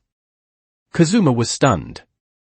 Or adding laxatives to the public water supply, but only a tiny bit, making people get diarrhea but not die. Or perhaps, stealing everyone's left shoe, making them only able to hop on one foot. Or even, setting all the clocks in the city an hour fast, making everyone go to work early and get off work early, but messing up their biological clocks. With every suggestion Vani made, Kazuma's eyes lit up a little more. These seem unfeasible. Although it's quite nasty, it doesn't really harm anyone, and it can embody the Demon King's bad taste. The last one, Vani leaned in, the red eyes under his mask shining. Randomly swap the memories of 2 people across the city, making them think they are the other person for 1 day. Kazuma gasped. This is too evil. But it's too interesting. How about it? Vani straightened up. Do you have any inspiration? Kazuma rubbed his chin, lost in thought. Forcing them to watch terrible plays, laxatives, stealing left shoes, adjusting clocks. Swapping memories. Which one is good? He needed to think carefully. After all, this concerned whether his takeoff video would be made public. Time left, 23 hours and 50 minutes. Chapter 35, Against a Woman's Will. Soto Kazuma wandered slowly toward his residence, his mind filled with wicked ideas like setting clocks forward, stealing left shoes, and swapping memories. While the villainous schemes provided by Vani were nasty, they were harmless and perfectly embodied the bad taste of a demon king. Yet for some reason, he felt uneasy, those methods were too deplorable, and they really didn't fit the style of a shut-in demon king. How about I choose forced viewing of terrible plays? Kazuma pondered as he walked. But where would I find a terrible play in this place? I can't just make one up on the spot, can I? Besides, what if the Crimson Demon clan thinks the play is super exciting and very a Demon King-esque? Wouldn't that backfire? While he was agonizing over this, he unknowingly walked near Aqua's room. Ever since this idiot goddess got her own private room, she had been locking herself inside every day to tinker with her little treasures.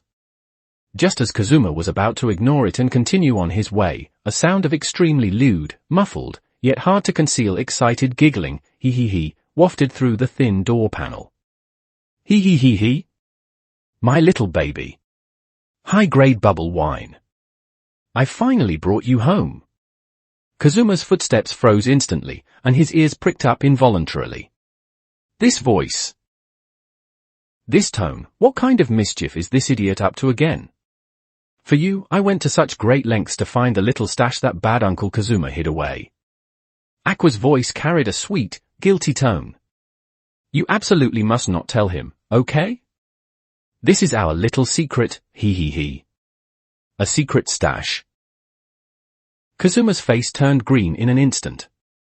He did indeed have a secret stash, inside of which he had hidden millions in private savings that he had scrimped and saved for emergencies. He had even specially used a lockbox and cast a simple obfuscation spell on it. This idiot actually dug it up. And used it to buy high-grade bubble wine. A nameless rage shot straight to his head. He had worked so hard to save money, and this idiot had squandered it. And she called him a bad uncle. Bang! Kazuma could no longer hold back. He kicked open the flimsy wooden door and charged in, full of murderous intent. The scene inside the room made his blood pressure rise even further. Aqua was sitting on the floor, clutching a beautifully designed wine bottle with a label that clearly looked expensive, a love-struck, idiotic grin on her face. Seeing Kazuma burst through the door, she shuddered, then let out a shrill scream, as if she had seen a ghost. Oh no! My little baby! Run! The bad uncle is here! While screaming, she futilely tried to hide the wine bottle behind her back, as if the bottle could actually grow legs and run away. Aqua! Kazuma roared as he rushed over and snatched the wine bottle forcibly from her arms. It felt heavy in his hand, and cold dew was condensed on the bottle. It was clearly a top-tier product that had just been bought not long ago. Give it back! Kazuma! That's mine! My little baby! Aqua collapsed instantly, pouncing like a mother beast whose cub had been snatched away. She clung tightly to Kazuma's waist, crying and making a scene, wiping all her snot and tears onto Kazuma's clothes. Please! I only have this one bottle. I saved up for so long.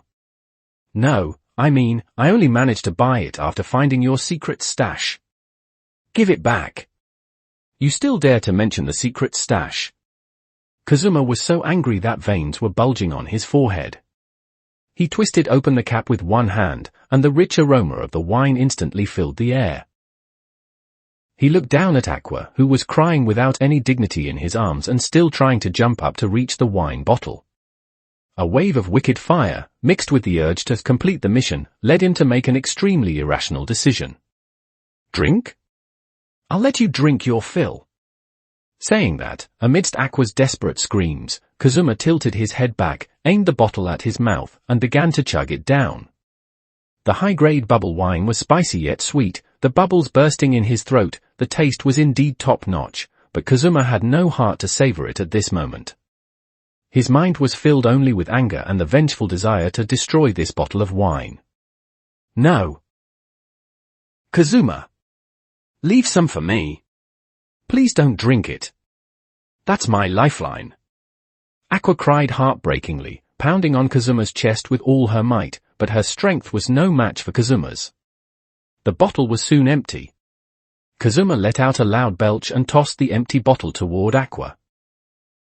With a clang, the empty bottle landed by Aqua's feet, rolled a few times, and stopped in the corner. Aqua's movements froze instantly. She slowly lowered her head, looking at the empty bottle that didn't have a single drop of wine left, then slowly raised her head to look at Kazuma, who had an angry expression and wine stains on the corners of his mouth. The light in her eyes extinguished at a speed visible to the naked eye. Her whole body seemed as if its soul had been drained. She slumped weakly onto the floor, her hands hanging powerlessly at her sides.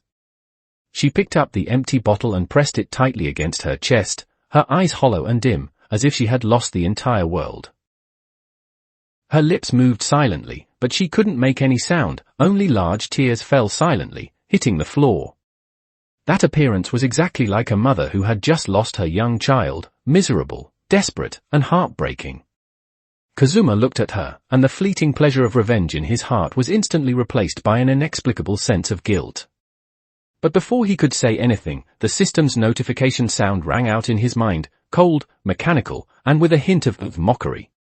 Ding! Congratulations to the scum host for completing the mission.